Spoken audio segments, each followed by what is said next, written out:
Hellfire by Chris Ryan. Read by Michael Fenner.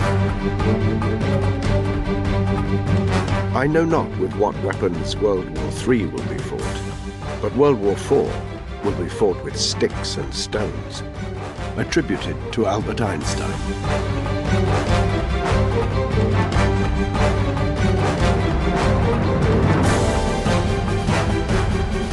Prologue. The Iraq-Syria border. Sunset. It was a featureless patch of desert, but surrounded at a distance by scenes of war.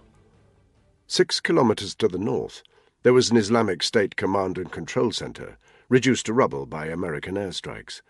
But local command and control really took place in a small Bedouin encampment that the infidel didn't know about, and which they would never bomb, because it was a civilian target. They were weak about such matters. 3 kilometers to the west, a laser-guided brimstone missile had blasted a crater in the sand, 30 meters wide.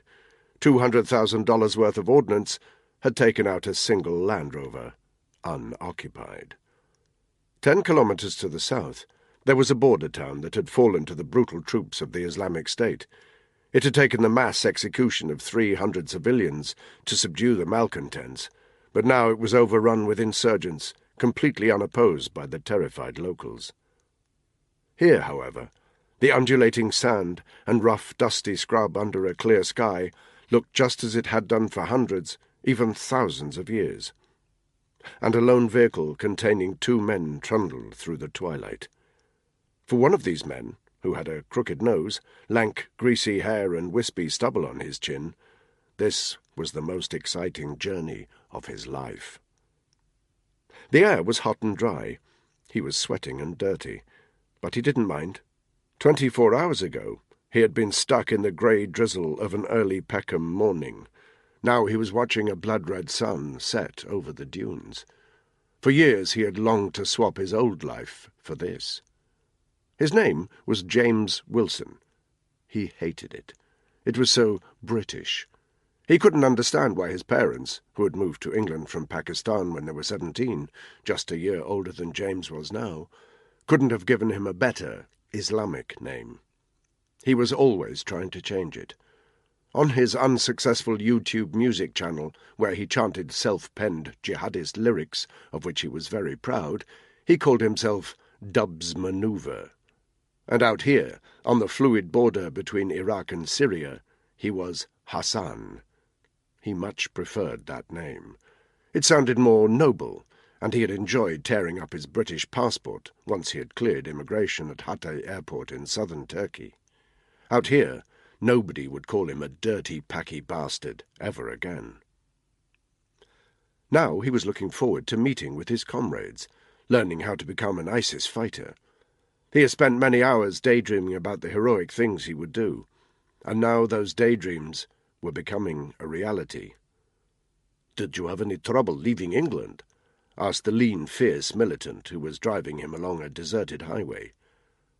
Hassan's companion hadn't told him his name, or even where they were going. Hassan admired his confidence, admired the way that the gangster-like border guards in military uniform had melted away with one look at his face as they crossed from Turkey into Syria, and from Syria into Iraq. Admired the way his assault rifle lay carelessly on the back seat, and the handgun, he didn't know what sort, rested on the dashboard, a warning to anyone who dared to stop them. "Piece of piss," said Hassan. The militant frowned. He obviously didn't know that expression. "I mean, yeah, it was well easy. Told my mum I had to be in college early, innit? I reckon my sister was a bit suspicious, but she's only 11.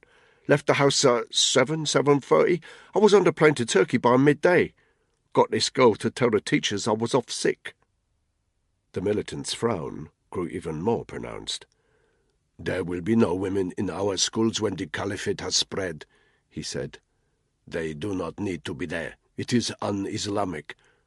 "Yeah," Hassan said quietly. "Bitches." About 20 meters off the road, next to a patch of low brush, he saw the shell of an old saloon car. It must have been destroyed by some kind of car bomb, because jagged sheets of broken chassis were pointing outwards from its core. As they zoomed by, Hassan squinted. Was it a trick of the light, or had he seen the remains of a body slumped over the steering wheel? "Where are we going?" he asked. "You'll see." It was almost dark when they turned sharply off the highway and onto a poorly kept road.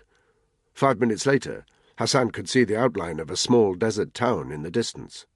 Even in the half-light, he could tell they had been fighting here, because he could just make out, in silhouette, the slant of a toppled electricity pylon a couple of 100 meters up ahead. "Where are we?" he asked quietly.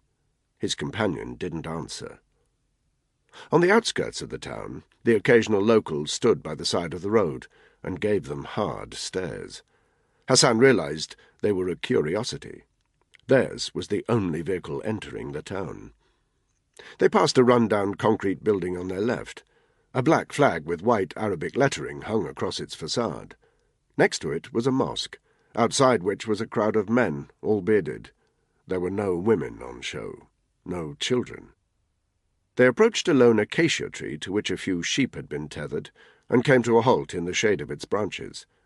Theirs was the only vehicle around, with the exception of 2 old motorbikes leaning up against the side of a low stone building to their right.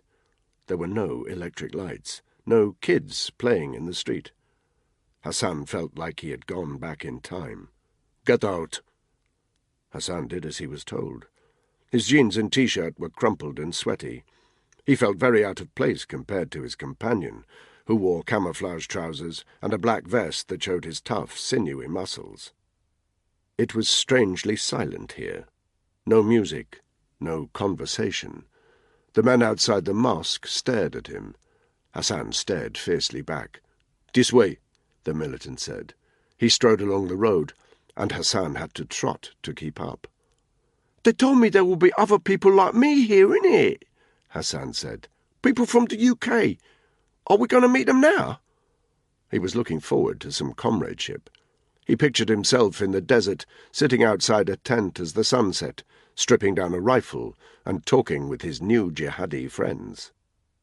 No response. The militant crossed the road towards another concrete building 2 stories high, whose windows had been blasted out.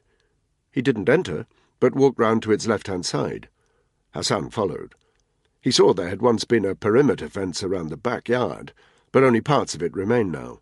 A few posts, the occasional fence panel, some curled and jagged lengths of razor wire. His companion turned towards the back door of the building. Hassan followed. Then he stopped. He blinked heavily, as though he thought his eyes might be deceiving him. But they weren't. Just 15 meters away, resting against the back wall of the building, about 4 meters high and a couple of meters wide, was a wooden cross, a crucifix, and on the crucifix was a man.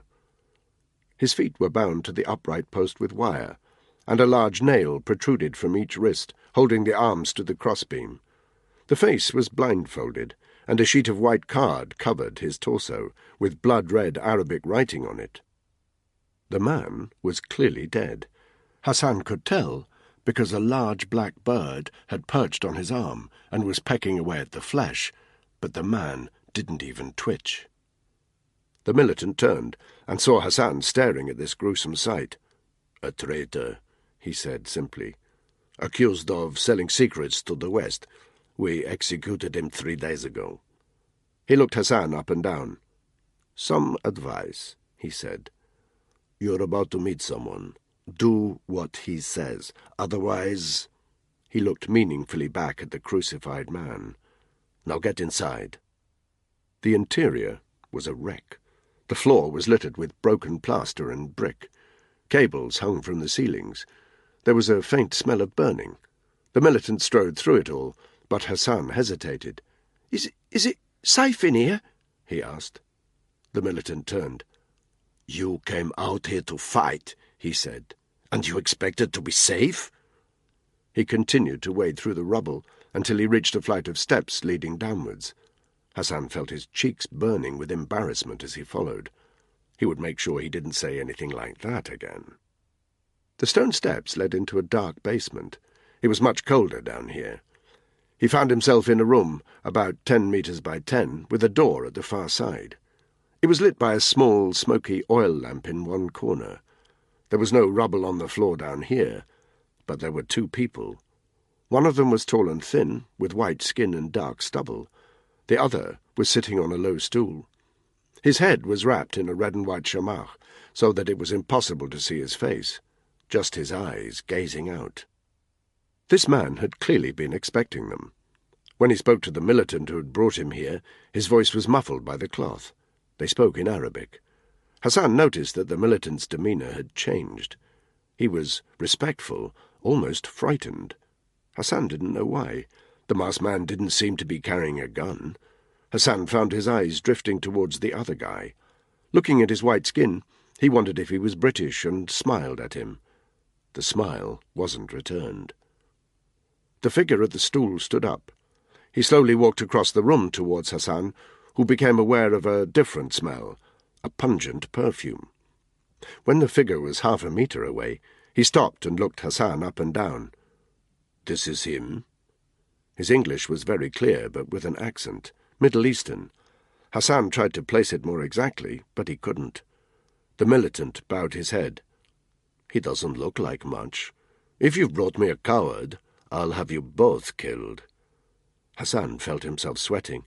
"I'm not a coward," he said. Silence. The man's dead, dark eyes stared at Hassan from behind his chamarre. Hassan found himself sweating even more. He realized he should have kept his mouth shut. Very quietly, the man spoke to the white-skinned guy. "Show him, Jahar," he said. Jahar nodded. He walked to the door on the opposite side of the room, put a key in the lock, and opened it. Then he gestured at Hassan to look inside. Hassan crossed the room and looked. The second room was even darker. Hassan couldn't tell how big it was. It stank of excrement. Kneeling about 3 metres from the door, with his head bowed, was a man. He was white, with shaved hair and several days of stubble. He wore bright orange robes. He blinked in terror towards the light, but said nothing. Hassan was aware, from the perfumed smell, of the mysterious figure behind him. He spun round to find him standing very close. "So, you want to fight?" the figure whispered. "Yeah." "You want to bring the law of Sharia first to Arabia, then to Africa, then to the world? One glorious caliphate to the glory of Allah." Hassan didn't even know what the man was talking about. He just nodded. "Every caliphate requires a caliph," said the man. "And that is what you will call me. But if you speak of me to anybody, you and the family you have left behind can expect the same fate as the crucified man you met on your way in. Do you understand?" Hassan felt a knot in his stomach, but he jutted out his chin and said, "Yeah." "Good. You have probably noticed that we have a prisoner in our midst." Hassan nodded. "His name is Alan Macmillan. He calls himself an aid worker, and he thinks that makes him important, but he is just another infidel of no significance. Our duty is clear." Hassan nodded mutely. "The lights, Jahar." Jahar flicked a switch on the wall of the second room.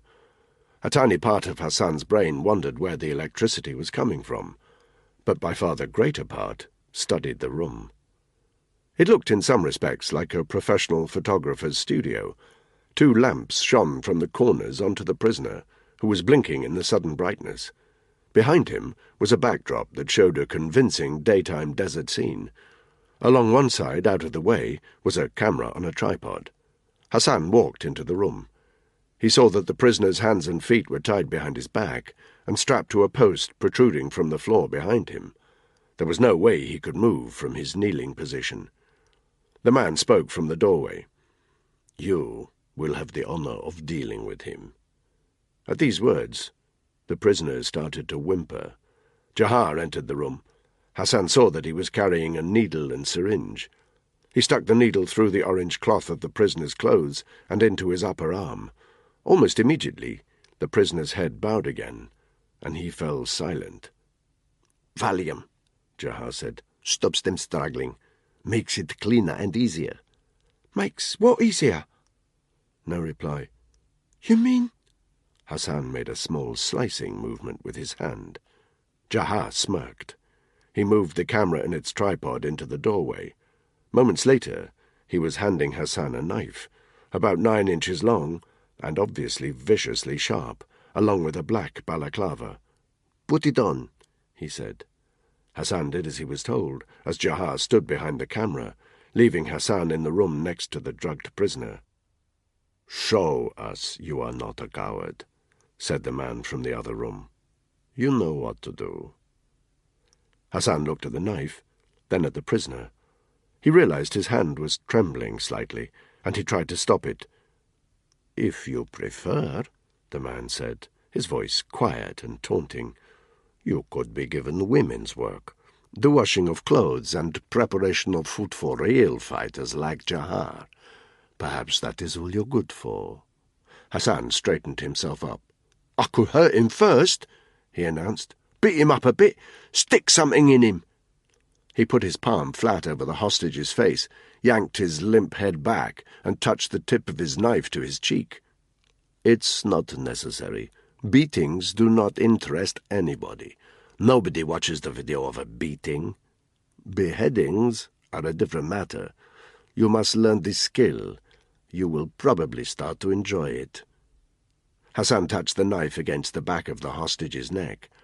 It broke the skin immediately, and blood started to drip down the side of his neck. Hassan's hand was trembling. He tried to steady it. He saw a little red light on the camera that told him it was recording. The man was still talking. Hassan breathed deeply, barely listening. "Then you will travel away from here and continue your new life as an executioner. You might even be afforded some respect like Jahar here, who has now conducted 4 beheadings to the glory of Allah." Hassan wanted to do it quickly and cleanly. Where are you sending him, Caliph?" said Jahar. In a corner of his mind, Hassan knew Jahar sounded nervous asking such a bold question of this man, but there was also a note of envy in his voice. Hassan felt pleased.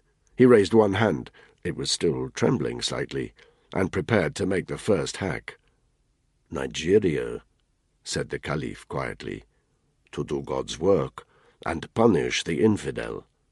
I am sending him to Nigeria." Part 1. Target Red. Chapter 1. "Nigeria? Of all the bellends of a place, we get deployed to fucking Nigeria?" Danny Black stood on the edge of a well-manicured lawn, watching his regiment colleague Tony waving a pair of barbecue tongs in the air, and listening to his constant stream of complaints. Even though they were being deployed tomorrow, they were still on standby, which meant the 2-pint rule applied. Both men had a Stella on the go anyway. "Last time I was there," Tony continued, "mate of mine pulled this Nigerian bird down by the docks in Lagos. Got so many fucking diseases, his dick nearly fell off." "Right," Danny said. "Shame. Seriously, though, I'd rather do the tango along the top of the Kajaki Dam than sweat me heads off in Abuja, eh, Danny? You agree with me, right?"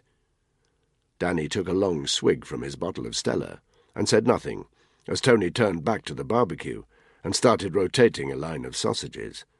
The pre-deployment moan was as much a part of life in the regiment as an afternoon on the range or being beasted up the steepest hills in the Brecon Beacons, and privately, Danny did agree with Tony. With half the regiment combing the Middle East for Islamic State militants and the other half on the ground, providing forward air control for the coalition fighter pilots targeting them, their job being packed off to West Africa to provide close protection for a British diplomat, felt like the short straw. True, there were parts of northeastern Nigeria that were under the control of Boko Haram, a faction of murderous extremists with a sickening line in beheadings, mass murder, rape, torture and abduction, but Danny and the guys wouldn't be going anywhere near Boko Haram. This was a soft job, and if it had been anybody else moaning about it, Danny would have joined in good-naturedly. But there was something about Tony that made him keep his distance. Tony wasn't his real name, just a joke that he'd never done anything to stop, thanks to the rumours that he was a regular Tony Soprano. Not in looks, maybe. He had thick blonde hair and tanned skin that had gone leathery from so much time working abroad, but in attitude, definitely. Danny had the sense that with Tony, real name Craig Wiseman, as soon as you agreed with one thing he said, he'd pressure you to agree to a whole lot more. Danny looked around. Nice gaff. A bit too nice for someone on a regiment salary. Huge garden, summer house at the bottom, expensive conservatory. Danny had even noticed a jacuzzi in the bathroom when he'd gone for a slash, and he was pretty sure Tony was the only SAS soldier with one of them, not to mention the 2 Beamers on the front drive. Whatever Tony used to pay for all this, he didn't earn it from his day job, risking his ass for Queen and country. It was no secret around HQ that he had other irons in other fires. There was a copy of the Mirror lying on the table next to Tony's barbecue. Danny glanced at the front page. It was taken up by the blurry portrait of a young man whose slightly dark skin suggested he was of mixed race. A crooked nose looked like it had been broken at some point. His hair was black and greasy, and he had a light covering of wispy whiskers on his chin. Underneath the image was the caption, "Jihadi Jim, first picture." Tony noticed him looking at the newspaper. "Oh, it's his bastards," he said. "Remember the good old days, when the time to shit yourself was when someone shoved a gun in your face? Now you know you're in for a much worse time when they get their fucking iPhones out and press record." He sniffed.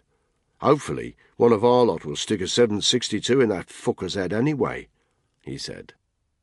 "Roger that," Danny murmured. Here was something they could definitely agree on. Jihadi Jim, real name James Wilson, assumed Islamic name Hassan, was the moniker the press had given a young British man from Peckham in South London who had joined Islamic State fighters in Iraq or Syria, nobody was quite sure. A video of him beheading a British aid worker in an orange jumpsuit had gone viral. Syria held bad memories for Danny. He had no desire to go back there. But like every member of the regiment, he'd have been happy to be the one who sent Jihadi Jim packing off to paradise. That wasn't going to happen, though. And privately, Danny had his reasons for being secretly pleased not to be in the heart of a war zone. He absent-mindedly put his hand in his pocket and pulled out his phone. He'd lost count of the number of times he'd done this over the last 3 days, to stare at a text message that had come through in the middle of the night. "Not much chance of nailing him while we're driving the British High Commissioner round cocktail parties in Lagos," he said, as his thumb swiped the screen. Tony laughed and clamped an over-friendly hand on Danny's shoulder. Danny didn't like it. They hadn't yet been told which of their unit would be in command out in Lagos, but Tony's body language was that of a guy who clearly thought he had been in the driving seat. That was the whole reason he'd invited them to his house in the first place, to assert his authority and let them know who was boss. Danny stuffed his phone back in his pocket without bringing up the text, then looked meaningfully at the hand on his shoulder. Tony's friendly demeanour immediately fell away. Before either of them could say anything, Danny's mate Spud appeared at the French doors. Spud was the spitting image of a young Phil Collins, but in recent weeks his features had been etched into a permanent scowl. Today was no different. "Oh, well," Tony said, with a spiteful glance at Spud. "Could be worse. Could be a bleeding desk jockey, eh, Spud?"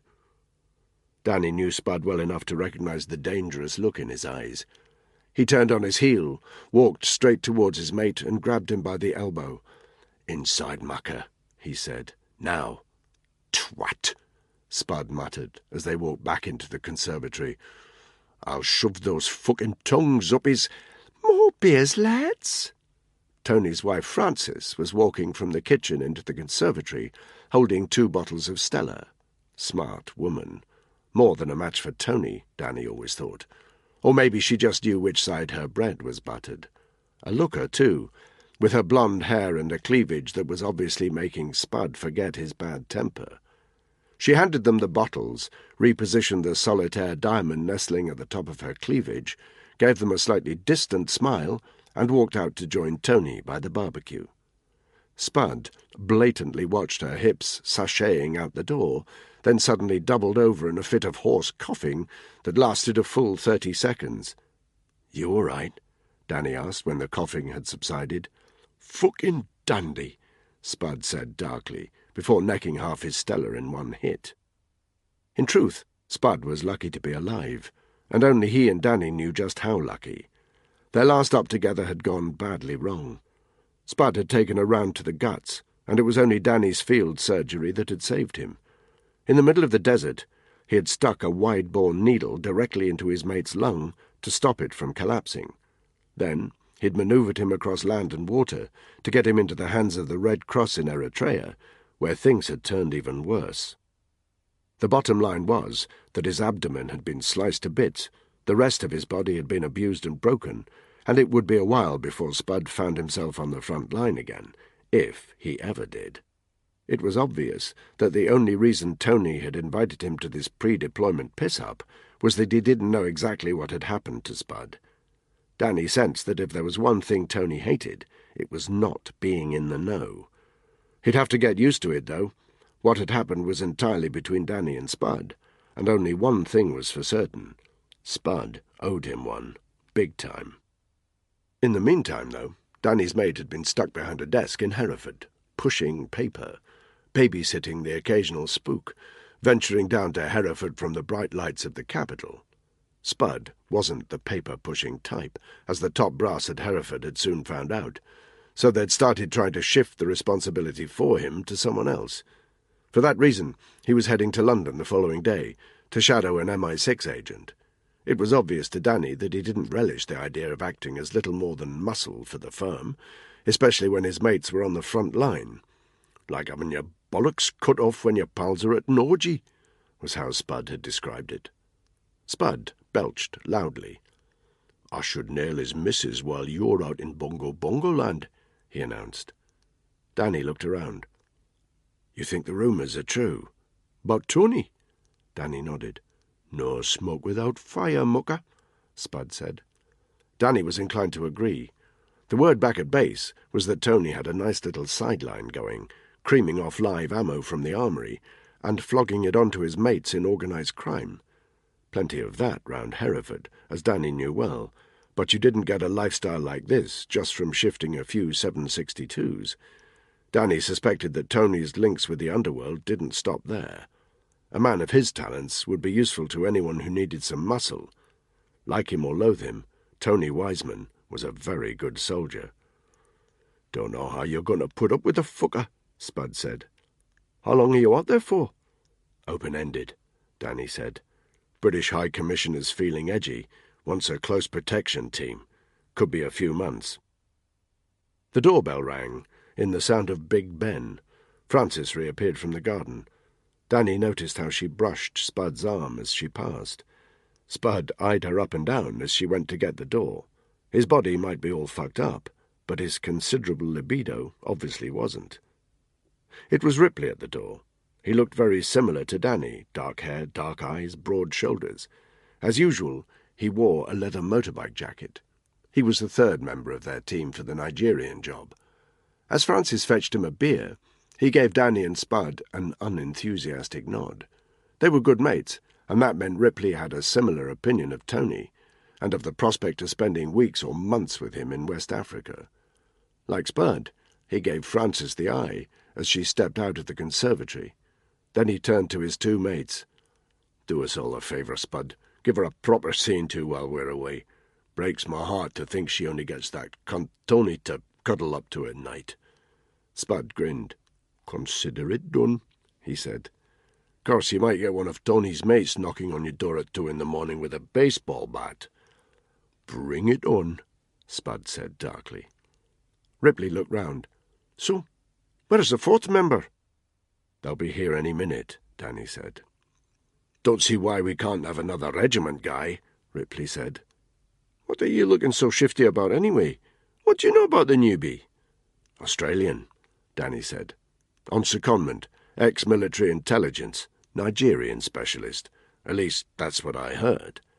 Yeah, well, I hope he knows his way around an assault rifle." Ripley glanced outside. Suppose we'd better join the fucking sopranos outside. Hope he's cooked extra. I'm Hank Marvin. He took a swig of his beer and headed out of the conservatory. Spud followed, but Danny lingered. He pulled his phone out of his pocket again and swiped to his texts. This time he had no interruption, and the text that had been burned on his mind since it arrived filled the screen. It was from Clara, Danny's ex. Deep down, he hadn't blamed her for walking away from him. She'd seen firsthand what it meant to be in the regiment. She'd seen what Danny was capable of. She'd seen him kill. His victims had been two Polish drug dealers in Hereford. They'd kidnapped Clara and paid the price. But Danny's summary justice had been too much for her to stomach. She'd cut off all ties. Until now. The text said, "I'm pregnant." Even on the 100th time of looking at it, Danny's gut tightened with a kind of excitement. He'd been to see her 2 days ago near her parents' place in Wiltshire, where she was staying until the baby arrived. Her due date was a week away. She knew it was a boy, and although she'd greeted him warily, like he was a dog who could turn at any minute, she'd told Danny that a boy needed a father, and that she needed him. But he'd have to change, she'd said. Danny had told her that he would, and he almost believed it. He put the phone back in his pocket and stepped outside to join the others. There were a few spots of rain as they congregated around the barbecue. "Get used to it, fellas," Tony announced as he slapped a few burgers onto the grill. Danny's stomach rumbled. He didn't trust Tony, but he was looking forward to eating his food. "Rainy season where we're going." "Personally, I could do without it," Francis said. Danny noticed how Tony scowled slightly at being interrupted by his wife. "I'm running the London Marathon next week," she explained to the guys. "I don't want to be jogging round Hereford in the rain." "You should try the bleeding fan dance," Tony said. Francis gave him a withering look, then turned to Spud. "Feel my thigh muscles, Spud," she said. "Amazing what a bit of exercise does, isn't it?" Spud hid a smile by putting his beer to his lips as Tony shot him a poison look. "Nah, you're okay, Francis," he said. "I can see you've got all the curves in all the right places." He took a pull of his beer. "Aye, Spud," Tony said. His voice had a nonchalant quality that told Danny he was about to come out with something his mate wouldn't like. "I heard your bike's up for sale. What you replacing it with? A mobility scooter?" Spud didn't answer. For a regiment guy, your wheels were your status symbol. But the medics had told Spud he needed to stop riding a bike, and now his BMW was on the market. The doorbell rang before Spud had a chance to answer. "Get that," Tony told his wife. Frances looked like she was spoiling for an argument, but Tony gave her a look, and she did as she was told. "It'll be our fourth man," Tony added, turning back to the barbecue. "Don't know why the Ruperts are keeping it all so hush-hush. What is he, SBS or something?" Danny suppressed a smile. He had one up on Tony and the others. The ops officer back at base had given him the lowdown about their fourth member, and he'd kept it quiet so he could see the look on their faces. There was an awkward silence as the four of them stood by the barbecue watching a frowning Tony flip burgers. "So, Danny," Tony said after a few seconds. All his previous friendliness had disappeared, and there was a dangerous edge to his voice. "Word is you've not been getting much pussy lately since that Clara bird dropped you. What is it, whiskey dick or something?" Danny just gave him a steady look, but didn't reply. 30 seconds later, Frances appeared again. She wasn't alone. A brunette woman, almost as tall as Danny, late 20s, early 30s, stood a couple of meters behind her, grey eyes, clear skin, no makeup. Not that she needed it. She was a stunner. "Someone to see you," Frances said icily. Tony's frown had disappeared. "Welcome to the party, love," Tony said. "What can we do for you?" The woman looked around. "I wouldn't say no to one of those beers," she said. Her accent was heavily Australian. Tony blinked stupidly at her. "Look, love, if you're selling something, we've—" "She's your fourth man, you idiot," Frances muttered. It was too much for Spud. He snorted with laughter, and a flash of anger crossed Tony's face. "Button it, office boy," he snapped. The laughter fell from Spud's eyes. Without hesitation, he muscled up to Tony and gave him an insulting jab in the chest with his forefinger. Instantly Danny was there, pulling his mate away. Spud's face was red with anger and embarrassment, and he looked like he was about to give Tony a piece of his mind. But he suddenly doubled over, coughing again. As he inhaled with a terrible wheeze, Tony turned to the woman. "What did you say your name was, love?" "I didn't," said the woman. "And if you call me love again, I'll put your fucking face in the coals." "Lovely barbecue," Ripley murmured. "This is Caitlin Wallace," Danny announced, "ex-Aussie Army and Nigerian expert."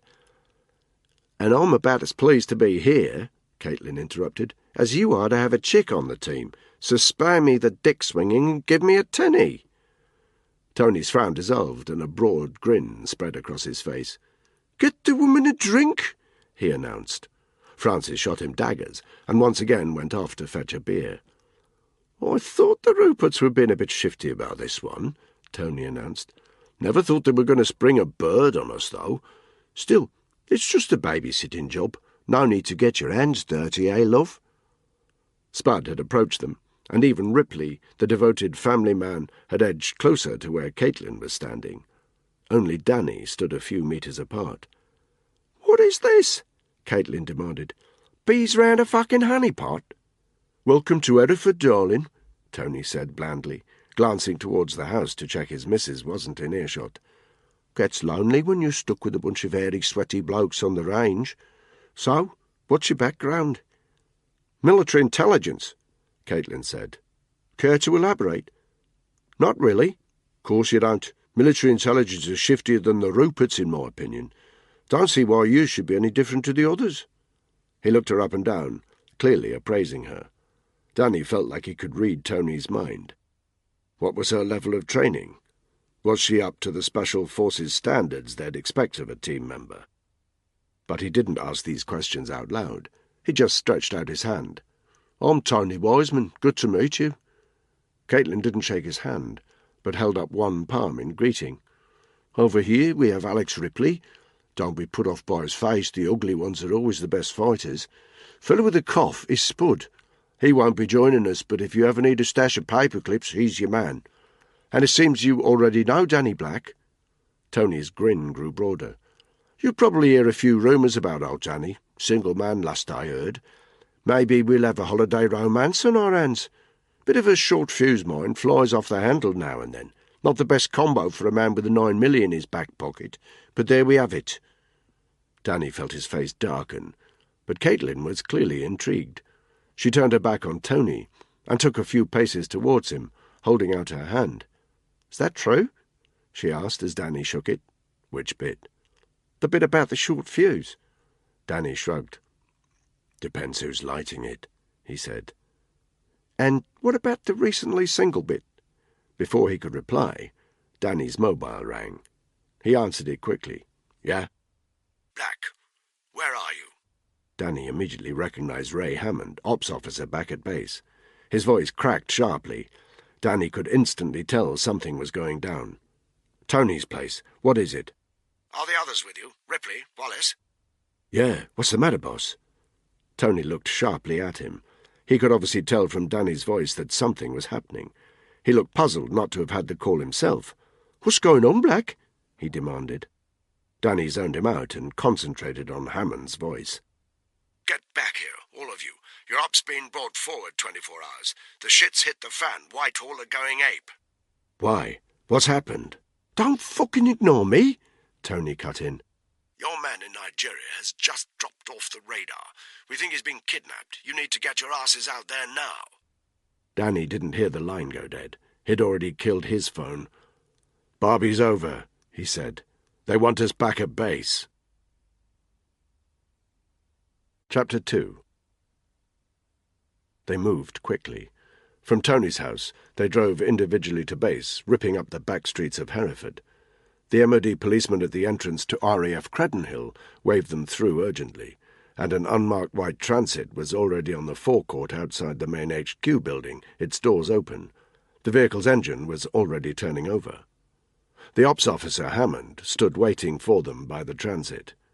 He was a grumpy-looking bastard at the best of times, but right now he looked like a bulldog licking the piss off a thistle. "Get your gear together!" he shouted, before Danny and his unit had even left their vehicles. "Cobra have authorized the use of a C-17. It's in transit at Bryce Norton now." None of the unit replied directly, but Danny knew what that meant. The C-17 Globemaster was one of the RAF's largest assets, capable of carrying outsized military cargo. The message from Whitehall was clear. "We'll give you whatever you want to sort this situation out, so you need to do whatever it takes." Danny ran towards the regiment building, Ripley by his side. Their bunks were next to each other, and each guy had their grab bag packed and their passports ready. They wordlessly slung them over their shoulders, then headed for the armory. Tony and Caitlin were already there, waiting for them, clutching their own grab bags. Word of their arrival and imminent departure had evidently already reached the armourer. He was a squat man with broad shoulders and a grey beard, and he was laying out the unit's personal weapons on the broad wooden counter. HK-416s for the guys, suppressed, each weapon sight zeroed in for their particular user, surefire torches and laser sights fitted to the rack. For Caitlin, a suppressed HK-417. "You know how to use one of those things?" Tony asked Caitlin. "Those 7.62s have quite a kick." "Funny that." Caitlin grinned as she slipped her assault rifle into a long black canvas weapon sleeve. "So do I." She looked at the armourer, who was dishing out sidearms. SIG 225s complete with holsters. "Ammo?" she said. The armourer looked uncomfortable talking to the woman on the team. His eyes flitted to Tony, and his frown became even more pronounced. Danny remembered the gossip about Tony's sources of income. He kind of figured that the armourer wouldn't want much to do with him, so he directed a questioning glance at Danny. 500 rounds per man, armour-piercing, Danny told him. Danny ignored the bickering. 50 rounds apiece for the sidearms, he continued. 2 claymores each, 4 frags, 2 white Foss. Sniper rifle, Ripley cut in. Danny nodded. AW-50, he told the armourer, and 4 LAWs. It took no more than a minute for the armourer to get the gear together. The unit used the time to follow Caitlin's lead and wrap their assault rifles in black weapons sleeves for easy transport. When they had done, the counter was piled with boxes of ammo, 5.56s and 7.62s for the assault rifles, 9mm for the sidearms, and 50 cals for the sniper rifle. Separate boxes for the grenades, 4 canvas bags containing the claymores, and flight cases containing the AW-50 and the LAWs. Danny signed for the equipment, and the unit carried it out of the armory and hurried back towards where the transit van was waiting. Minutes later, they'd loaded up their gear. Danny, Tony, Ripley, and Caitlin had taken seats opposite each other in the back of the transit. Hammond was up front, next to the regiment-attached driver from the driving pool, who was wearing jeans and a bomber jacket. Hammond's phone was glued to his ear. The van screeched its way across the forecourt and away from base. They'd been on site for less than 10 minutes.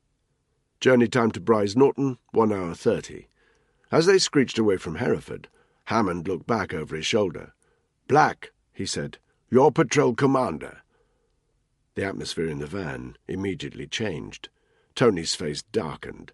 He looked like he was going to say something, but decided to keep quiet. Hammond faced forward, and Danny felt Tony's glare on him, unswerving and unyielding, his dark suspicions about the leadership of the patrol clearly confirmed.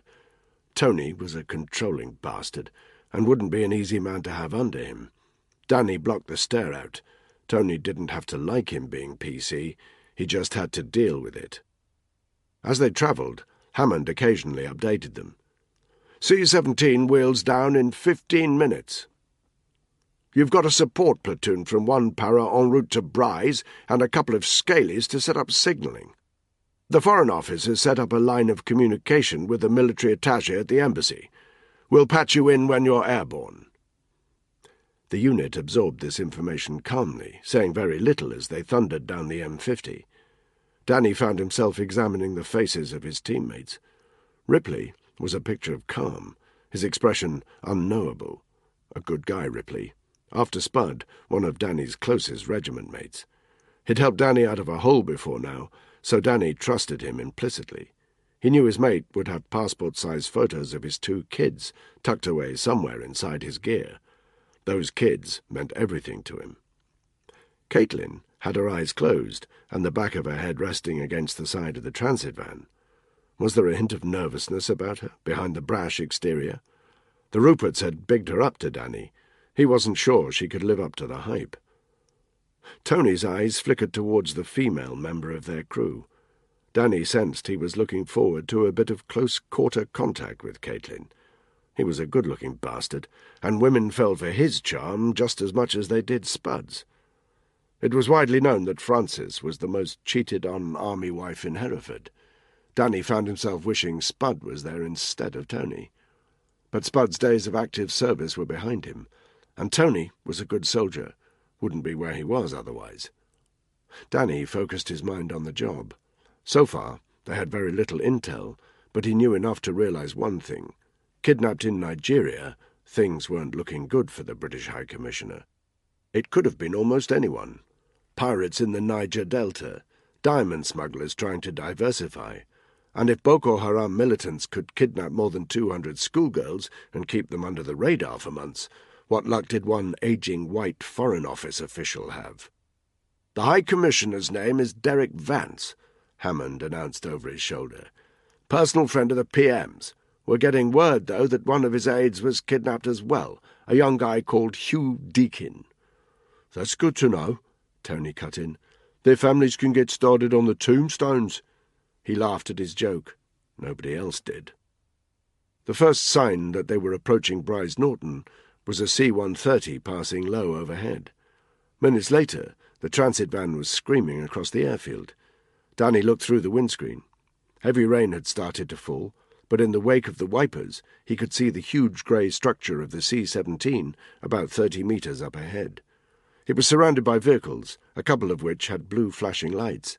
Its tailgate was open, and Danny could see a black SUV driving up into the belly of the aircraft. He squinted and looked for signs of the one para-platoon. There were none. The transit skidded gently as it came to a halt. By that time, its doors were already open. The unit started to move their gear out. "Need a hand, love?" Tony asked Caitlin. She ignored him, grabbed her bag, personal weapon and the flight case containing the sniper rifle, and hauled it out into the driving rain. Outside the vehicle, a member of the ground staff was ushering them towards the tailgate with a glowing handheld beacon and shouting something unheard over the noise of the jet engines, which were already turning over. He needn't have bothered.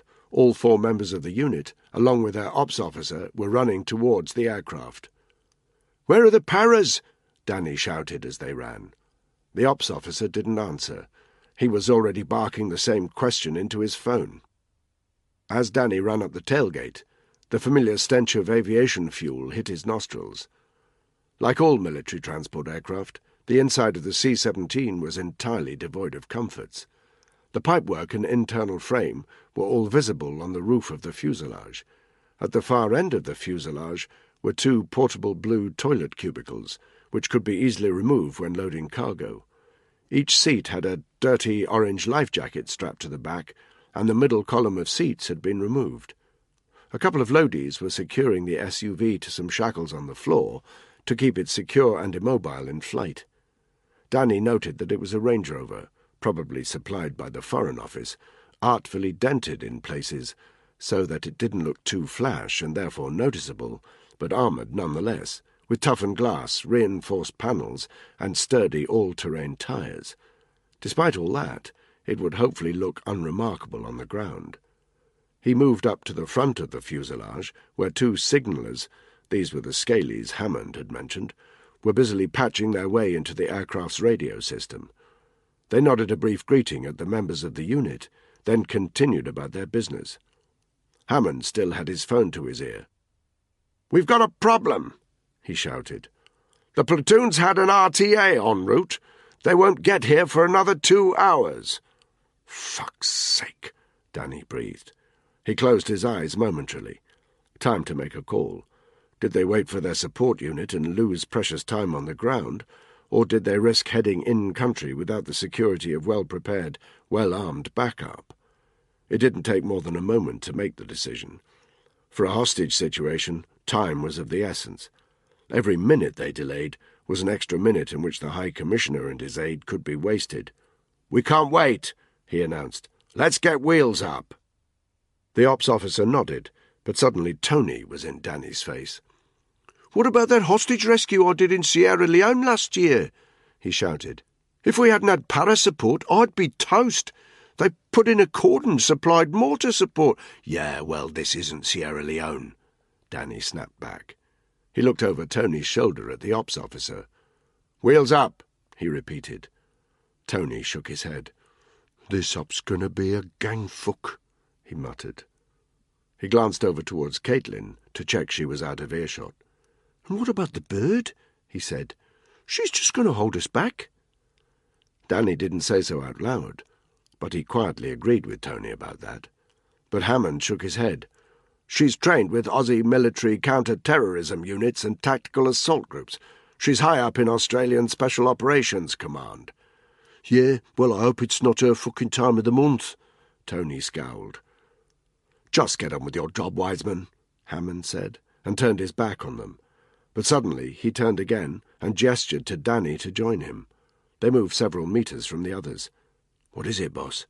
Danny asked. Hammond looked like he was choosing his words carefully. "I made a big call putting you in charge instead of Tony," he said. "I'm not going to lie to you. You've got a habit of going against the headshed's wishes, and they don't like it. They're watching you. Think of this as a chance to make things good. Don't fuck it up." Without another word, Hammond turned and disappeared back down the tailgate. Danny glanced towards Tony, who was standing 5 metres away, looking interested. He wandered over. "Yeah, Black," he said maliciously. "Don't fuck it up. What with you and Wonder Woman over there, I'm glad it's not me that's been kidnapped." There was a slight change in the engine's pitch as the tailgate closed up. Danny and the unit strapped themselves into the front row of hard seats along the port side of the aircraft.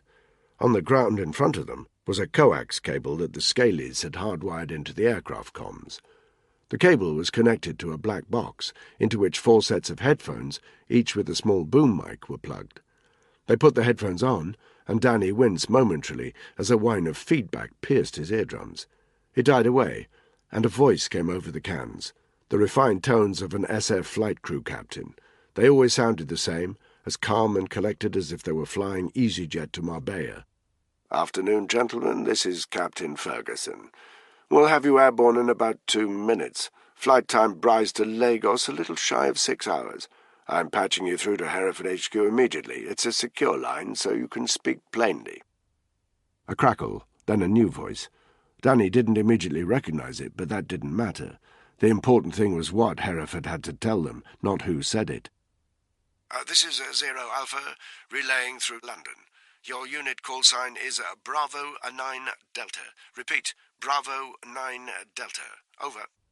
"Roger that," Danny replied immediately. "Update us. Over." "We have a confirmed double hostage situation. The British High Commissioner, Derek Vance, codenamed Target Red. His assistant, Hugh Deakin, Target Blue. They were taken en route to an oil facility in the Niger Delta." "What about their security?" "1 driver, 1 member of the High Commission security staff, both dead at the scene. The driver managed to phone in details of the kidnapping before he died of his wounds. 1 gunshot to the stomach. The security detail took a shot to the stomach and 1 to the head." The aircraft had turned onto the runway and was starting to accelerate. The G-force kicked in as the engines roared.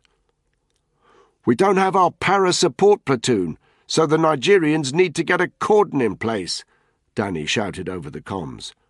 "Surround the kidnapping area, block off any escape routes." "Roger that," replied the voice. "We're in contact with the Nigerian military to see what assets they can supply." "Great," Tony cut in. "I wouldn't trust the Nigerian military to get a cat out of a tree." Privately, Danny couldn't help but agree. Maybe he'd been too hasty in ordering wheels up.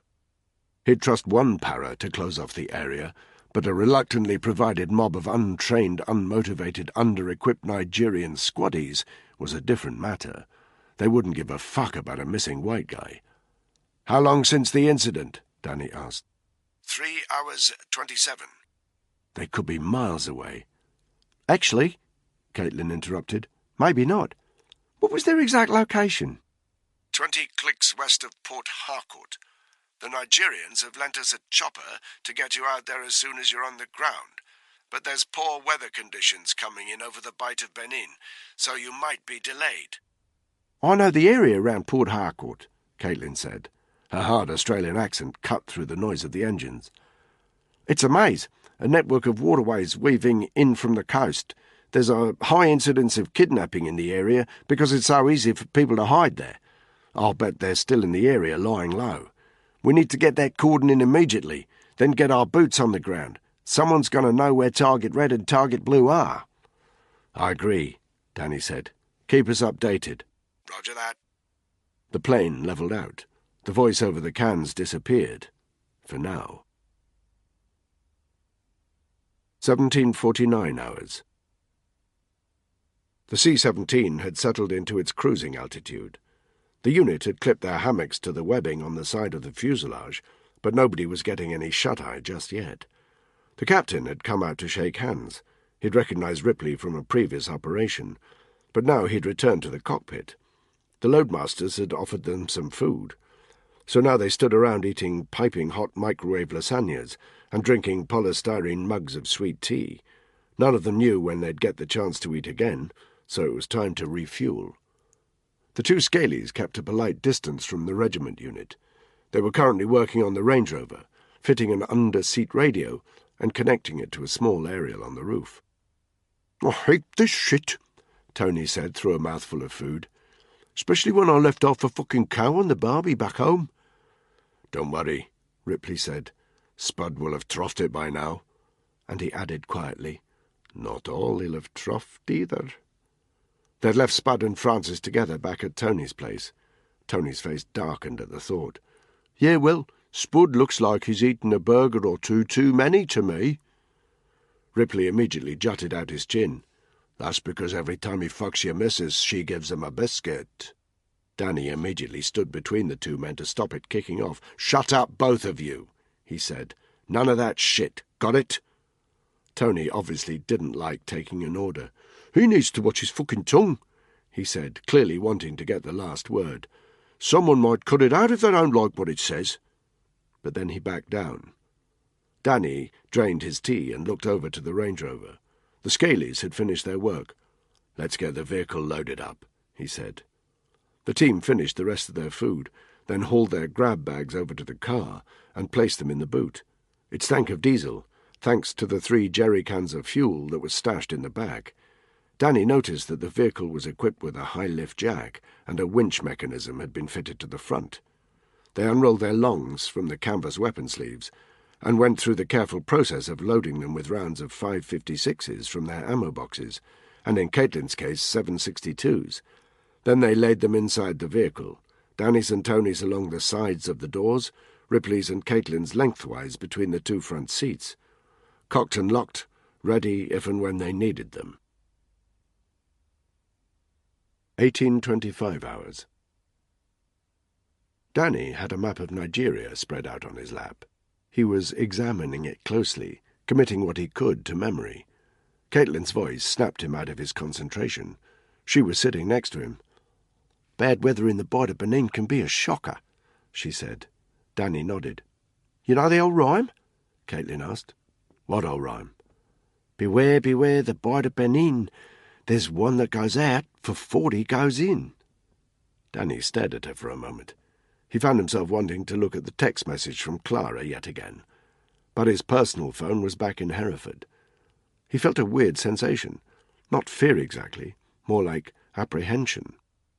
Ordinarily, on a job, you didn't think too hard about the implications of what would happen if you didn't make it back.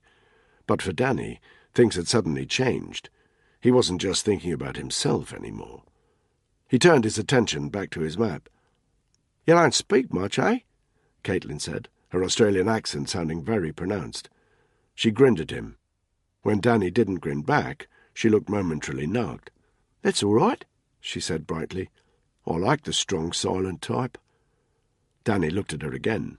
Her brown hair was tied back, and there were little beads of sweat on her nose. Even in her military gear, she was gorgeous. She knew it, too. Her lips were slightly parted, and her stare was full of meaning. Before Danny could reply, Ripley had wandered up to them. Caitlin smiled, gave up her seat, and wandered over to Tony. Ripley took her place. "She's gagging for it, mucker," he said. Danny sniffed. "Not my type," he said, which wasn't true. "You've got a type." Danny looked back down at his map. "I'm back with Clara," he said. Even though he wasn't looking at Ripley, he could sense his surprise. Ripley knew he and Clara had called it a day, though he didn't know why. Danny took a deep breath. "She's pregnant," he said. Ripley was the first person he'd told. It felt right somehow. Ripley lived for his own kids and was devoted to his missus. In a weird way, Ripley had everything Danny wanted. A pause. "Congratulations, mate," Ripley said. "You'll be a great dad." He didn't quite sound as if he meant it. Danny looked him in the eye. "I want you and Spud to be godfathers," he said. Ripley inclined his head. "You got it, buddy. Proud to. Let's get the job out of the way first, right?" "Right," Danny said. 1932 hours. 2 hours till touchdown. The units were all sitting, plugged into their headphones. One of the scalies called out to them, "Incoming transmission!" Immediately the cans crackled into life again. Bravo 9 Delta, this is 0 Alpha. Do you copy? "Go ahead, 0 Alpha," Danny said. Patching you through to the Deputy High Commission in Lagos. "Roger that." A few seconds' pause. A new voice came on the line, posh but stressed. This is Christopher Maloney, military attaché. We're getting some new information through from the Nigerians. "Go ahead." There was one other passenger in the car when the hostages were taken. Name of Samuel Ntoga. "Dead?" No, he's just turned up in Port Harcourt. "What's his story?" He says they were held up at a roadblock. Random gangsters. They let him go. As he was running away, he heard 2 gunshots. Managed to hitch a lift into town. Rocked up at the local government offices. "He's lying," Danny said. A pause. The witness is a government official. We can't just accuse him of lying. "Too bad, because he is. There were 3 gunshot wounds. The security guy was shot in the stomach and in the head. The driver just in the stomach. He's making up his story. We need to talk to this Ntoga guy. Can you get him to Lagos by the time we land?" We can try. "Try very hard," Danny said, "if you want to see your High Commissioner again." The line went dead. Danny pulled his cans from his head. Caitlin was staring at him intensely. "Nigerian officials are thoroughly corrupt," she said. Her previous flirtatiousness had gone. "If someone got this guy on board, they'd have made it properly worth his while. He's not going to talk." "That depends on how persuasive we are." Caitlin shook her head. "You need the government support. Start torturing one of their guys, they'll close ranks, I guarantee it." "If you've got a better idea, I'm all ears." The unit fell into an uneasy silence. 21:32 hours. Wheels down. Lagos International Airport was noisy and hot. As the tailgate opened, a blast of sultry air hit Danny, sauna hot but humid with it. He could smell the sea, but with a tinge of rotting debris, no doubt blown in from the slums that surrounded this overpopulated city. It was the smell of Africa, slightly unpleasant, slightly exciting, different to anywhere else in the world. Dark outside, no moon, thick cloud cover, which explained the suffocating humidity. Danny was already wet through. He could see an Emirates 747 landing on the far side of the airfield, maybe 300 meters away, a slipstream haze in its wake. Beyond that, sheet lightning in the distance. Ground vehicles were hurrying across the tarmac, refueling lorries, forklifts for luggage containers, all the trappings of a busy commercial airport. But this side of the airfield was reserved for them. Nobody approached. The loadies started unsecuring the Range Rover, but there was already a black Mercedes waiting on the tarmac. 10 metres beyond that, an unmarked saloon car with a flashing blue light on the roof. A harassed-looking man with thinning hair, brown trousers, and an open-neck shirt was waiting by the Mercedes, his face sickly in the blue strobe. The unit strode down the tailgate, straight up to him. The man seemed to automatically pick Danny out as the leader, and outstretched his hand. Danny shook it. "Chris Maloney, military attaché!" he yelled over the noise of the C-17's engines, which were powering down but still loud. "We spoke?" Danny nodded. "Where's Ntoga?" he shouted. Maloney looked around the airfield, then angled his head towards the sky. "There!" he said. Danny followed his gaze. 100 metres to the northwest, he could see a helicopter coming in to land. It was having trouble staying stable in the choppy weather. 2 open-top trucks were heading towards it, clearly aiming for the chopper's LZ. Danny gave Maloney a dead-eyed look. "I need to speak to him." "Listen," said Maloney. "Ntoga's a cousin of the Nigerian Minister of Foreign Affairs. We have to go easy on him, or there'll be hell to pay. We'll get him to the Deputy High Commission, appeal to his better nature." "Forget it. Piece of shit like that hasn't got a better nature. I need to speak to him." Maloney shook his head. "I'm sorry. There's a Nigerian government lawyer waiting for him at the commission. He'll be in constant attendance. Look, we can still get you on a flight to Port Harcourt in the next 15 minutes. Leave Ntoga to us. A bit of diplomacy can work wonders sometimes." Danny looked over to where the chopper was coming into land. It was a tight call. Should they waste time, precious time, on Ntoga, especially when this suit was being so limp-wristed, or should they get their asses out to the Niger Delta? He decided on Ntoga. Right now, they had nothing. They needed intel. "We'll escort him to the High Commission," he said. "If he's such an important guy, you want to make sure he has the best close protection, right?" The military attaché looked deeply unsure. He glanced over his shoulder, as if he thought someone might be watching, then looked back at Danny. "No marks," he said quietly. "And we'll have to drive in convoy. At this time of night it's a 20-minute drive to the commission, provided we're lucky with the god-awful traffic in this bloody city. If you're any longer than that, his lawyers will start to ask questions." Danny sniffed. "It'll be quick," he said. Their Range Rover was reversing down the tailgate. Danny turned his back on the military attaché and addressed his team. "We're escorting Ntoga," he announced. "We've got 20 minutes to find out what he knows. After that, he'll be lawyered up.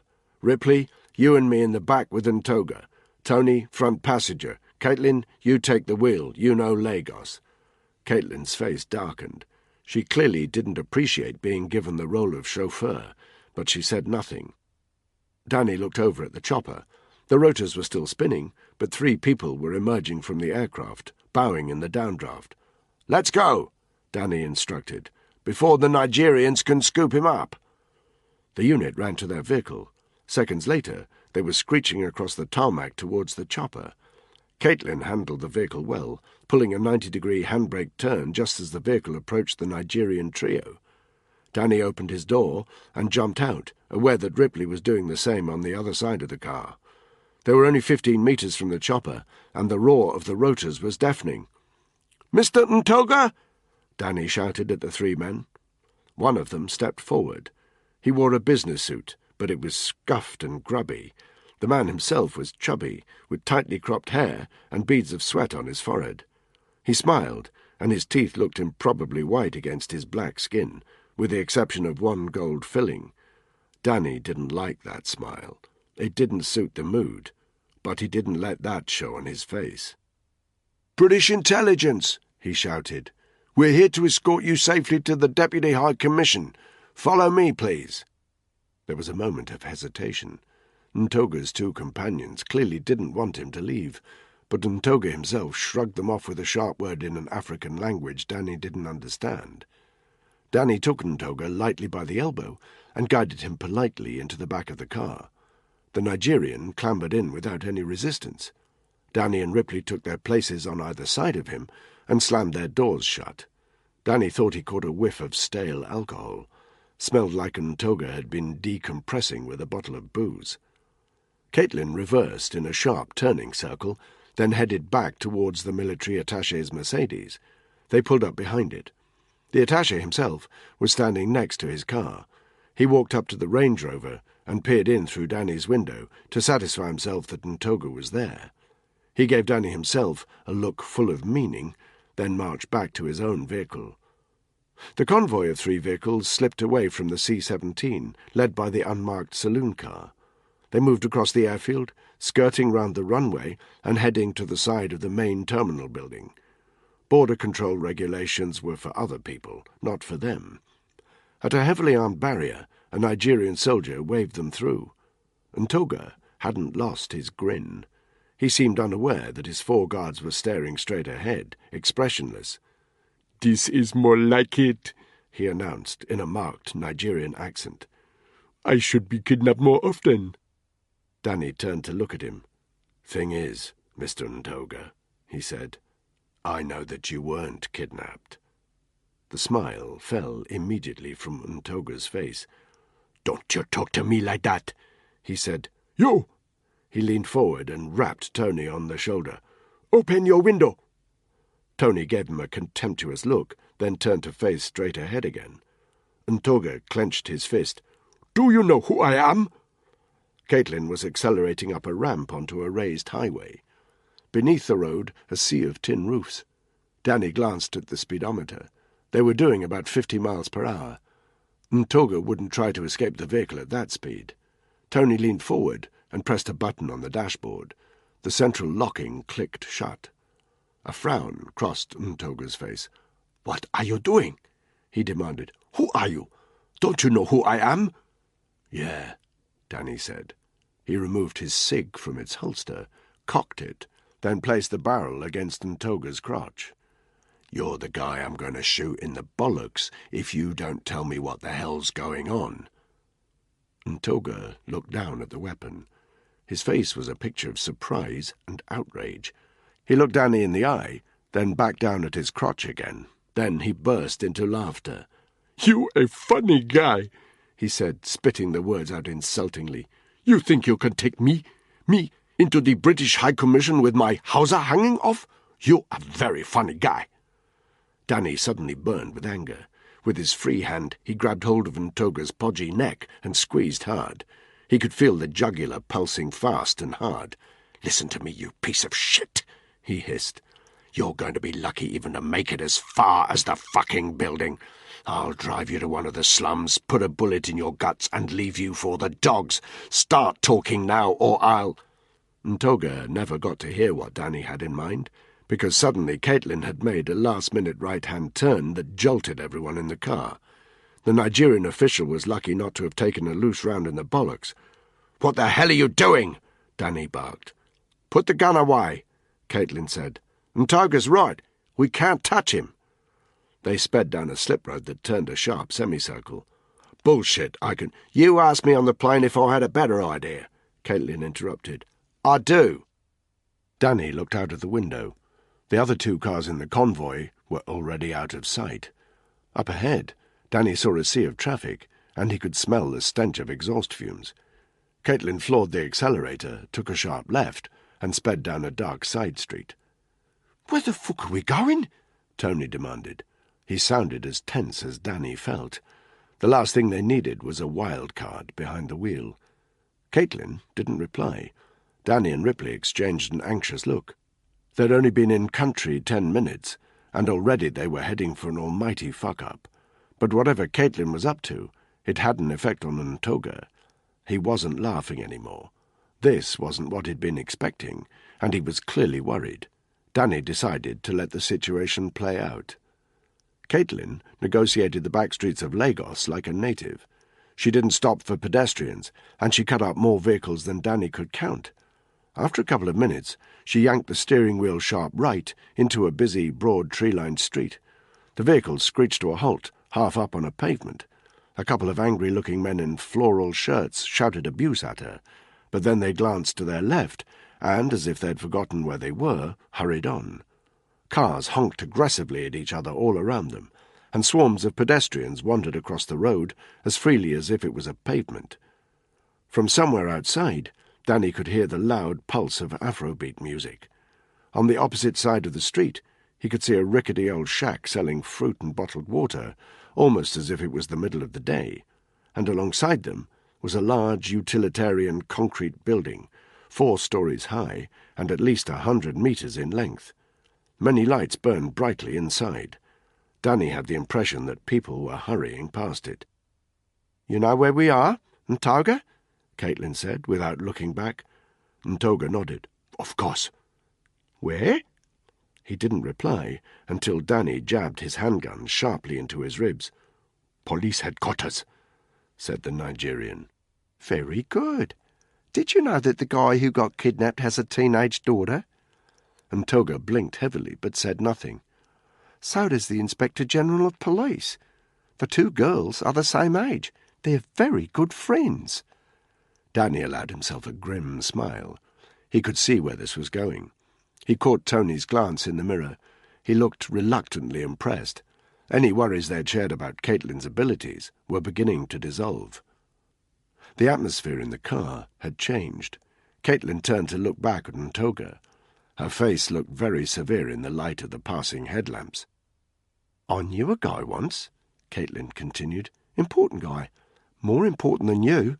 Refused to pay a bribe to a pretty minor police official. He ended up in here. Next time I saw him, he couldn't walk." She narrowed her eyes. "Everyone in Lagos knows what's in the basement of this building, Ntoga. Those who get to see it are lucky to come out again. You and I both know that the only people in Nigeria more corrupt than the government are the police. So, you've got 2 options. You can tell us who the hell paid you for information on the High Commissioner's whereabouts and walk away with your money untouched tonight, or we can hand you over to the Inspector General, slip him a couple of thousand naira for his trouble, and watch him get medieval on you. Don't get me wrong, I'll be more than happy to shoot your dick off myself, but why should I bother when there's a whole basement full of experts to do the job for me?"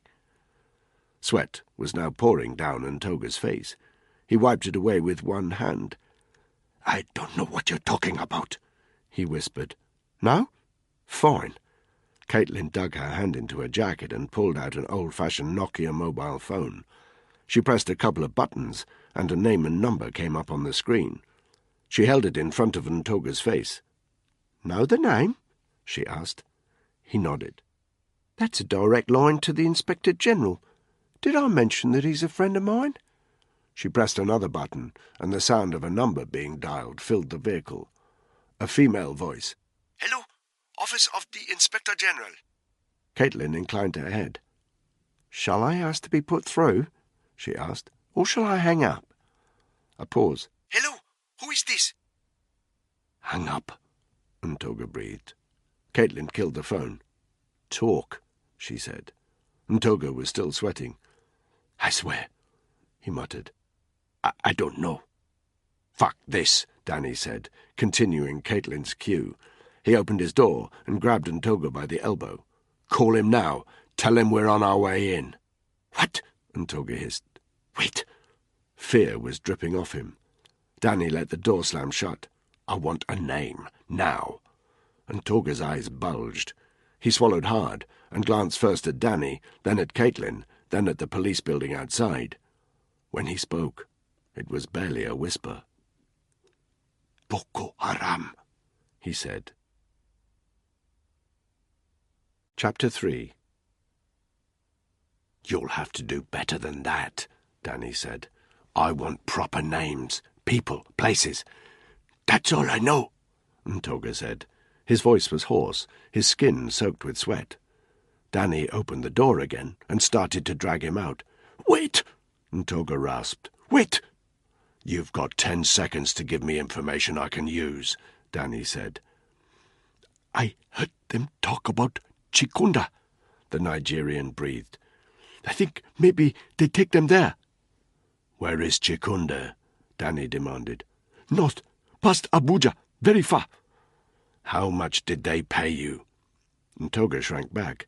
Danny pulled out his cig and pressed the barrel hard into the soft flesh of Ntoga's left eye.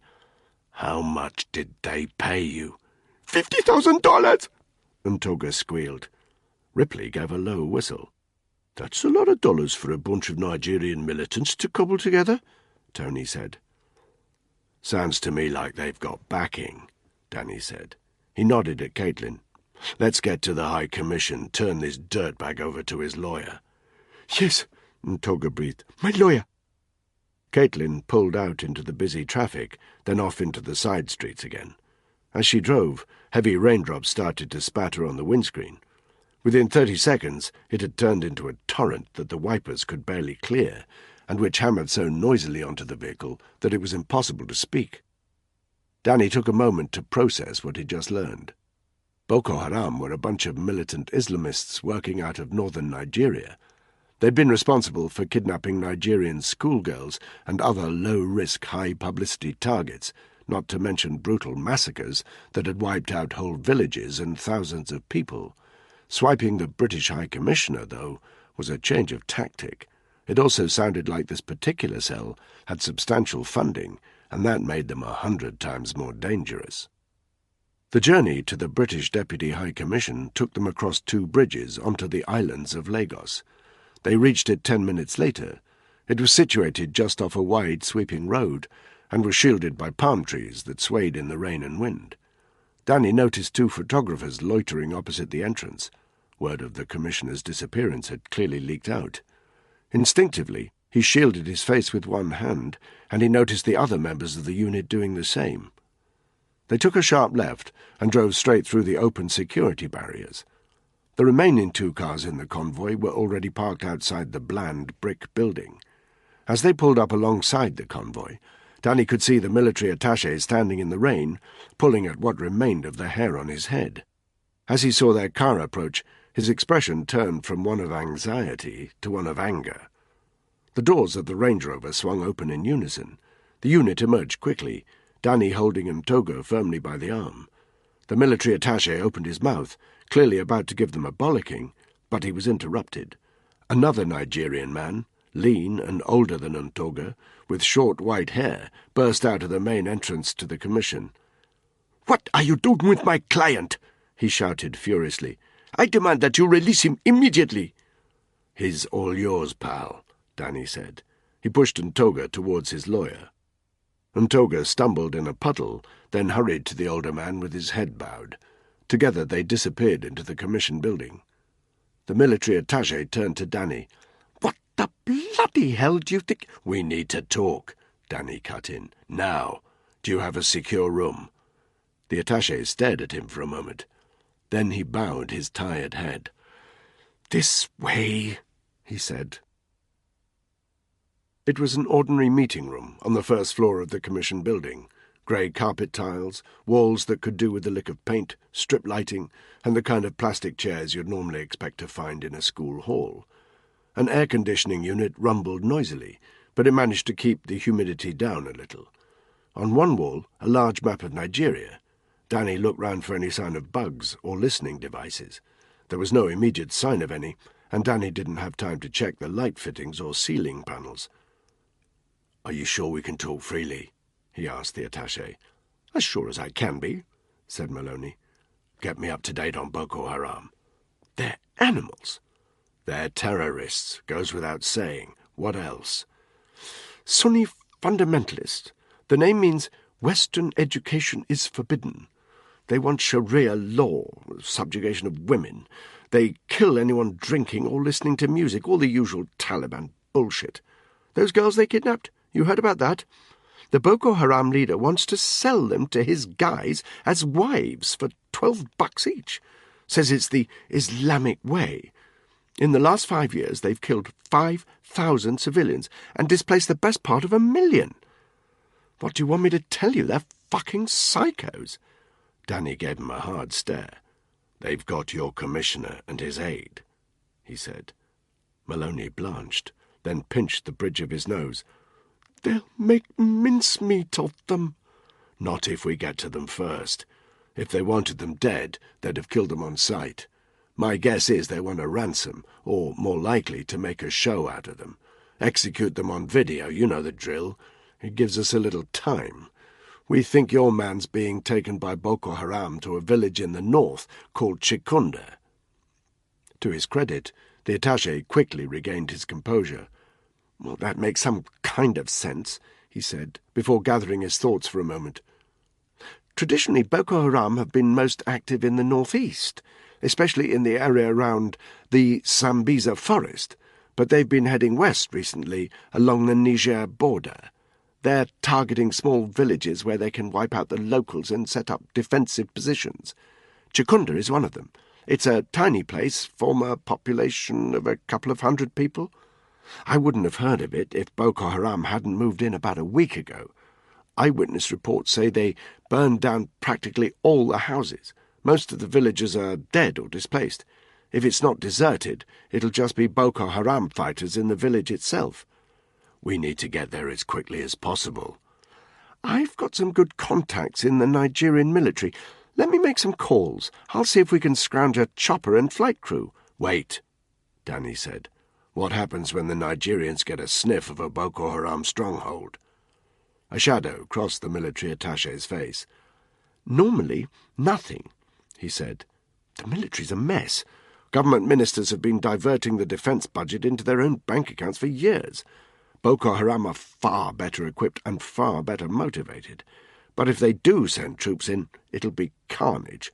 Neither side has any concept of human rights. The government have learned not to send in under-equipped troops, so they might just try to bomb the target with whatever assets they can cobble together, and they won't care about civilian casualties. Or about the hostages?" The attaché thought about that for a moment, then shook his head. "Maybe I can get on to Whitehall," he said. "Ask the Foreign Office to appeal to the Nigerians to hold back for 24 hours. "We can't risk it," Danny said. "Boko Haram had Ntoga in their pocket, and they've clearly got money to spend. They could have bought anyone in the government or military, and we don't know how deep the corruption goes. For now, this information doesn't leave this room. If Boko Haram are heading across country with the hostages, it'll be hard for them. The hostages will be slowing them down. If word reaches the kidnappers that we're onto them, the first thing they'll do is kill the hostages." "How long have we got?"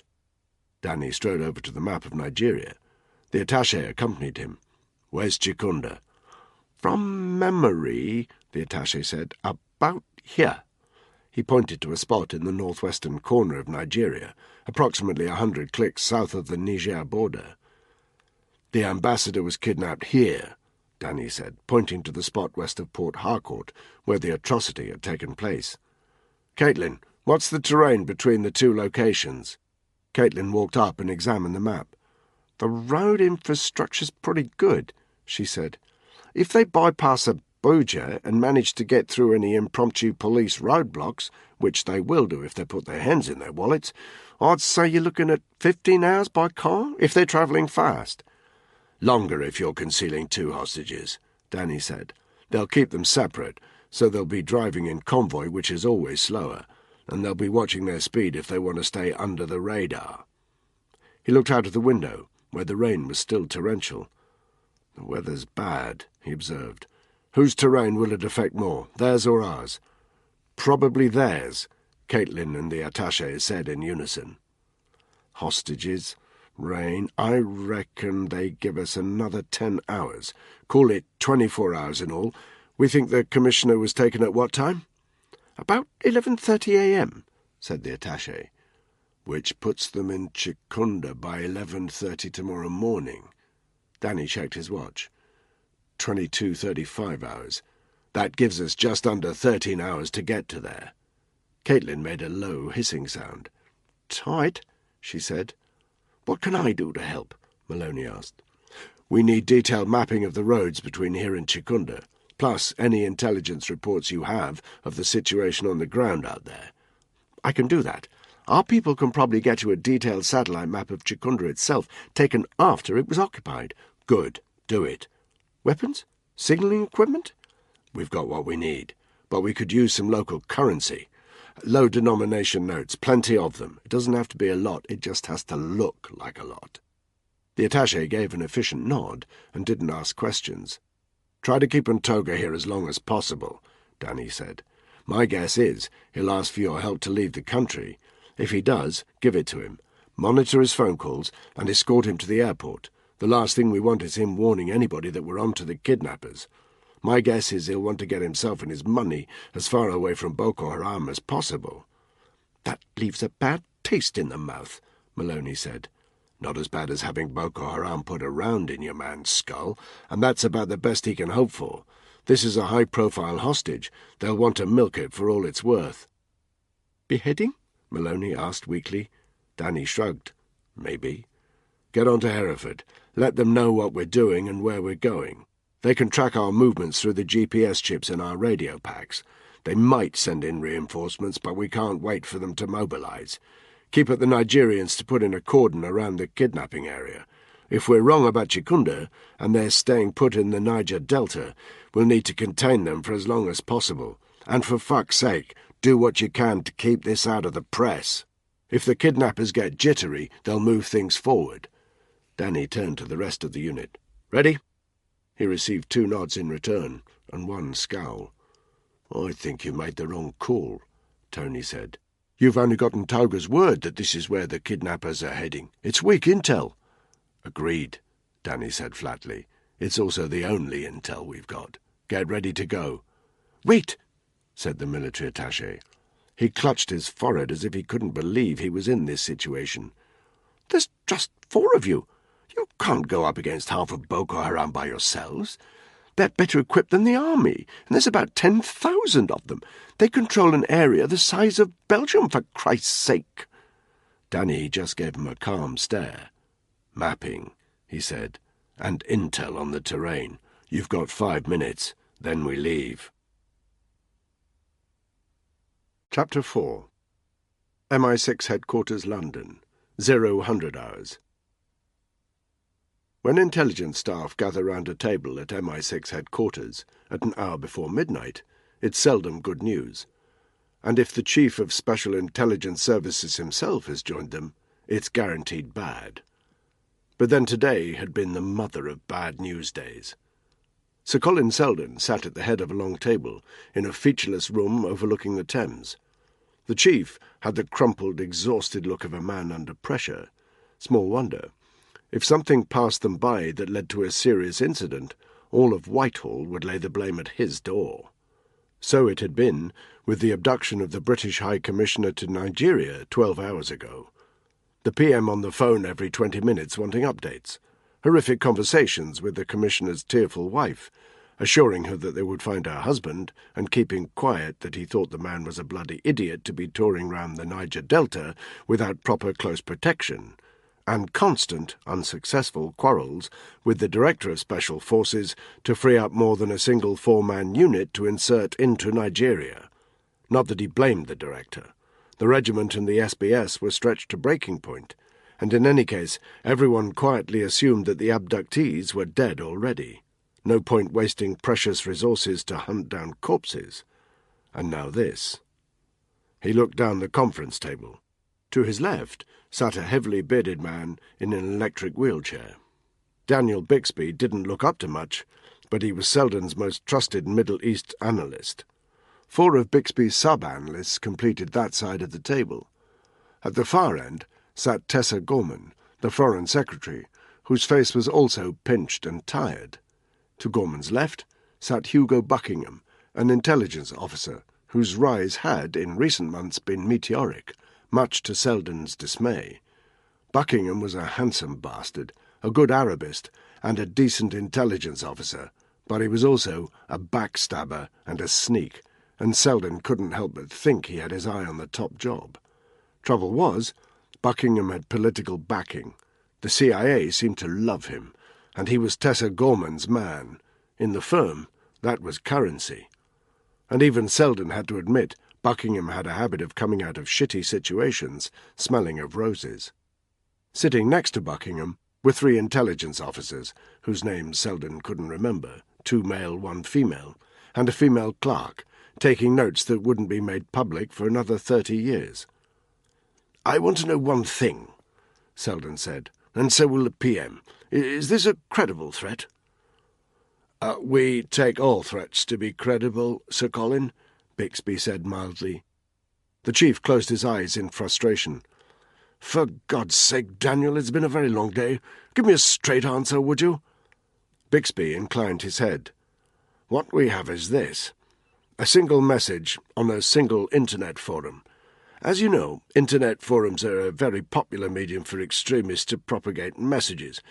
The message can be downloaded to a thumb drive, given to a courier, taken halfway across the world, encrypted, and then posted from any Internet-enabled computer.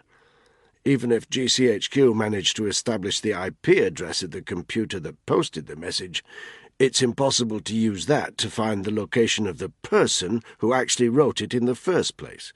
To make things more difficult for us, we have thousands of people writing aggressive extremist opinions on these forums, only a tiny fraction of whom will ever get close to providing a serious threat to our national security. So, when it comes to Internet forums, the challenge lies in separating the signal from the noise." The chief made a rolling hand gesture that said, "Get on with it." "It's the 20th of April today," the analyst continued. "The London Marathon's in 6 days. Before major events such as this, there's always a spike in terrorist chatter. As I said, most of it's noise rather than signal, and I'd be inclined to dismiss this message as just that, if it weren't for one thing." One of Bixby's sub-analysts handed Selden a piece of paper. "This is the message, verbatim." The chief read the message. It was brief. 26/04, 74:26-30, ordered by the Caliph, S/N 2121311. "You've all seen this?" the chief asked the room in general. Everyone nodded. "And 26/04 is the date of the marathon, right?" "Yes, Sir Colin," Bixby said. The chief and the Foreign Secretary exchanged a look. "We can't cancel it," said Gorman. "The PM won't have it. It makes us look weak." "Not as weak as a rerun of the Boston Marathon bombings," the chief muttered. "But of course we're not going to cancel it on the back of a one-liner on some obscure Internet forum." I must say," Hugo Buckingham butted in loudly, "that it all looks rather obvious to me." He gave the analyst a bland smile. "I'd have thought our analyst would understand that people aren't stupid. Surely a real terror suspect would encode their messages in some way." "I agree with Hugo," said the Foreign Secretary. She sounded relieved that somebody had seen fit to question the validity of the threat. "Messages like this must be to a penny in the lead-up to a major event." "I disagree, Sir Colin," Bixby said. The Foreign Secretary gave the disabled analyst a dangerous look, but he continued regardless. "Encoded messages are much more likely to stand out. I agree that a message like this looks like one of hundreds posted by Walter Mitty's all over the world, but our opinion is that whoever posted this one could well be trying to hide in plain sight, and the reason it concerns us is this word here." He jabbed the paper, pointing at the last word in the message. "Caliph." "Go on," the chief said. Hugo Buckingham cleared his throat. "If I may say, sir," he said, with the air of a man wanting to impart his knowledge, "you understand the meaning of the word caliph, of course. Historically, a caliph is the leader of a caliphate, a sovereign state of Muslim believers ruled according to Sharia law. It's the aim of certain extremist organizations, IS among them, to establish a modern-day caliphate, and indeed some of their leaders have already given themselves the title of caliph. It's window dressing, sir. We know who all these people are. They may have very limited powers in certain parts of the Middle East, but the chances of them—" In an uncharacteristically raised voice, Bixby interrupted. "In the past 3 months, Sir Colin, we've been receiving intelligence chatter about an unidentified extremist figure who gives himself exactly that title. We know very little about him, and that always rings alarm bells." "Go on," the chief said. "For God's sake, let him speak, Buckingham." "Thank you, Sir Colin." Bixby collected his thoughts for a moment. "I'm sorry, we haven't a lot to go on. We don't know what this SN number represents, some kind of serial number, we presume, but we've run it through all our systems and we've come up with no positive matches. We're almost certain, though, that 74:26-29 refers to a certain passage from the Quran." He cleared his throat and recited from memory, "I will drive him into the hellfire. And what will explain to you that which hellfire is? It allows nothing to endure and leaves nothing alone. It blackens the skins of men." Silence in the room. "Well, what the bloody hell is that supposed to mean?" the chief said finally. "There's a type of missile called a Hellfire, isn't there? Is that what it refers to?" "Perhaps," said Bixby. He sounded unconvinced. He cleared his throat again. "We know almost nothing about this self-styled Caliph. We're pretty sure he exists, but any attempts by our assets in Syria or Iraq to find out more about him are completely stonewalled. There is a suggestion that he might be of Qatari origin, which makes some kind of sense, because to stay off the grid requires large quantities of ready cash, and the Qataris are massively oil-rich. So are the Saudis, of course, and we've pretty good evidence of wealthy individuals from both states funding Islamist groups across the Arabian Peninsula and elsewhere. But a couple of independent references we have to this Caliph come from intelligence sources in Qatar. If we want to find out more about him, I'd suggest that would be a good place to start." The chief nodded and fell silent for a minute. All eyes were on him. "What assets do we have in Qatar at the moment?" he asked. Bixby opened the manila folder on the table in front of him and withdrew a sheaf of paper. The chief scanned it quickly. There was a picture of an Arab man in traditional headgear, and beneath it a lot of dense writing. "Give me the edited highlights," Selden said. "His name is Ahmed bin Ali al-Essa," Bixby said. "His SIS handle is codename Murdoch. He's an oil magnate with several concessions from the Qatari government to pump oil offshore in Qatari waters. He has a massive workforce out in Qatar, as well as very close ties with the Qatari government. But he has substantive trade agreements with the UK, which he very much needs to keep intact. As a result, he's open to the idea of passing intelligence on to us. We've received good stuff from him over the past 5 years, all high-grade, all accurate. I'd say he's a friend of the firm, Sir Colin. Our analysis is that if he were to put out feelers among his workforce about this Caliph character, it could be beneficial." "Do it," said the chief. "It's not entirely straightforward," Bixby said. "Ahmed al-Essa insists on face-to-face contact. Not surprising, really.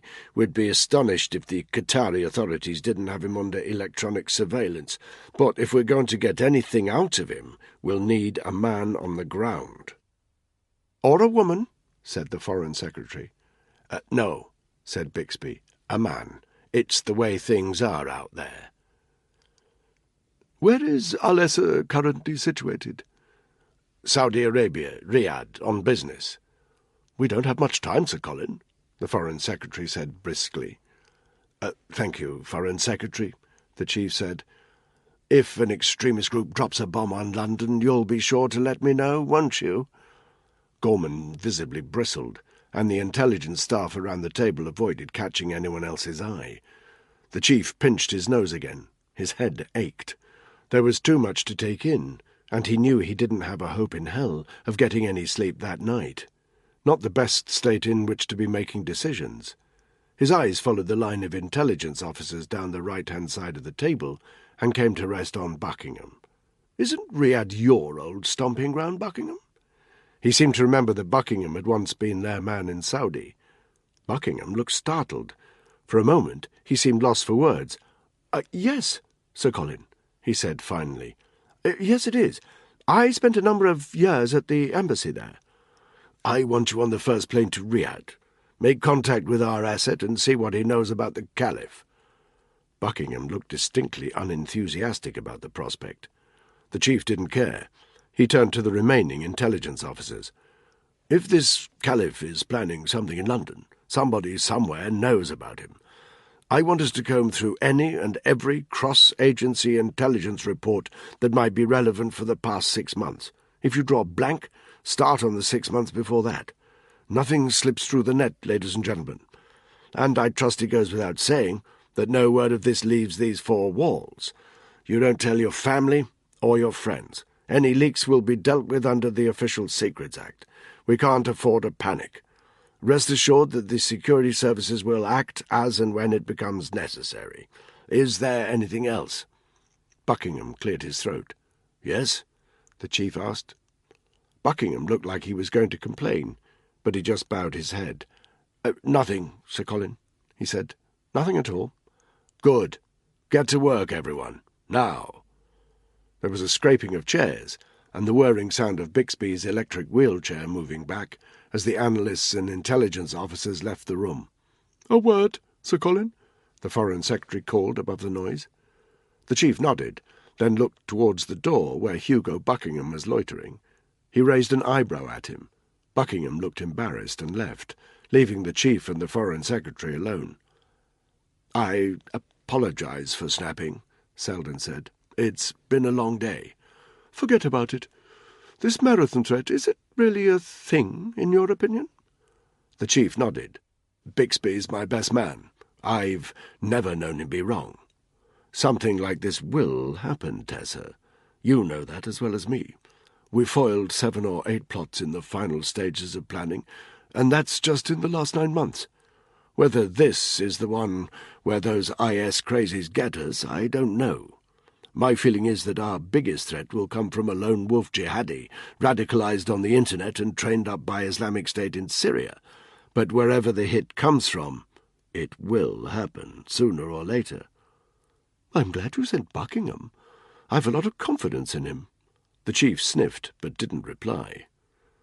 "You need to know that the PM is spitting feathers about this Nigerian situation," Gorman continued. "You have to give him some good news, and soon." "There's none to give. I'm sorry, Tessa. I know the guy's probably a friend of yours, but if Boko Haram have him, the chances of him turning up alive are almost 0. "If that happens, it will look like a failure on our part," Gorman said. "And on yours, of course." The chief gave her a serious look. "Blame can always be reapportioned," he said. "The regiment are in country. If they fail to find the hostages, it can always be put down to incompetence on their part. Hereford never answers back in public. They can take a hit now and then." Gorman allowed herself a smile. "If you say so," she said. "If you say so." Chapter 5. "For the record," Tony said, "I still think this is a shit idea. We don't even know the hostages are definitely in the backwater we're headed to. You agree with me, right, Ripley?" There had been no let-up in the rain. As the unit climbed into the vehicle, they were dripping wet, and the interior filled with condensation as soon as Caitlin pulled away from the High Commission building. A roll of thunder cracked overhead, accompanied by a flash of lightning that lit up the stern profiles of the 4 soldiers in the vehicle just for a second. Danny had the passenger seat.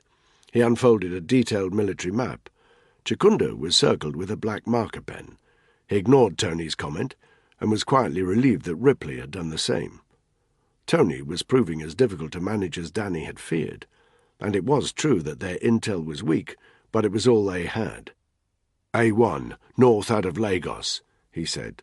Caitlin nodded. "I know it." "Where did you get all this local knowledge?" Ripley asked from the back. "I was stationed in the Aussie embassy here for 2 years. "Worst 2 years of your life, right?" "Not at all. I loved it." She paused. "I had a Nigerian husband." "Had?" Danny asked. Caitlin nodded. "The police took exception to him having a white wife. That's how I know what goes on in the basement of the police building. He never made it out." She said it without any emotion. Danny found himself making a small mental adjustment about this woman. She must hate the police, really hate them. But she'd been willing to use their reputation to break Ntoga. She was a good asset, ruthless, but good. "Do you really know the Inspector General of Police?" "We haven't been introduced." So why'd you have his number in your phone? Caitlin looked straight ahead. Because one of these days, she said, he and I are going to have a little chat about what he did to my husband. Why do I have the idea, Ripley muttered, that he'll end that conversation with a face like a busted arsehole? No reply. The conversation died. The Lagos traffic was nose to tail, the air thick with the stench of exhaust fumes and the aggressive sound of car horns. But Caitlin evidently knew the roads well, and within 20 minutes she had negotiated their way out of the busy metropolis. Through his window, Danny had caught sight of the city behind them. In the dark, the glowing high-rises looked very modern. It would be easy to forget the slums that surrounded the city, and the tumble-down shacks that housed half the population. And just beyond the illuminated buildings, he could make out the coast. Not that he could see much of it through the dark and the rain, just the vague impression of lights on the ships out at sea. Lagos was a busy port, and as they headed away from the interior, it felt like they were leaving civilization. The road was bad as they headed north. Caitlin did what she could to avoid the many potholes that riddled the highway, but it was impossible to miss them all in the dark, and Danny felt bone-shaken after just half an hour, though he noticed that Ripley was managing to get some shut-eye in the back. The weather was terrible. It was a blessing and a curse. On the plus side, it seemed to be keeping most traffic from the roads. They passed the occasional tatty old white Toyota coaster, rusting and rickety with drenched luggage piled high on its roof. Now and then they overtook a heavy lorry that trundled along and blinded them with spray, but not much else. With the roads so clear and the weather so bad, they passed through the built-up towns north of Lagos without any trouble. Even better, the rain had sent the soldiers guarding the semi-regular roadblocks hiding for shelter. Caitlin slowed down to pass the cement blocks placed, Iraq-style, along the middle and side of the road, but they passed each one unchallenged, no doubt thanks to the weather. On the downside, the storm limited their speed, badly. Caitlin struggled to keep a steady 65 miles per hour. For 2 hours they travelled slowly, but without incident. The rain continued. Danny realised that the storm must be following them north. At 0100 hours, he decided it was time to swap drivers. "Pull over," he told Caitlin. Once they were on the side of the road, he looked over at Ripley. "Take the wheel," he said. "I'll drive," Tony announced, opening his side door before Ripley could even move. "Don't want to end up in a ditch." A dangerous shadow fell across Ripley's face as Tony and Caitlin walked round the back of the car to swap places. "Leave it, mucker," Danny said quietly. Ripley remained quiet, but didn't look happy. Behind the wheel, Tony floored the vehicle. Danny had to concede that he was a good driver, better than Caitlin. He managed safely to keep their speed above 70 miles per hour for the next 2 hours, while Caitlin caught up on her sleep. As they drove, Tony looked over his shoulder to check she wasn't awake. "What do you think of the bird?" he asked quietly. "She can handle herself," Danny said. He found himself remembering the sweat on her nose, and the way her lips parted when she looked at him. Then he remembered Clara. "Yeah," Tony sniffed. "She's a ruthless bitch. She's a looker, too. I might have a crack at her." He glanced at Danny. "Unless you get there first," he said. Danny kept his eyes on the road ahead. By the time they reached the point where the highway crossed the River Niger, it was already 0300 hours. Danny estimated that they were at least 75 clicks further south than he wanted to be by now, but there was nothing they could do other than keep their foot down. "We need to refuel," Tony said, as they emerged on the northern side of a small town called Oda. Danny nodded, and Tony pulled over onto a marshy puddle to the side of the road. Danny jumped out. He saw, just 10 metres from the side of the road, one of the Toyota coasters lying upturned and long abandoned. As he removed one of the jerry cans from the boot and carefully poured the precious fuel into the vehicle, he saw another vehicle on the other side, a saloon car perhaps, absolutely totaled. Welcome to Africa. Once the tank was full, he walked round to the driver's side and opened Tony's door. "Ripley's driving now," he said. Tony looked like he was going to argue, but then glanced over at Caitlin and seemed to change his mind. He climbed out of the car and swapped places with Ripley. The state of the road made a burst tyre almost inevitable. It happened at 0430 hours, a huge bang from the front left-hand side just as they were reaching the outskirts of Abuja. "What the fuck?" Tony shouted from the back. The blowout didn't delay them more than 10 minutes, thanks to the powerful high-lift jack, but they were all aware that another would leave them without a tyre.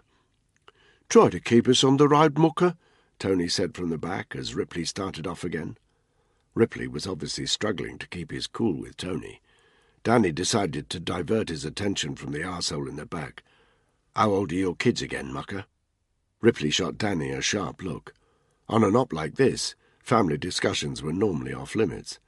An unspoken agreement that nobody wanted to be reminded of their loved ones when they were tooled up and moving into a combat situation. But beneath his gruff exterior, Ripley was a family man who never gave up an opportunity to talk about them. Now his face lightened. 11 and 9. The oldest just got his first skateboard, he said. Took him to a half-pipe the other day. He looked into the rear-view mirror. Danny did too, and saw that Tony had his eyes closed. "Don't worry about me," Ripley said. "I can deal with him." They headed relentlessly north. Dawn hit half an hour later. It brought with it an improvement in the weather conditions, but Danny knew it would make other aspects of the journey more difficult.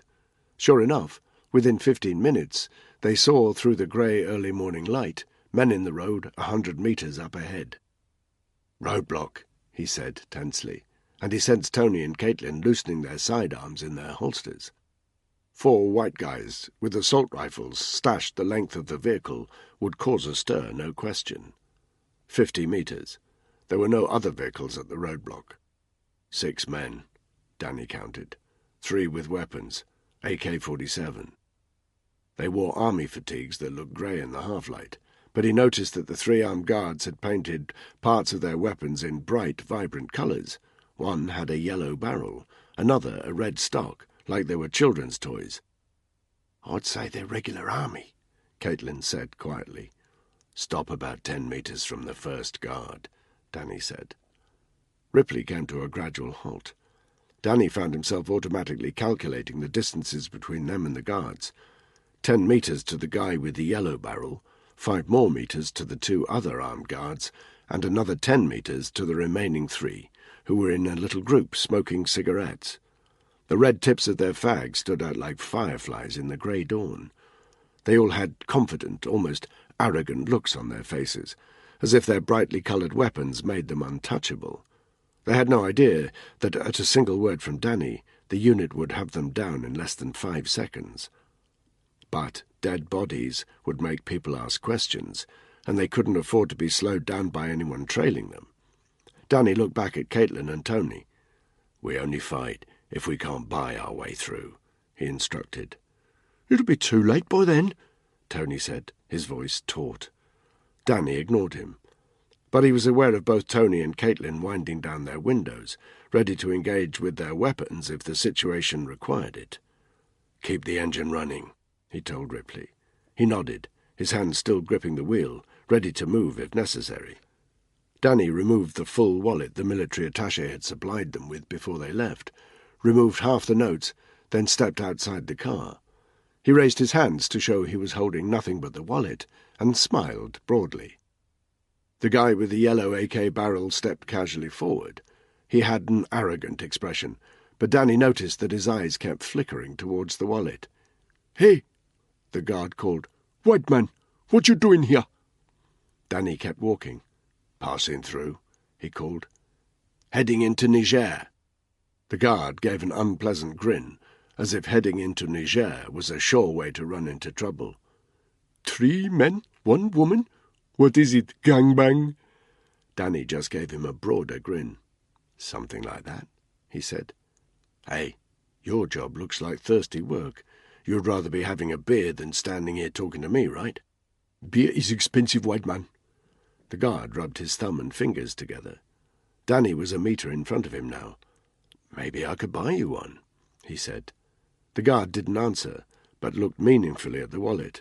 Danny pulled out the stash of notes. "It's all I have," he said. The guard gave an unimpressed sniff, but he also licked his lips and Danny knew he was through. He handed over the notes, and the guard casually put them in his pocket.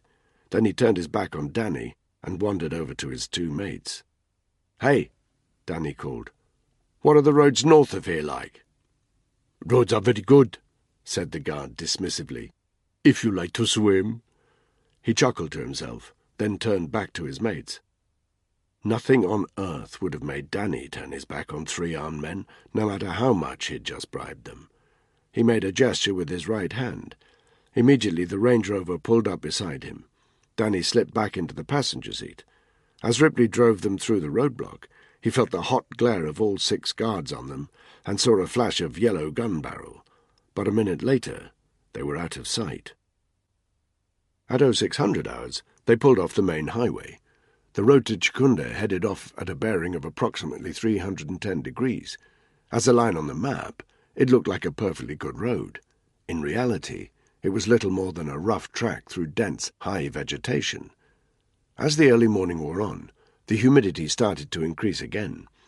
It felt as if the air itself was going to burst with rain again. At 0630 hours, it did, stronger than before. Even with the windscreen wipers going full speed, visibility was a scant 5 meters. Danny watched carefully through the windscreen, scanning the road ahead for unseen dangers or threats. "Stop!" he shouted suddenly. Ripley hammered the brakes. The Range Rover skidded badly. Ripley expertly drove into the skid in order to get control of the steering again, but with a lurch, Danny felt the 2 right-hand wheels rise for a good couple of seconds. They thumped back down onto the ground, but the vehicle still had forward momentum. They skidded down the dip in the road that Danny had only seen at the last minute. Mud and water splashed over the windscreen, completely obscuring their view as they came to a sudden jolting stop. The engine died. Rain hammered on the roof of the car. "What the fuck have you done now?" Tony shouted from the back.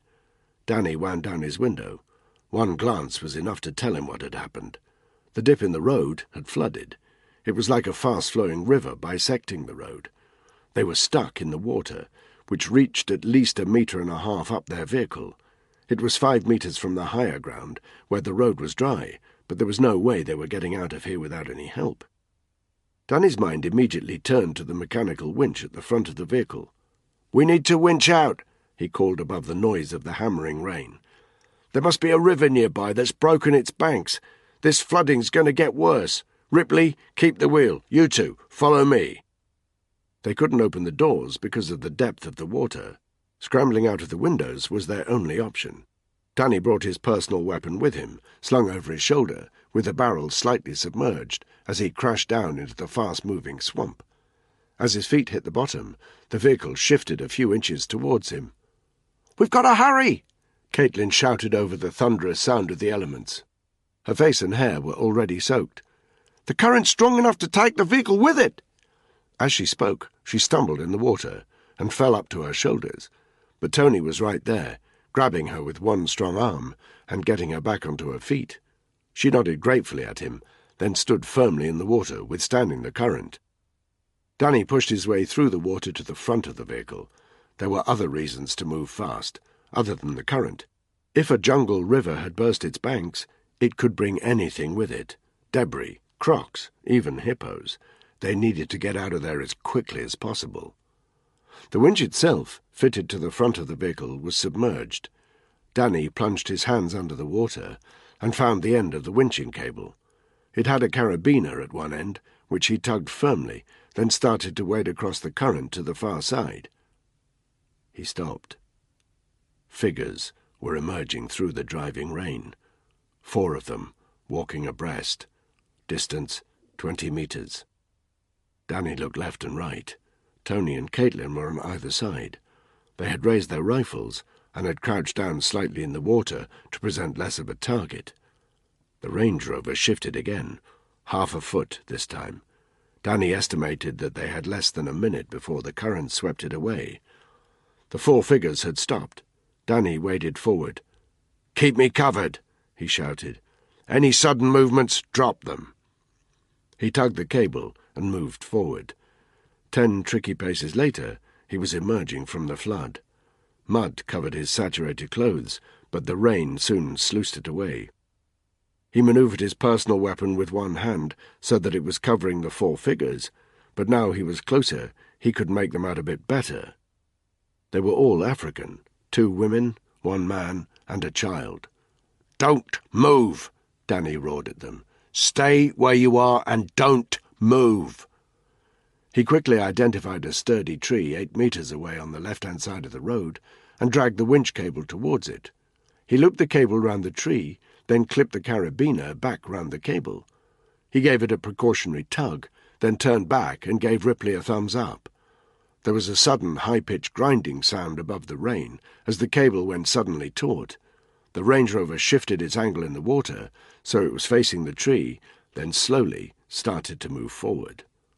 Tony and Caitlin flanked the vehicle, still keeping low, their weapons still aimed at the 4 figures. Danny kept the butt of his own weapon pressed hard into his shoulder and approached them through the rain. He reduced the distance between them to 10 meters.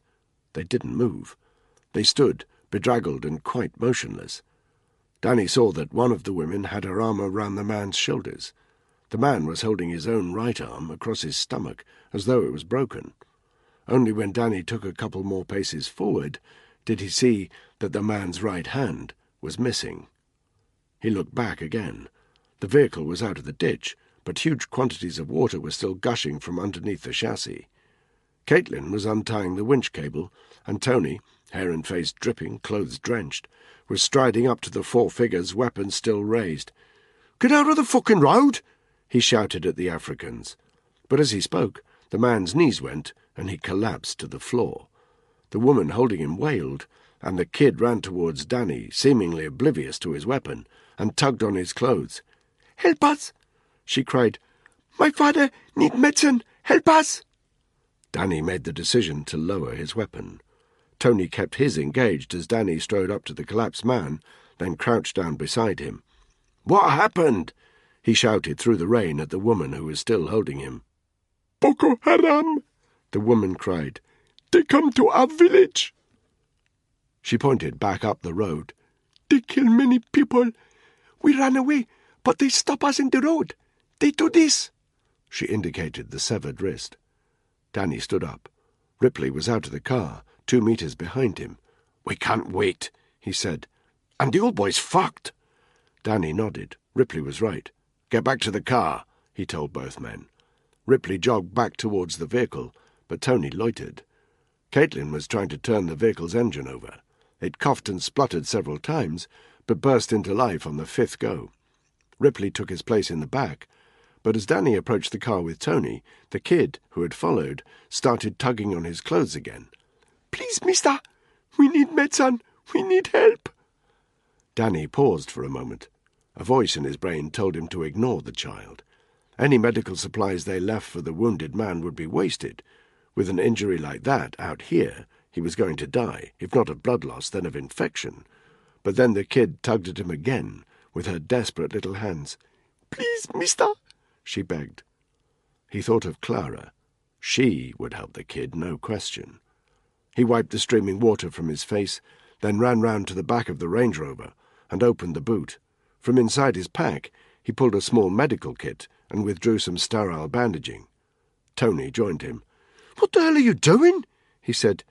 "We might need that." He tried to grab the medical equipment, but Danny snatched it away. "A few fucking bandages isn't going to do anything for him," Tony said. "He's a goner." "It'll make the family feel like they're helping." He walked round to the front of the car, knelt down, and handed the sterile bandaging to the kid. "That's all I have," he lied. From the corner of his eye, he could see Caitlin watching him from inside the car. Her lips parted again. The child gave Danny a wide-eyed stare of gratitude. Danny looked over his shoulder towards the mother, who was standing a couple of meters away. "Have you seen any other white men on the road?" he asked. And when she looked at him a bit perplexed, he pointed at the skin on his hand. "White skin, like mine." She glanced left and right, then nodded nervously. Danny stood up. "With Boko Haram?" he asked. "The white men were with Boko Haram?" She nodded again, then held up 2 fingers. "2 men," she said. She held up her hands, wrists touching. "Tied," she said. Danny felt a surge of relief. He exchanged a look with Tony, then walked round the kid to get closer to the woman. "When?" he said. "How long ago?" The woman thought for a moment, then held up 3 fingers. 3 hour, she said. "Shit," Danny hissed. A quick calculation put the hostages in Chikunda at 0900 hours, earlier than Danny had previously estimated. Danny and Tony immediately turned back to the car, but suddenly the woman grabbed Danny's arm. "Don't go that way," she said. Her bloodshot eyes were wide open with warning. "There are bad things that way." He shook her off, followed Tony back to the vehicle, and climbed in. "Go," he told Caitlin. She moved off. The African family stood by the side of the road and solemnly watched them leave. The woman was muttering to herself. As they passed, she stared directly into Danny's eyes and shook her head.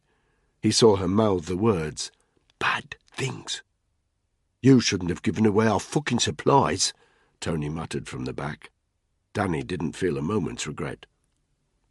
"Floor it," he told Caitlin. 2 tied-up white guys were on this road 3 hours ago. I reckon they'll make it to Chikunda by 0900. He glanced at Tony in the rearview mirror. There was no hint of an apology in his face. He almost looked pissed off that Danny had been right. "At least we know they're still alive," Caitlin said. Danny shook his head. "Wrong. We know they were alive 3 hours ago. If they were planning to execute the hostages in Chikunda, there's a good chance they won't fuck around. We might be too late." "Bad news for you if we are, boss," Tony muttered. Danny ignored the comment, but he couldn't help remembering what Hammond had said about this being his last chance.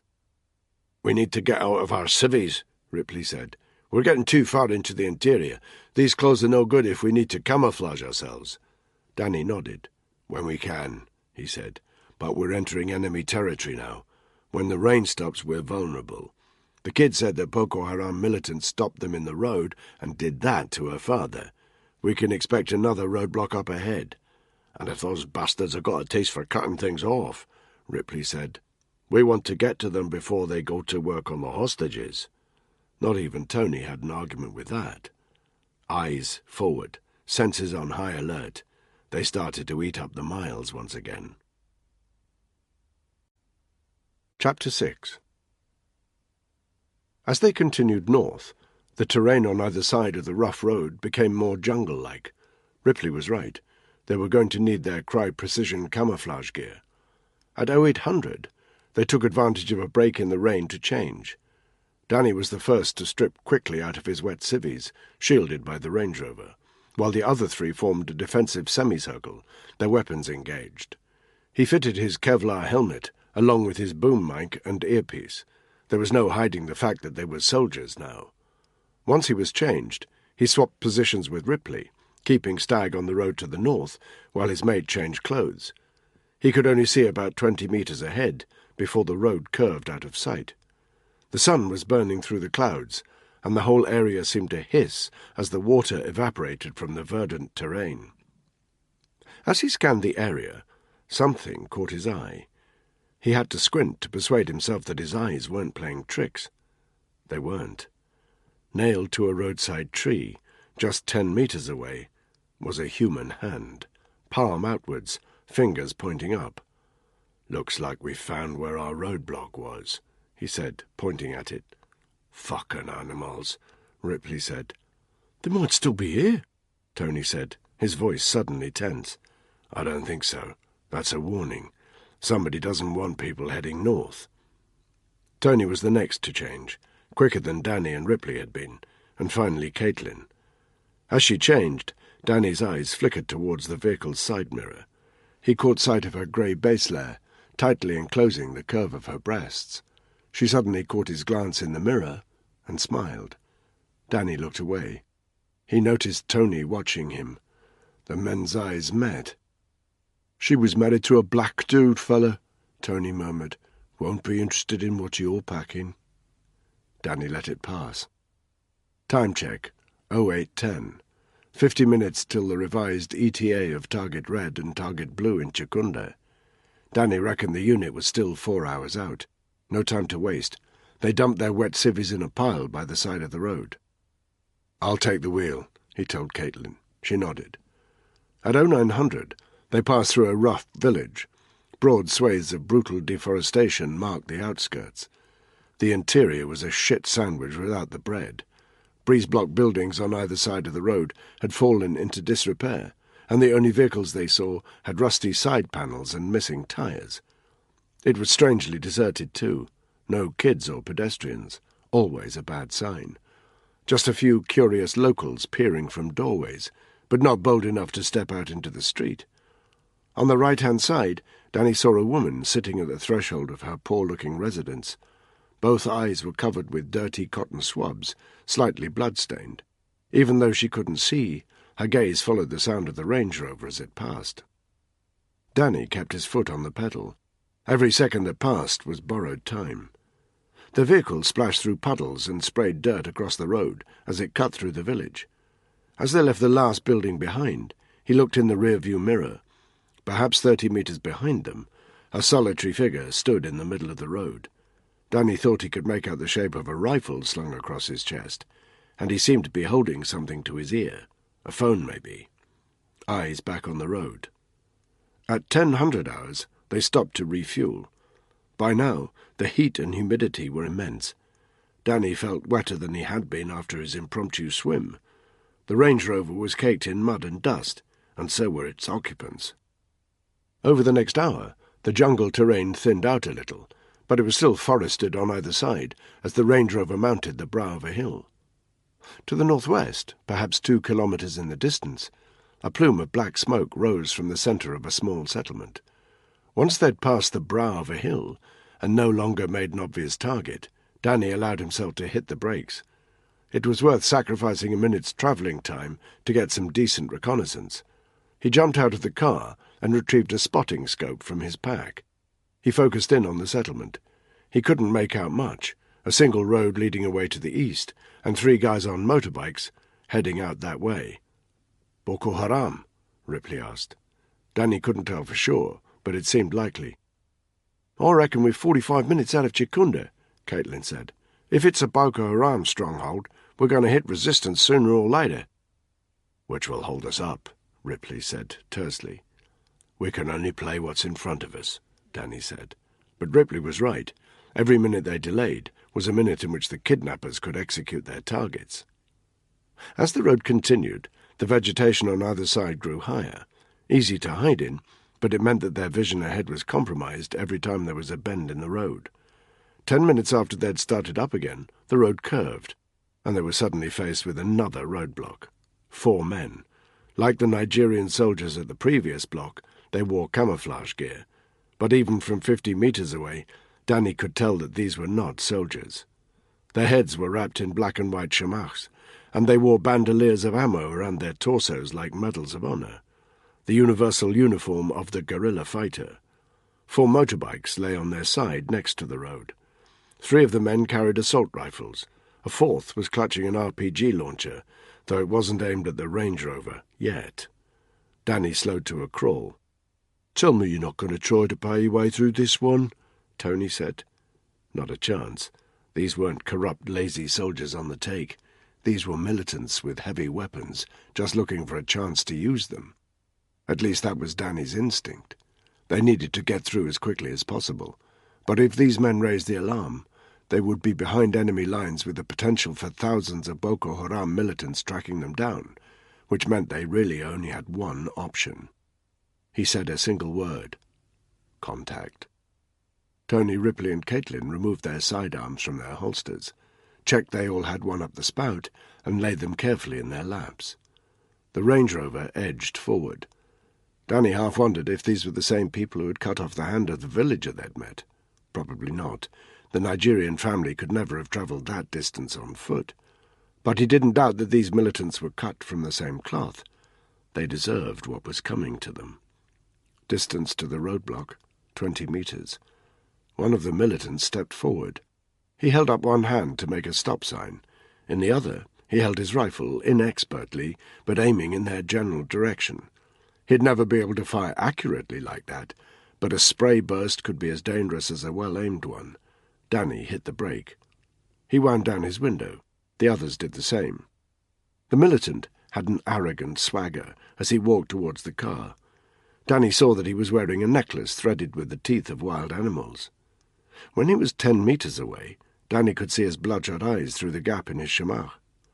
He gripped his handgun firmly. "Ripley," he breathed, "take the RPG. Caitlin go left, Tony right. No arguments." The militant drew up alongside the car. He wrapped one hand on top of the vehicle wing, then bent over to look through the open window. Danny caught the musty smell of his chamois and the rank stench of several days' unwashed sweat. He didn't even wait for the militant to speak. He just raised his cig and fired a single shot into the rough cloth covering his face. The chamois absorbed any spatter. The militant hit the ground in a millisecond. At the same time, Caitlin, Ripley and Tony swung their doors open. Danny heard shouting from the remaining 3 militants, a moment of confusion that brought the unit the fraction of a second they needed to do their work. 3 rounds was all it took. The guy with the RPG was raising it to his shoulder as the unit discharged their weapons practically in unison. The 3 remaining militants collapsed in a silent heap, and the grenade launcher crashed uselessly to the ground. Danny had to shove his door hard to open it, because it was lodged in by the body of the guy he'd shot. Once he was out, he discharged a second round into the corpse's head, just to be sure. Tony and Ripley had grabbed their rifles and were panning round the area, checking for threats. Caitlin and Danny ran up to the remaining 3 corpses and delivered 3 more safety shots. The bodies juddered slightly as the rounds entered, but then remained still, blood pooling around them. A harsh crackling sound. On the side of the road, just by the 4 motorbikes, Danny saw a battery-powered radio pack. A voice came through, speaking a language he didn't recognize. He and Caitlin exchanged a look. "Someone's going to come looking for these stiffs," Caitlin said. "Do we hide the bodies?" "No point," Danny said tersely. "If someone's searching for them, they'll know they're missing whether they find the bodies or not." He pointed to the radio. "Sounds to me like they'll come looking any second. We need to get off this road as quickly as possible." They sprinted back to the Range Rover. By the time they reached it, Tony and Ripley were already in the back. "We'll drive for another 10 minutes, he announced. "Then we'll hide the car and continue on foot." "We should ditch the car right now," Tony said. His voice was tense. "Hide it in the roadside vegetation. Make a covert approach on foot from a distance." Danny considered it for a moment. Time wasn't on their side. They needed to advance to target as quickly as possible. God knows what was happening to the hostages right now. The longer they could stay with their vehicle, the better. He estimated Chikunda was approximately 25 minutes away. If Boko Haram were to dispatch guys immediately from there, 10 minutes would give the unit a decent buffer to get off the road. "We drive for 10, Danny said. "You're gonna get us fucking killed," Tony scowled. "Keep your mouth shut," Ripley said. Danny ignored the tension in the back as he turned the engine over and hit the gas. The wheels bumped heavily over the bodies in the road as he pushed the Range Rover as hard as it would go. They passed through a couple of clicks of desolate terrain, where the trees in the forested area on either side of the road had either been cut down or burned, leaving stumps or black, charred patches of earth. Occasionally they passed single-story buildings, one of concrete, others of mud and corrugated iron. They were all dilapidated and destroyed, all uninhabited. It was as if a tornado of destruction had whipped its way through the terrain. They saw nobody. The sky was blue, the sun fierce. There was no longer any sign in the surrounding terrain of the rainstorm that had caused them so much trouble. On the contrary, Danny's eyes hurt from the glare, as, 3 clicks on, the forested area on either side of the rough road returned. "That's 10 minutes, Tony stated. "Get off the fucking road!" Danny pushed it for another 30 seconds. They came to a solitary concrete structure embedded among the trees on the left-hand side, half covered with creeping vegetation. Perhaps it had once been a barn. Whatever, it was about 5 times the length of the Range Rover. The roof was partially collapsed, and a section of wall had buckled inwards, but it offered a hiding place for the vehicle. Danny yanked the steering wheel sharp left. They trundled heavily off-road and up to the barn. Ripley jumped out and quickly opened a set of rickety wooden doors. Danny drove inside. There was only just enough room, because a pile of rubble had fallen into the centre of the barn, stopping them from moving any further forward. Several shards of sunlight pierced the broken roof. They illuminated nothing but dusty earth and broken blocks of concrete. Danny killed the engine. The unit debussed. "Quiet," Ripley hissed. The unit halted by the vehicle, stock still. There was a buzzing sound in the distance, growing louder. 20 seconds later came the unmistakable sound of motorbikes speeding past the barn. 50cc, Danny reckoned from the tinny sound of the engines. He counted 5 of them. As the engine noise died away, the unit edged towards the entrance of the barn, just in time to see the final motorcyclist before he disappeared over the brow of a hill, 75 metres away. He had a rifle slung over his back. "That was too fucking close," Tony said. He turned to Danny. "You've got a death wish, pal. No wonder your mate Spud came back looking like Stephen fucking Hawking." Something snapped in Danny's head. He felt himself ready to burst with anger, to go for Tony, put him down, but then he remembered something his unit companion had said back in Hereford. "You've probably heard a few rumours about old Danny.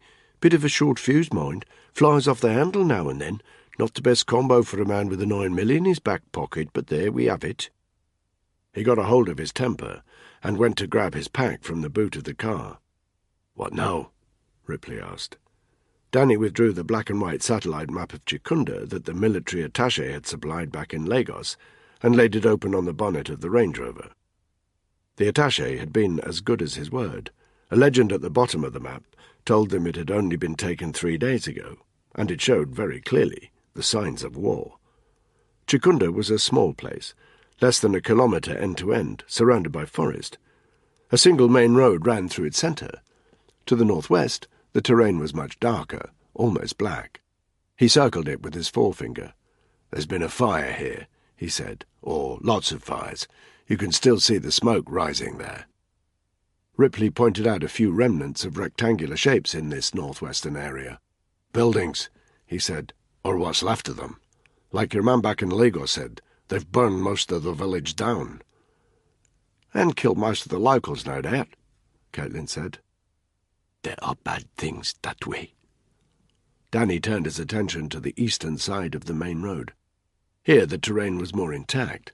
There was a large open area surrounded by 3 rectangular buildings, each set at the vertex of a triangle and facing in towards each other. A quick look at the scale told Danny they were about 25 metres long and about half as deep. 30 metres to the north of them, still on the eastern side of the road, was a walled-off compound containing 3 circular huts. He pointed to the northernmost of the 3 rectangular buildings.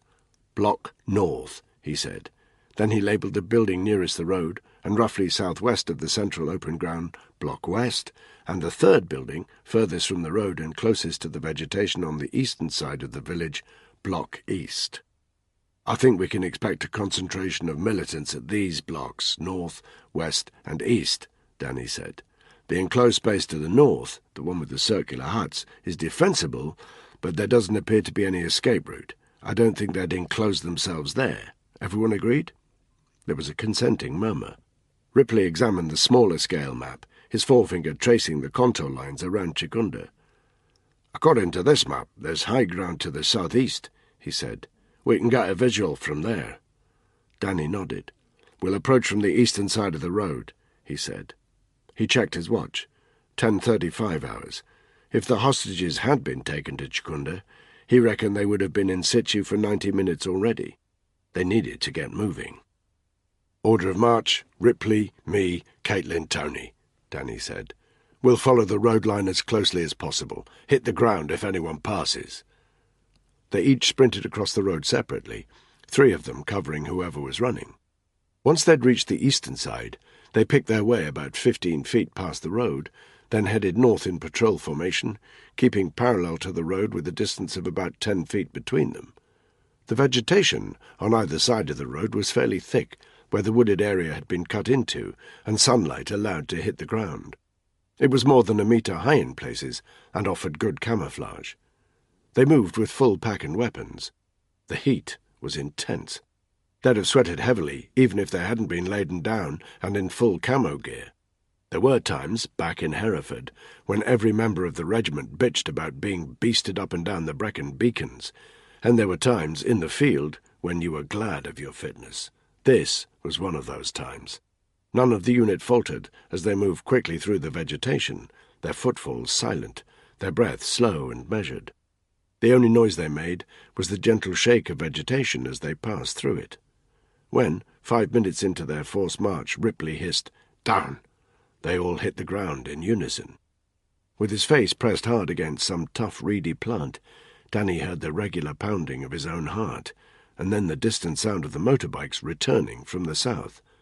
The noise made a sharp crescendo as they buzzed quickly past, then disappeared as the motorbike sped north back towards Chikunda.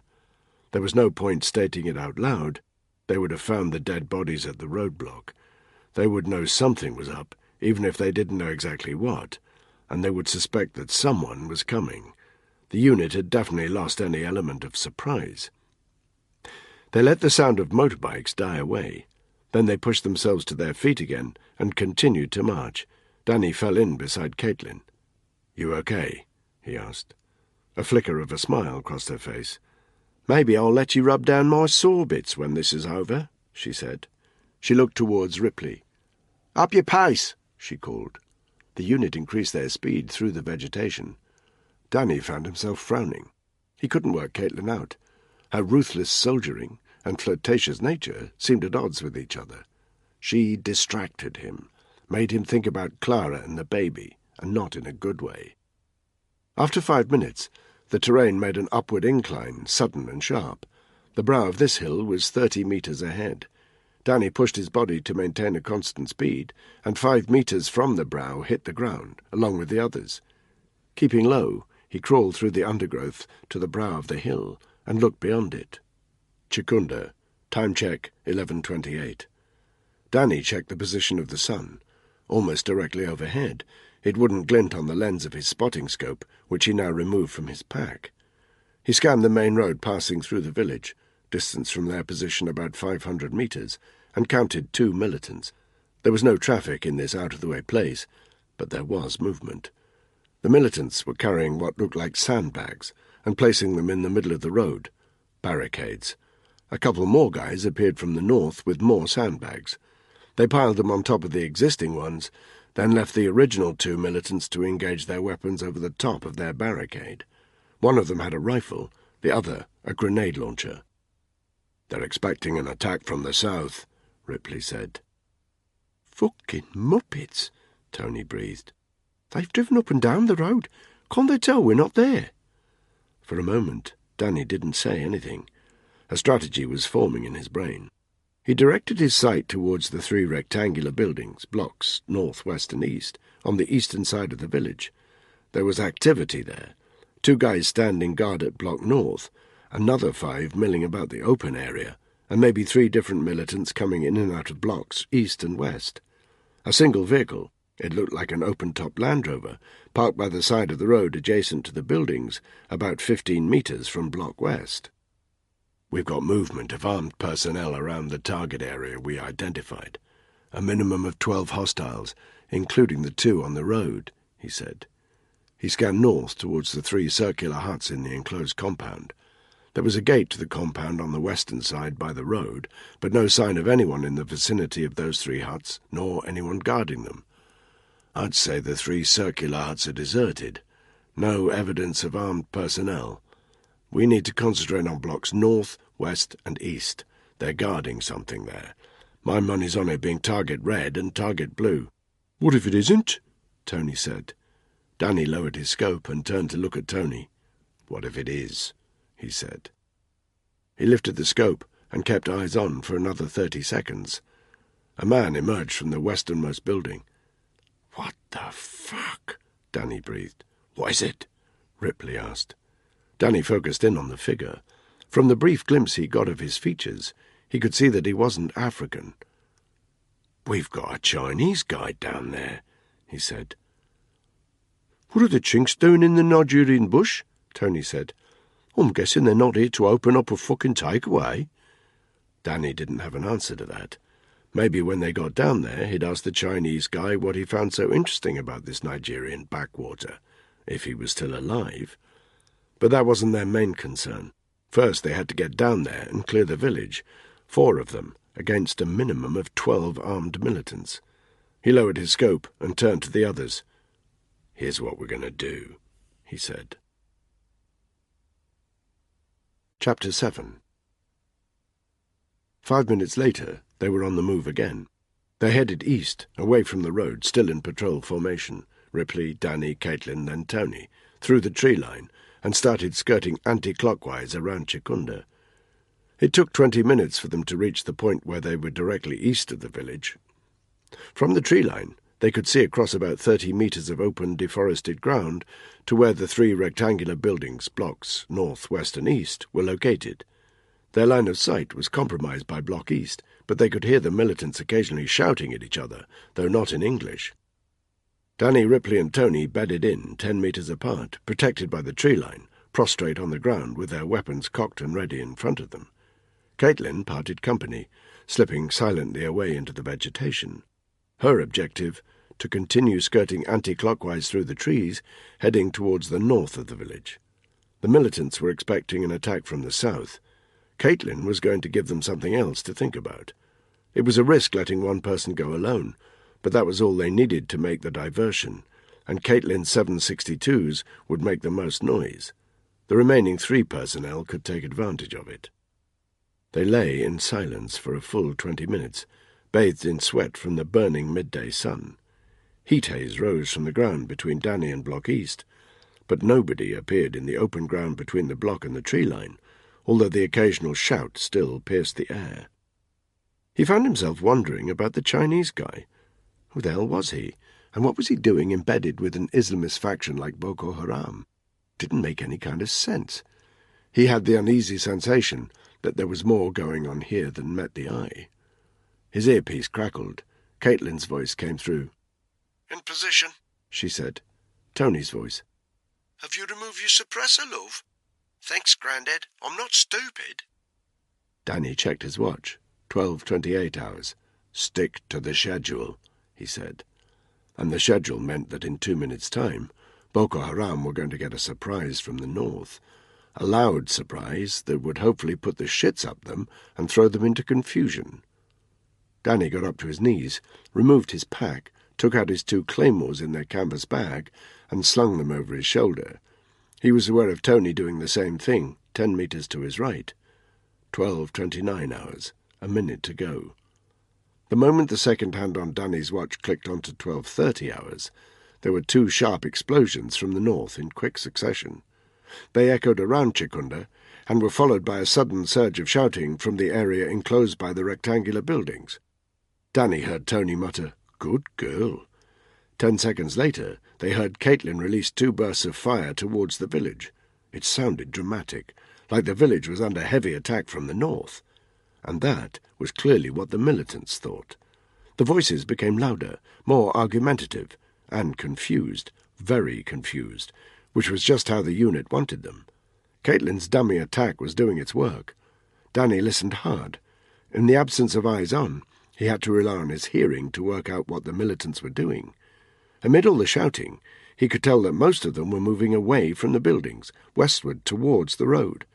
He didn't doubt that a few would have remained by Block North, especially if there were hostages there, but it sounded like the bulk of the armed personnel were mobilizing to head off the attack to the north. Danny looked towards Ripley and Tony. They were watching him closely, ready for his command. He held one hand up to say, "Hold steady." Gunfire from the direction of the road, the sharp, distinctive bark of single rounds from AK-47s. 5 seconds later, the whoosh of a rocket being fired from a launcher, followed by the shrapnel crack as the rocket detonated. "Caitlin, you okay?" No answer over the radio. Caitlin's reply came in the form of a 3rd burst of fire. It was hard to tell, but Danny thought it was coming from a slightly different direction from the first 2. There was no denying it. Caitlin knew what she was doing. The Boko Haram fighters would think they were being attacked from more than one location. Danny swiped his hand down, indicating to Tony that they should advance.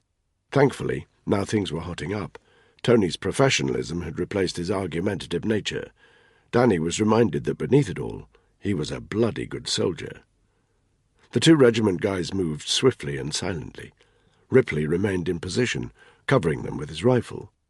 With their weapons engaged, Danny and Tony ran lightly across the open ground, shielded from the view of any remaining militants by the back of Block East. 10 metres from it, they stopped and laid one claymore each on the ground 10 metres apart. These rectangular anti-personnel mines contained 680 grams of C4 and 700 ball bearings each. They could certainly do a job on a handful of militants. Danny extended the bipod legs on the bottom of his mine and dug them about a third of the way into the ground next to a tree stump, making sure that the side of the mine that read "Front towards enemy" was pointing away from the trees. He always thought that if you had to rely on that printed instruction, you were probably in the wrong job. Tony set his mine next to a small patch of rough brush. The equipment was hardly invisible, but by the time Boko Haram saw them, it would hopefully be too late for them to do anything about it. Moving quickly, they inserted the blasting caps at the end of their firing wires into each claymore, then unwound the wires back towards the tree line. Gunshot raged in the north of the village, and Danny heard 2 more RPGs being launched. Caitlin's voice came over his earpiece. Heading back to a northeasterly position. A good tactic. The militants could fire north all they wanted. They weren't going to find their attacker. But they'd left the centre of the village long enough for Danny and Tony to lay their booby trap. Within 30 seconds, they were back behind the tree line, still unwinding the firing wires. They continued for 5 metres, then went to ground again. Danny faced out towards the village, the detonating clacker at the other end of his firing wire, just inches from his hand, his rifle pointing back out towards the open ground. "On my command, open up," he said into his boom mic. There was a pause. The gunfire in the centre of the village had died down. A few confused shouts from the militants drifted towards the unit's location. "Go," Danny said. The guys had switched their weapons to semi-automatic. They each fired a couple of shots, which hit the back of the building wall, each one erupting in a little shower of loose stone. No heavy bursts. These were simply a beacon, a way of drawing the confused militants back towards their trap. And from the sound of things, it was working. The shouts in the village increased in intensity. They drew closer. Danny tried to separate different voices out of the hubbub and estimate how many guys were actively defending the village. 7, he thought, maybe 8. If they could take that many out with one hit, it would be a lot simpler to pick off the remainder. It just required a bit of patience. 45 seconds passed. The voices grew nearer. There was one, louder than most, that seemed to be coordinating the others. They sounded like they had reached the village centre. The loud voice barked an instruction. Danny spoke into his mic. "They're coming," he said. "Hold your fire." 10 seconds later, the first 2 militants appeared, one from either end of Block East. Despite the heat, they wore black woolen hats, with khaki bandanas wrapped around the brow, and military jackets in the same colour. They were clutching their weapons nervously, and even from this distance of 30 metres, Danny's sharp eyes could see the sweat glistening on their faces. The militants were looking wild-eyed towards the forest. They wouldn't have seen the claymore mines even if they hadn't been semi-concealed. The militant to Danny's left fired a burst of rounds into the tree line, but it was much too high to be of any concern to the regiment. As the noise of the burst died away, the gunman called something over his shoulder. Over the next 10 seconds, 4 more militants appeared from the other side of the building. They were dressed identically to the others, apart from one guy, who had a red bandana around his hat. Danny marked him out as the leader, and this impression was confirmed when he barked an instruction and pointed sharply forward towards the trees. 2 more militants appeared from round the front of the building, 8 in all. Each of them had their weapons pointing towards the forest. 2 bursts of fire thundered towards the guys, but again the rounds hit uselessly halfway up the trees. When there was no return of fire, the militants stepped forward a couple of metres, their gait suddenly a little bolder. 1 more joined them from the front of the building. Danny's hands left his rifle and felt for the clacker of his claymore. "In 3, he breathed over the radio, an instruction to Tony, but also a warning to the others to expect the blast. 2. Another random, useless burst of fire from the militants. As a group, they moved forward a meter. 1. Suddenly, one of the militants shouted out. Danny realized it was the leader with the red bandana. He'd seen one of the claymores, and his eyes were following the firing wire back towards the tree line. He started screaming a frenzied instruction. Whether to retreat or to fire, Danny didn't know. And it didn't matter either way. They were all in the kill zone. "Go!" he said, and with a sharp yank of his wrist, he engaged his clacker at exactly the same time as Tony. The sudden crack of the double explosion sent a shock through Danny's body, as he immediately covered his head with his hands to shield his skull from any stray shrapnel that might backblast from the claymores and pierce the protection of the trees. His position meant he didn't witness the immediate effect of the blast, but he sure as hell heard it. 2 claymores at point-blank range would have been enough to clear a football pitch. The screams that suddenly came from their direction immediately told Danny that the munitions had done their work effectively. He looked up. All 9 guys were on the ground. 5 were motionless, clearly already dead. 1 was sitting up. Danny recognized him as the leader with the red bandana. He was clutching his head as blood pissed out from behind his clenched hands. The remaining 3 were squirming on the ground, clutching legs and arms, inhuman wails echoing from their damaged throats. The 3 regiment men rose quickly from the undergrowth. Weapons engaged, they advanced. They burst through the tree line and covered the open ground in less than 10 seconds. When he was 10 meters from the guy sitting up, and with his weapon still switched to semi-automatic, Danny released a single suppressed round to the wide-open target of the man's chest. He hit the ground with a heavy slump, but Danny was already firing a shot at one of the remaining 3 militants, 8 meters to his 10 o'clock, while Tony and Ripley took out 1 more man apiece. The claymore had only detonated 10 seconds ago. Already, the battlefield was strewn with dead. Danny ran to the cover of Block East, back pressed against the wall next to the right-hand corner. Tony went left and took up a similar position at the other end of the building, while Ripley went down onto one knee in the firing position, covering their backs. Carefully, Danny looked round the corner.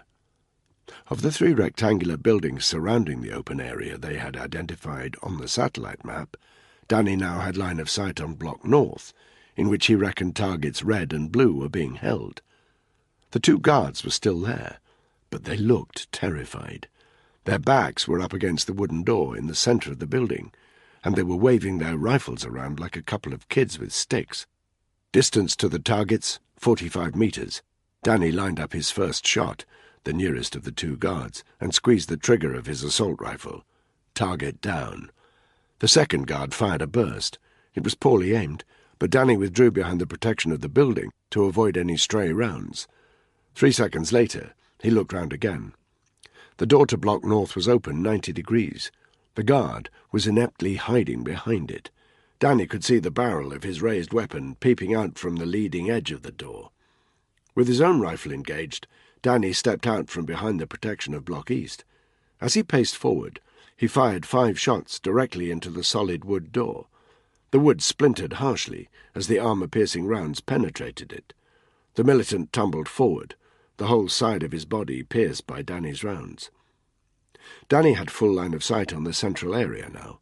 It was deserted. 2 motorbikes were lying on their side in the dirt, and there was a circle of ash in the centre, where they had clearly lit a fire the night before. Apart from that, nothing and no one. Tony emerged from the other side of Block East, carefully panning the area with his weapon. Ripley appeared 15 meters behind Danny, his weapon also engaged. 10 guys down, Danny said into his mic.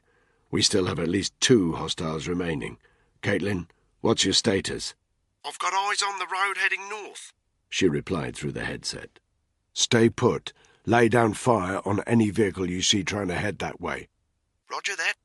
I'm heading into Block North, Danny told Tony and Ripley. Keep me covered. Danny ran towards the building.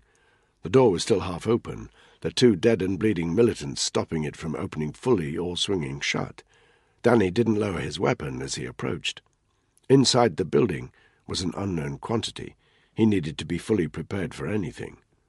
2 meters from the open door, his senses were hit by a musty smell. There was a chilling silence. If the High Commissioner and his aide were inside, they were keeping very still. Danny found himself holding his breath as he stepped over one of the dead bodies and used the door to shield himself from the entrance. There was a good chance of enemy shooters inside the block. Danny couldn't present himself as a target in the doorway, not without a distraction. He pulled a flashbang from his ops waistcoat. It would put the shits up the hostages, but they'd get over it. More importantly, it would give Danny the crucial seconds he needed to take out any enemy targets. He switched on the surefire torch fitted to his rifle's rack. Then he pulled the pin on his grenade, stretched out his arm, and chucked the flashbang inside. A 2-second pause, then an ear-cracking explosion split the air. Danny swung round, his huge form filling the doorframe. The light from his torch pierced the smoke that had billowed into the dark room. Danny scanned the length of it, searching for figures, his finger resting lightly on the trigger. There were no militants, no gunmen, no threats. But there was something, at the far end of the building to Danny's right, a strange, shapeless mass lying on the ground. It filled him with apprehension, even though he didn't quite know what it was. Danny stepped towards it, the beam of his torch cutting through the gloom and the curling tendrils of smoke, lighting up this unknown object at the end of the room. When he was 10 meters away, he stopped. He had suddenly realized what he was looking at. He was sickened by what he saw. Chapter 8. It was a body, and it was in 2 pieces. The legs and torso were naked, apart from a pair of soiled underpants. The head was resting on its side on the corpse's bare torso. The tendons of its severed neck glistened. The wooden floor around the victim oozed with fresh blood. The victim was, quite clearly, newly dead. Danny took another 5 paces towards the grisly scene. He tilted his head so it was aligned with the victim's and shone his torch directly at it. The eyes were open, the grey hair bloody and matted, but there was no mistaking the features. Danny recognized them immediately from the photograph he'd seen of the High Commissioner back in Lagos. "I've located Target Red," he said into the radio. "He's dead. Beheaded." Tony's voice. "Any sign of Target Blue?" "Negative. Target Blue's still missing. The op is still a go. We need to find him." A moment's pause. Then Tony's voice cracked like a whip. "We've got movement. A car engine's just started up. Get out here." Danny turned his back on the dead body and sprinted out of Block North. Tony and Ripley were already running east, past Block West, towards the road. He could hear the high-pitched screeching of a car engine accelerating fast. Tony and Ripley disappeared from view behind Block West. It took 5 seconds for Danny to catch up with them, by which time they were on their knees in the firing position 10 meters apart at the side of the road. The open-topped Land Rover that they'd seen from the high ground was already 100 meters from their position, past the sandbag blockade, surrounded by a cloud of dust, as it sped up the incline to the south of Chikunda, back in the direction from which the unit had arrived. Whoever was driving the vehicle knew what they were doing. Its trajectory veered slightly from left to right, an erratically moving target that was harder to fire on. Ripley and Tony both discharged a couple of rounds in quick succession. Danny saw 3 of them ricochet off the Land Rover's chassis, but none found their intended mark in the vehicle's tires. The Land Rover was 130 meters away now. The terrain dipped slightly, hiding the lower half of the vehicle from view. "We'll never hit it!" Danny shouted. "Ripley, find Caitlin. Finish your sweep of the village. Tony, follow me." Without waiting for a response, Danny sprinted back to the open area between the 3 rectangular buildings. The 2 discarded motorbikes were still lying there. He and Tony reached them at exactly the same time, and there was no need for them to discuss their next move. The bikes had obviously been left in a hurry, their keys still hung from the ignition. Danny and Tony flicked their safeties on, slung their rifles across their backs, then took a bike each, hauled them upwards and started the engines. In less than 2 seconds, they were screeching back to the road, where they swerved sharply to the south, following the Land Rover. Danny opened the throttle fully. Dust and small stones stung his face as he surged south, swerving to avoid the barricades that the Boko Haram militants had left in the road. In his side mirror, he saw that Tony was just a couple of metres behind him, skillfully maintaining single file so they didn't present a broad, easy target for any shooters. The bike shook violently as Danny negotiated the road, whose shitty state was much more of a problem now they didn't have the good suspension and all-terrain tyres of the Range Rover. The vegetation on either side of the road was a blur of green in Danny's peripheral vision. He kept his eyes forward, but the Land Rover had disappeared from sight. All he could do was burn up the road as fast as he could. As the road started to undulate, Danny almost came off the bike, but his balance was good as he flew over the dips in the terrain. The road continued at an upward incline for 30 metres. Danny flew over a sharp brow. The bike skidded as it hit the ground again, but now Danny slammed the brakes on. The bike spun 90 degrees as it came to a sharp halt, and Danny heard, but did not see, Tony doing the same thing behind him. He let the bike fall, then quickly knelt down into the firing position, every sense tuned in to the scene that had unfolded in front of him. The road ahead was perfectly straight. At first it dipped. Then, after about 50 metres, the gradient turned sharply upwards, leading to the brow of yet another hill, approximately 110 metres from their position. On the brow of the hill were two figures, one directly in front of the other. Danny zoomed in through the sight on his rifle, then described what he saw out loud for Tony's benefit. "I've got eyes on the Chinese guy. He's armed with a pistol, and he has his weapon aimed at the head of a guy I don't recognize." By now, Tony was next to him in the firing position, also viewing the scene. "Target blue?" he asked. "Almost certainly. Can we drop him?" Danny gave it a moment's thought. There was no wind, but the Chinese guy was too well shielded by his hostage to present a big enough target at this distance. "Negative," he said. 5 seconds passed. Standoff. "You're the boss," Tony breathed. Danny thought he detected a slightly malicious edge to his voice. "What the fuck do we do now?" 2 seconds later, the decision was made for them. The report of gunfire echoed from the brow of the hill. 2 shots. Through his sight, Danny saw the momentary muzzle flashes. Target blue hit the floor. Pure instinct kicked in. Danny realigned his weapon just a fraction, hoping to take a shot at the Chinese militant. The report from his own rifle filled the air, but the round flew uselessly as his target dived, then rolled back over the brow of the hill. "Fucker shot our guy!" Tony shouted. "Shoulder and leg! He's probably still alive!" "Get to him!" Danny barked. It was obviously a tactic to delay the 2 soldiers, but it was a good one. They'd lost target red, and Danny was fucked if they were going to lose target blue as well. The 2 regiment guys jumped back onto their motorbikes. They floored it south across the open ground and accelerated up the sharp incline to where the hostage was lying on the ground. 15 metres from the brow of the hill, Danny could hear the hostage shouting in pain, even above the manic scream of the motorbike's engines. They skidded to a second halt alongside him. Danny immediately let his bike fall again and knelt down beside the patient. He had scruffy shoulder-length hair and several days' worth of stubble. His face was caked in dirt. He was wearing blue jeans and a dirty check shirt, and blood was seeping dramatically all down his right sleeve, and even worse over his right trouser leg. He had a wonky nose. It looked like the Boko Haram fuckers had broken it at some point. "We've lost the chink!" Tony shouted, but all Danny's attention was now on the hostage. "Hugh Deakin!" Danny shouted. There was just a pained whimper from the hostage. "We should fucking go after him," Tony urged. "Is your name Hugh Deakin?" Danny shouted. The blood loss was heavy. He needed to keep his guy talking. The hostage nodded, his breath coming in short, shaky gasps. Danny ripped his bloodied shirt in two to reveal the gun wound. Bad. The round had entered his upper arm about 3 inches below the shoulder blade. 2-inch entry wound, exit wound not much smaller. The humerus would be entirely shattered. But the leg shot was even more of a worry.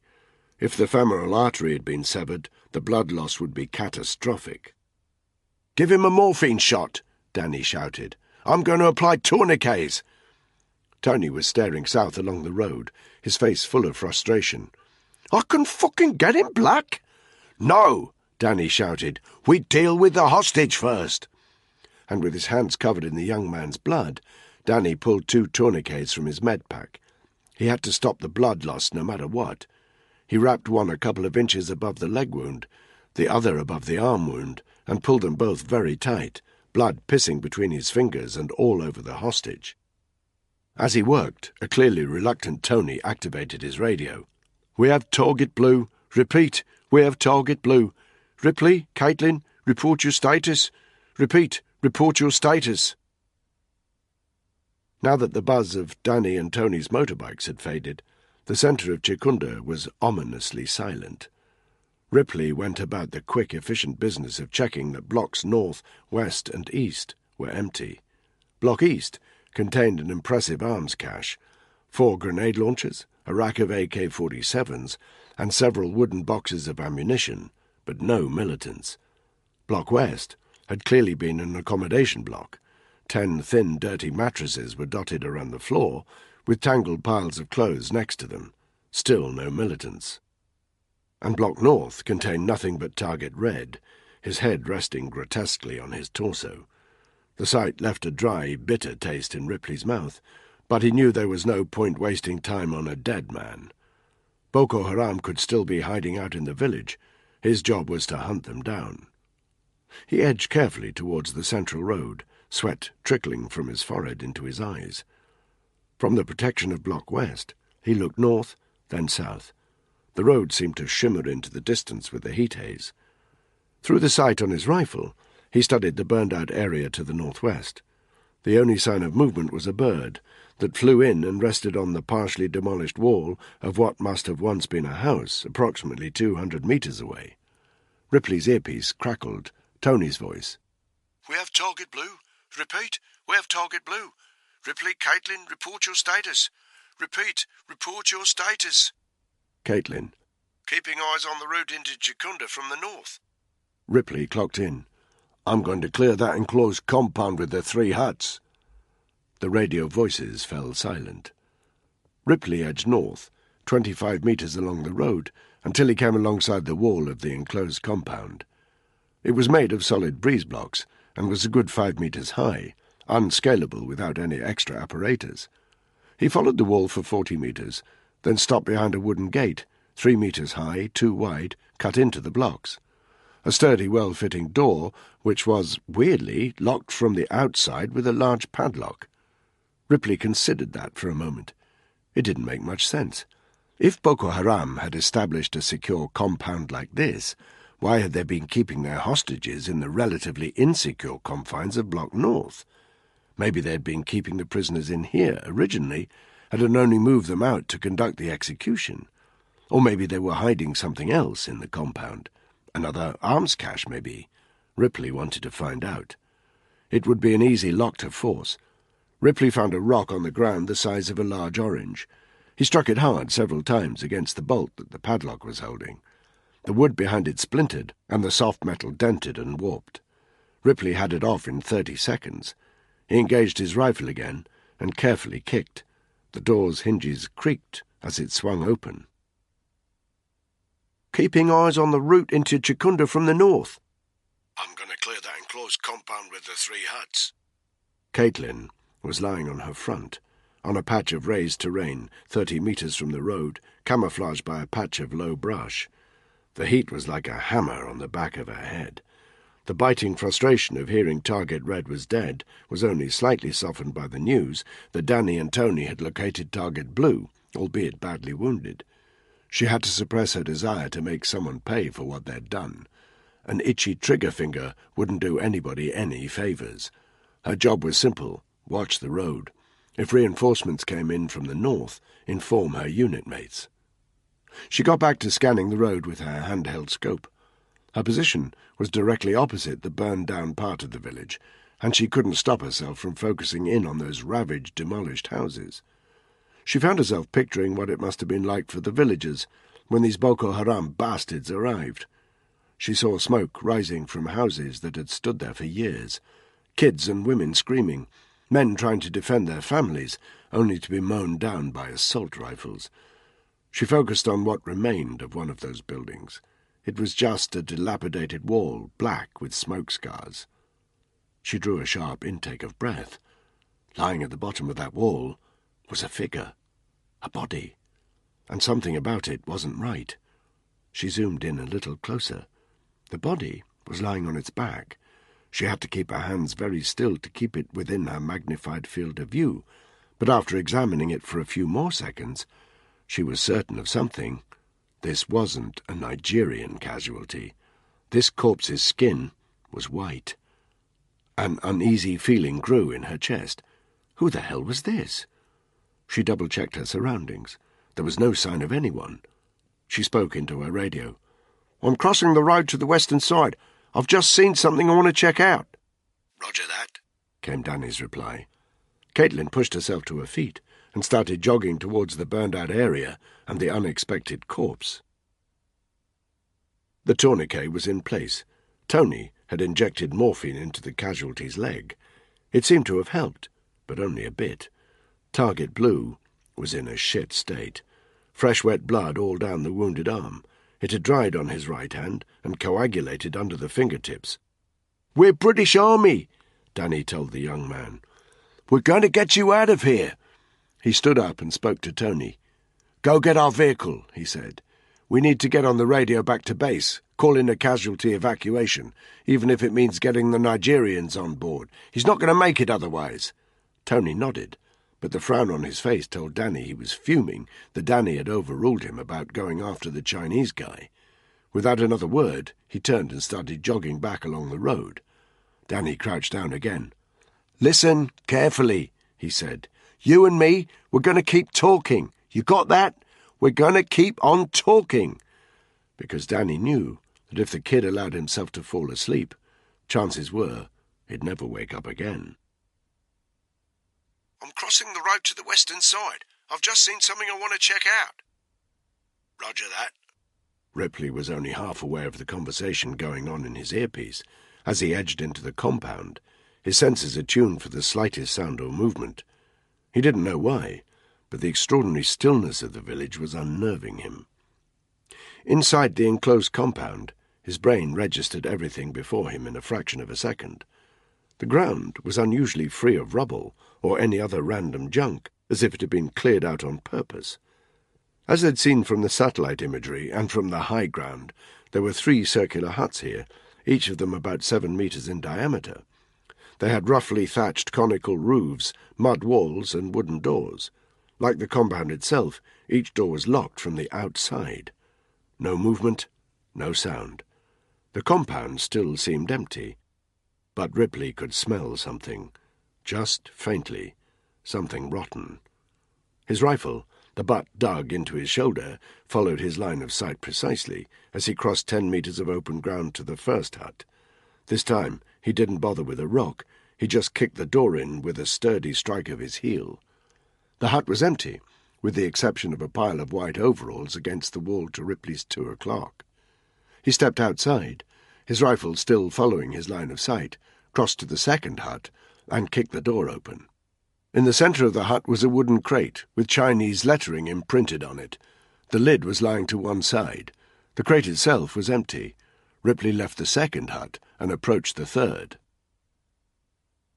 Caitlin picked her way across the rubble, assault rifle engaged. This whole area still stank of burning. She moved, sickened, past the bodies of 2 Nigerian children, face down in the earth. She didn't know if they'd been killed by bullets or by fire, and she didn't really want to find out. She tried to put them from her mind as she focused on her objective, the white body. It was 15 meters ahead of her, its back slumped against a wall, facing out towards the road.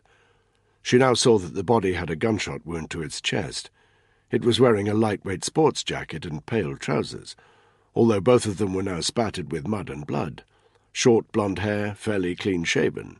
She had the impression that he had died much more recently than those Nigerian kids. She crossed the intervening 15 meters nervously.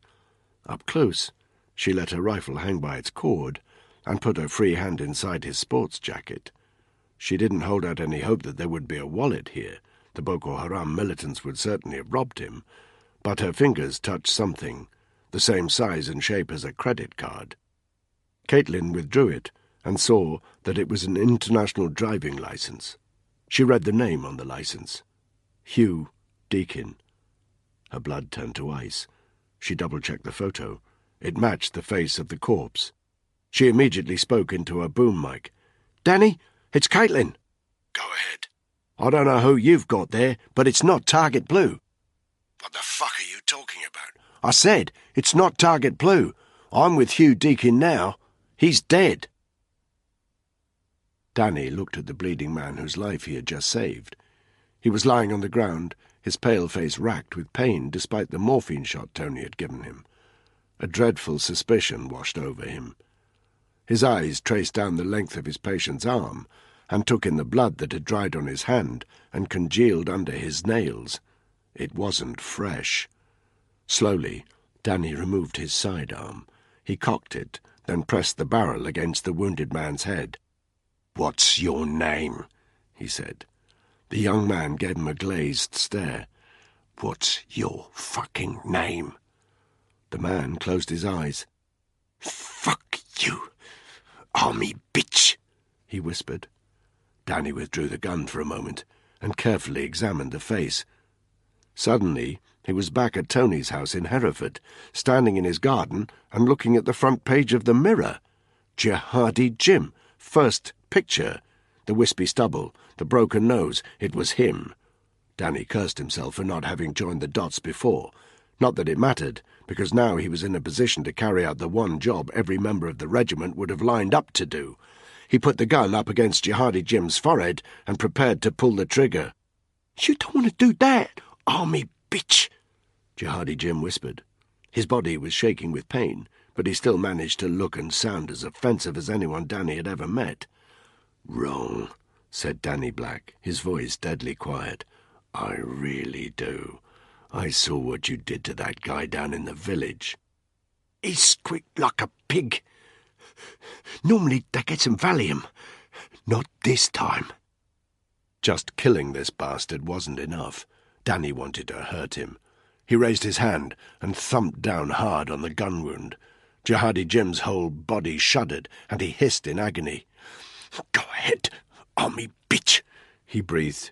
"Kill me now, unless you want to know what's going on in that shitty little village." "Nothing's going on there. Everyone's dead." Jihadi Jim managed a nasty smile.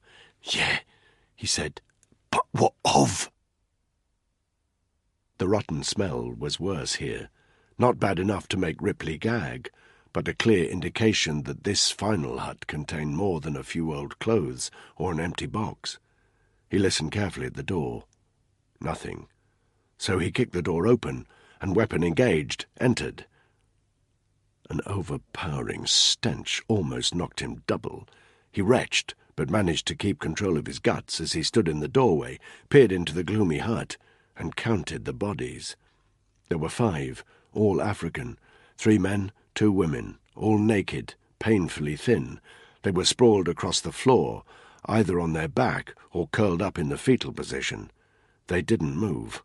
Against the wall to Ripley's 11 o'clock was a small pile of excrement. The bodies had clearly been in here for some time before they died. Ripley didn't know what had killed these people, malnutrition, lack of water, but he knew this: they'd died badly. He was on the point of stepping backwards out of the hut when he saw a sudden movement. One of the 2 women was lying on her back on the right-hand side of the hut. Her abdomen had suddenly arched upwards, and she let out a groan. She was still alive. The SAS man moved out of instinct. He had morphine and antibiotics in his pack. Maybe he could help her. He let his weapon fall and knelt down by the woman's side. Only as his knees hit the ground did he realize that this was a very bad idea. Now that he was inside the hut and closer to the bodies, he could see them much more clearly. Their brown skin was covered with disgusting black pustules. Some of them had crusted over, others were still weeping. The faces of the dead were frozen in expressions of agony, as if they'd been suffering terrible pain at the moment of their death. The area around their nose and mouth was smeared with what looked like dried blood, and as Ripley's eyes grew a little more used to the dim light inside the hut, He saw puddles of dried vomit and smears of liquid feces over the corpses' bodies and the rough rush matting on the floor. "What the fuck?" he breathed. He had to get out of there, quickly. "What do you mean, what of?" Danny demanded. Another nasty smile. "So, you haven't found the guinea pigs, army bitch?" He closed his eyes. "What guinea pigs? What are you talking about?" Jihadi Jim winced with pain. "In the huts. Dead." A beat. "Dead of what?" Jihadi Jim opened his eyes again. "I will drive him into the Hellfire," he whispered. "And what will explain to you that which Hellfire is? It allows nothing to endure, and leaves nothing alone. It blackens the skins of men." "I'm only going to ask you one more time, you piece of shit. Dead of what?" "Plague, army bitch," he said. "Plague." It happened before Ripley could move.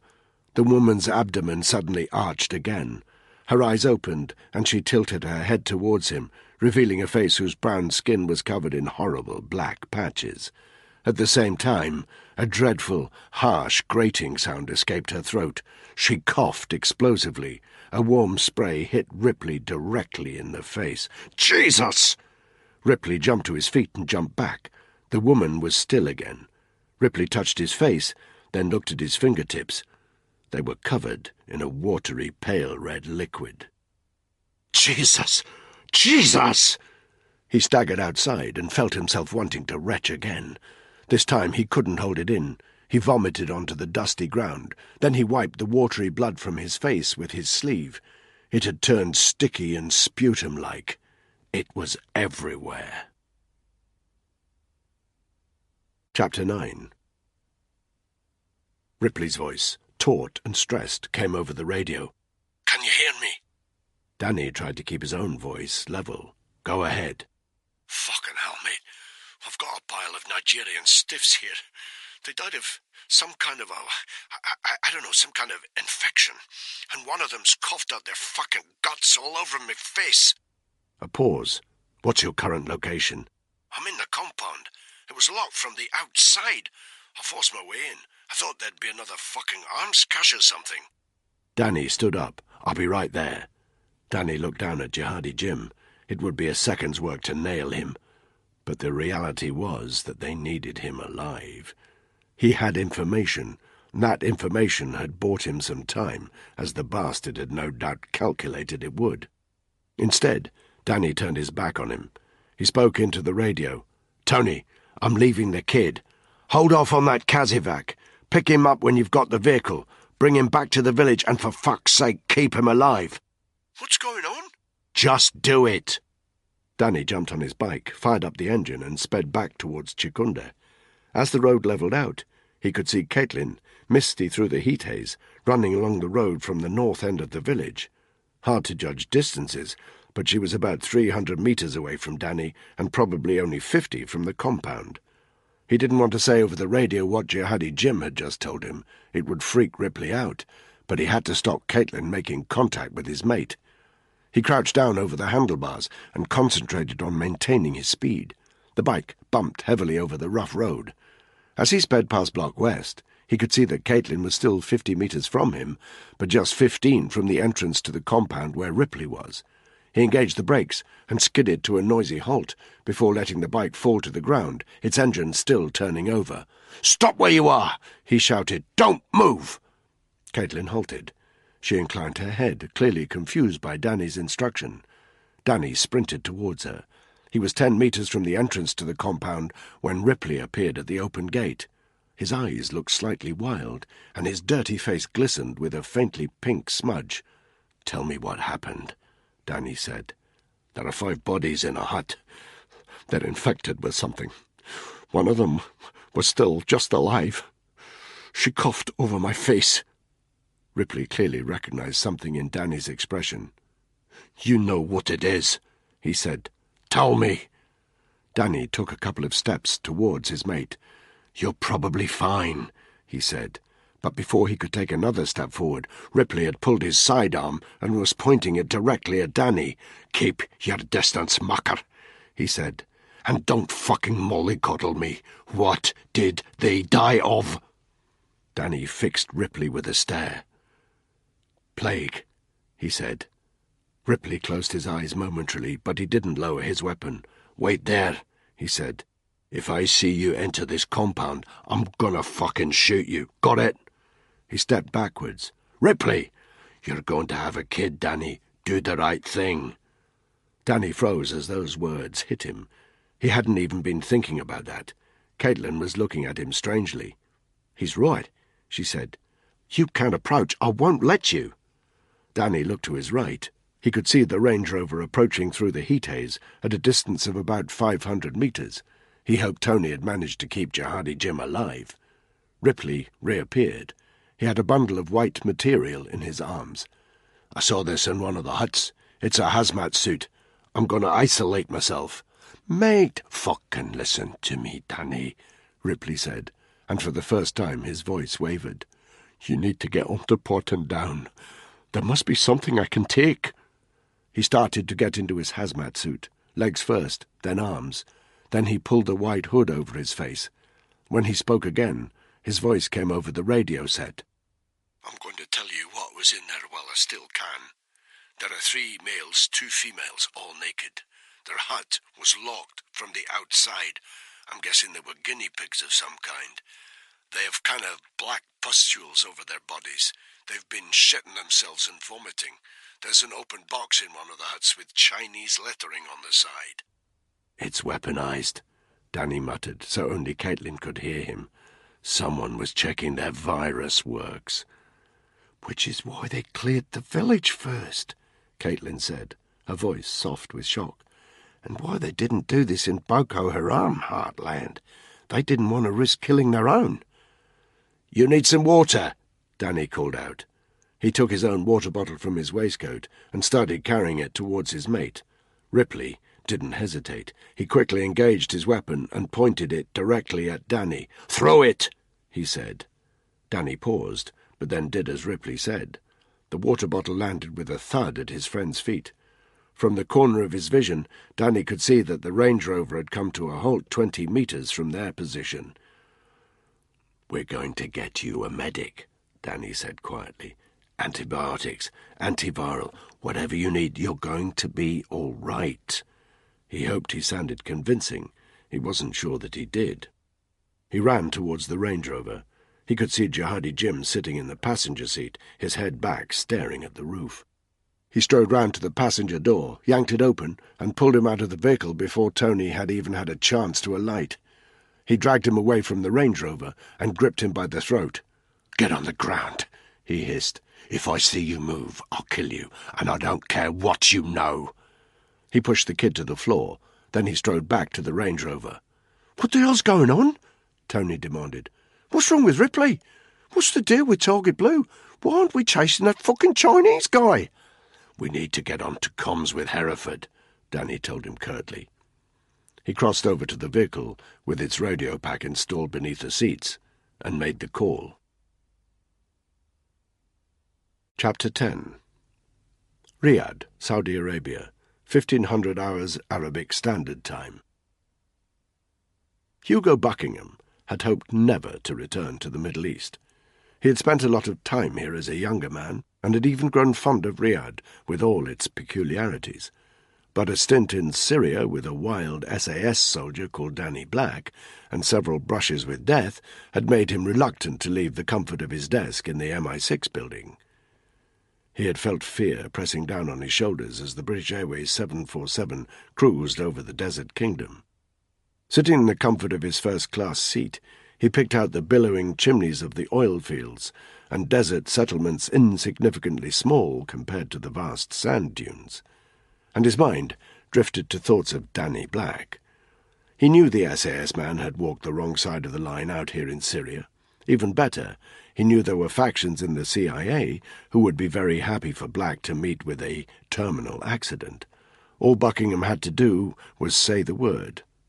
Buckingham liked having that power. It made him feel good. As he flew into an unknown situation in Saudi, it was comforting to remind himself that he had a talent for one-upmanship. He could manipulate people. He was good at it. It gave him a little bit of confidence about the job ahead. There were no diplomatic privileges at the airport. He was here under the radar, so he queued up at passport control with all the other ordinary passengers. A Saudi immigration official in full traditional robes and headdress examined his passport carefully, stamped it, and politely let him into the country. Buckingham knew enough about the way things were in Riyadh to realize that the Saudi secret police, not an organization you wanted to get on the wrong side of, would be aware of his presence within about 24 hours. When that happened, he knew that a black vehicle, probably a Mercedes, would sidle up to him in the street, and a polite but firm official would ask him to come downtown for a little chat. But Buckingham fully expected to be safely housed in the British Embassy by then. He was here for a single conversation, nothing more. As soon as the conversation was over, he'd head to the embassy and await further instructions. Buckingham hadn't exactly forgotten how hot it was in this part of the world, but it was always a surprise to be hit by the brutal force of the Saudi climate. He winced as he stepped outside the air-conditioned terminal at Riyadh King Khalid International Airport. At least, he thought to himself, it wasn't high summer, when it was intolerable to be outside even for a few seconds. Still, he was glad to get into an air-conditioned taxi, it was covered with a thin dusting of sand, and head into central Riyadh. Buckingham had always found Riyadh to be a city of contrasts. The spectacular, modern high-rise buildings showed how rich the country was, but they sprouted from areas where the buildings were low and traditional, where the mosques, the hijabs and the burqas acted as constant reminders that this was a deeply conservative and religious place. The call to prayer sounded 5 times a day. Alcohol was banned. It was illegal for women to drive a car. Riyadh was modern and medieval at the same time. "Al-Dira district," he told his cab driver in flawless Arabic. He had learned, in his time here, that it was quite usual to talk down to those whom you considered inferior. It was something Buckingham had no problem with, and he spoke with curt sharpness that came quite naturally. The driver was wearing white robes just like the passport officials, and while he wasn't exactly unfriendly, Buckingham caught his suspicious glance in the rear-view mirror on more than one occasion. He understood why. Al-Dira district could hold an unwelcome surprise for unsuspecting foreigners. "Drive," he instructed the driver. "I haven't got all day." His voice was full of arrogant confidence, but it disguised the anxiety he felt. If the location of the meeting had been up to him, he would have suggested anywhere but Al-Dira. But the word had come through to MI6 from their contact, by complicated means that Buckingham was hazy about, that he should present himself outside the entrance to the souk on the western side of Dira Square, and wait for Ahmed bin Ali al-Essa to make contact. They headed south, through heavy traffic towards the centre, past high-rise construction sites, and along broad, palm-tree-lined highways. They passed extravagant, elegant hotels and ornate mosques. As they continued through the centre, the impressive structures gave way to smaller, more ramshackle buildings. On the outskirts of Al-Dira district, Buckingham told his cab to stop, paid his fare, and continued on foot. It was crowded in this part of town. In his slacks and open-necked shirt, Buckingham was out of place, the only person in Western clothes amid a sea of white robes and black hijabs. Nobody seemed to pay him much attention, though. Westerners were not uncommon in Saudi, and he kept his head down as he continued south, past street stalls ripe with colourful fruit, strange bric-a-brac shops selling all manner of ornate ornaments, spice stalls, and small supermarkets with neon signs brightly lit even though it was daytime. Buckingham followed the crowds. He knew where they were headed, and was happy that he could peel away from them after 5 minutes and cut through several side streets that took him in a broad westerly direction towards the souk, where his RV was to take place. 3 stalls lined the exterior of the souk. One sold cloth. It was piled high in neat compartments behind wooden counters, and sandals, hundreds of them, hung up on the walls and from the ceiling, which filled the air with a smell of new leather. The second sold pungent dried fish from enormous bins. The third sold dates, huge baskets of them, many different varieties, some as fat as oranges. Buckingham took up position outside the date stall. He checked his watch, almost 4 p.m., which meant he had arrived bang on time. He glanced around, trying not to look anxious, but at the same time trying to ascertain if any of the pedestrians milling around this area were watching him. He had seen a picture of this Ahmed back in London, but it was difficult to distinguish individuals among a crowd all wearing the same garb. He took a starched handkerchief from his jacket pocket and dabbed his sweaty forehead. A voice in his ear, Arabic. "Dates. You want to try them?" Buckingham looked round sharply. A rather seedy-looking stallholder was giving him a toothless grin. Buckingham shook his head and looked away. "Very good dates," the stallholder insisted. "Leave me alone," Buckingham snapped back in Arabic. "I give you a good price." Buckingham rounded on him. "Leave me alone!" The stallholder looked offended, but he retreated behind his baskets of dates. Buckingham checked his watch, silently cursing himself for making such a scene. He should have just bought some dates and remained forgettable. He wasn't cut out for this sort of work. 2 minutes past 4. He felt slightly sick. What if Ahmed didn't turn up? Informants like him were notoriously unreliable. Would Selby insist on him staying here in Riyadh until they made contact? Buckingham muttered a curse under his breath and wiped the sweat from his brow with his right sleeve.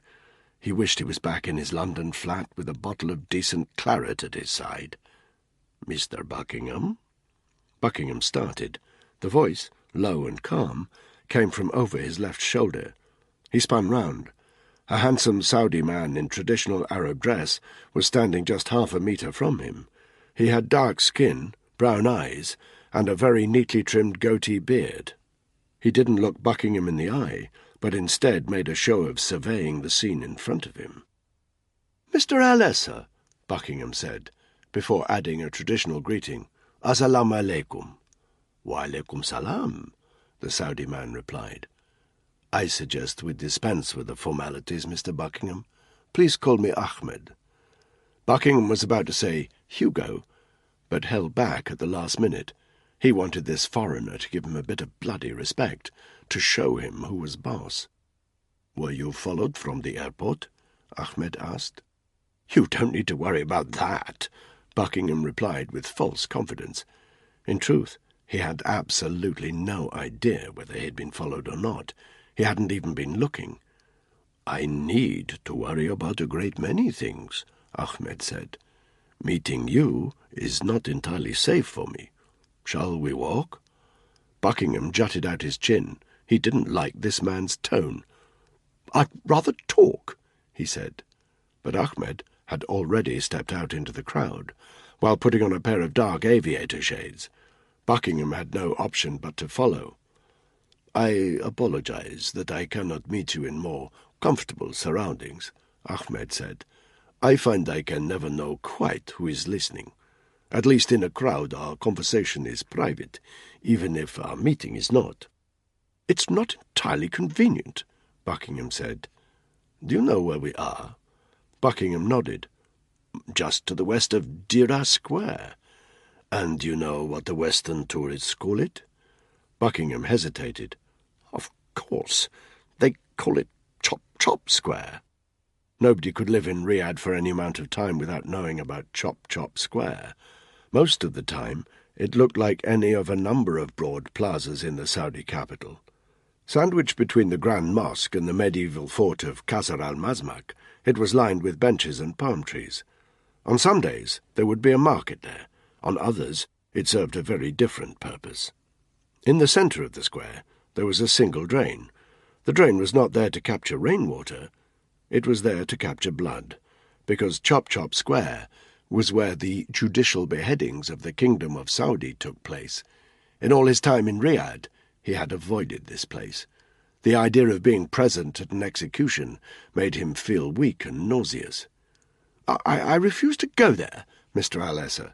We can find somewhere much more suitable for our—" "I insist," Ahmed said, turning to look at him. Buckingham saw his own sweaty, crestfallen face in the aviator shades. "There is something I want you to understand."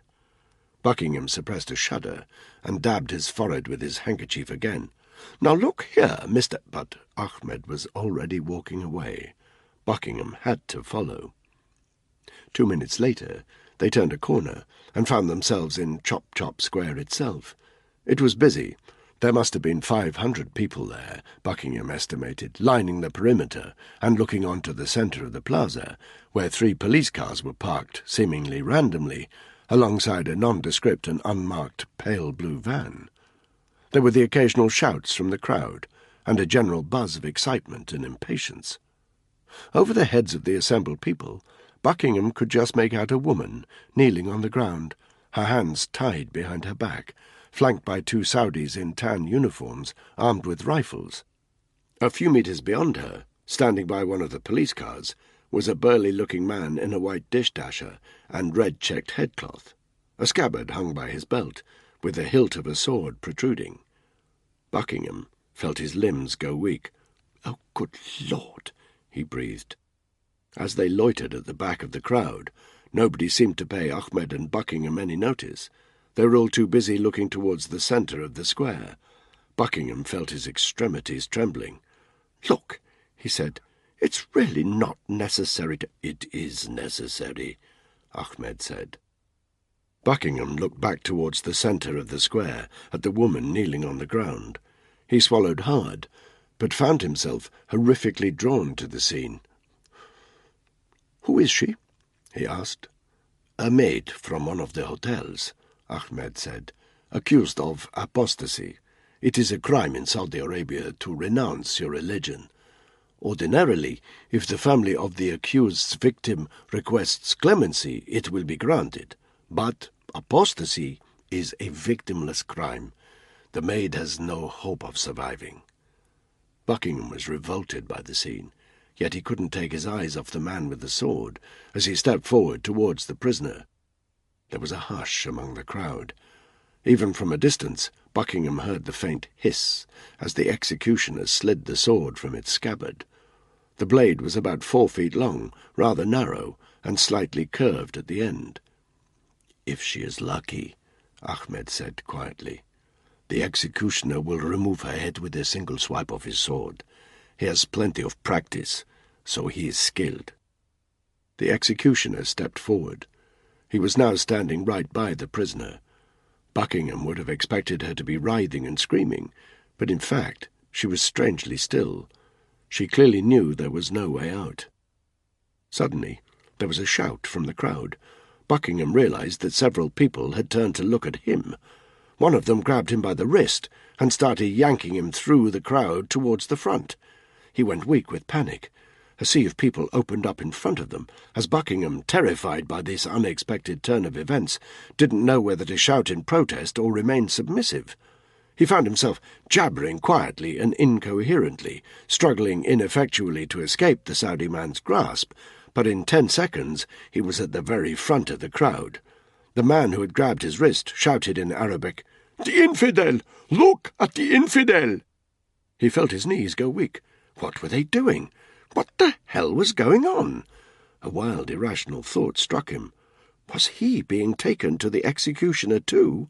No. The man holding him kept Buckingham at the front of the crowd. The condemned woman looked towards him, and their eyes met. Buckingham had never seen an expression of such hopeless fear. It wasn't to last for long. The executioner put his right leg forward, his left leg back.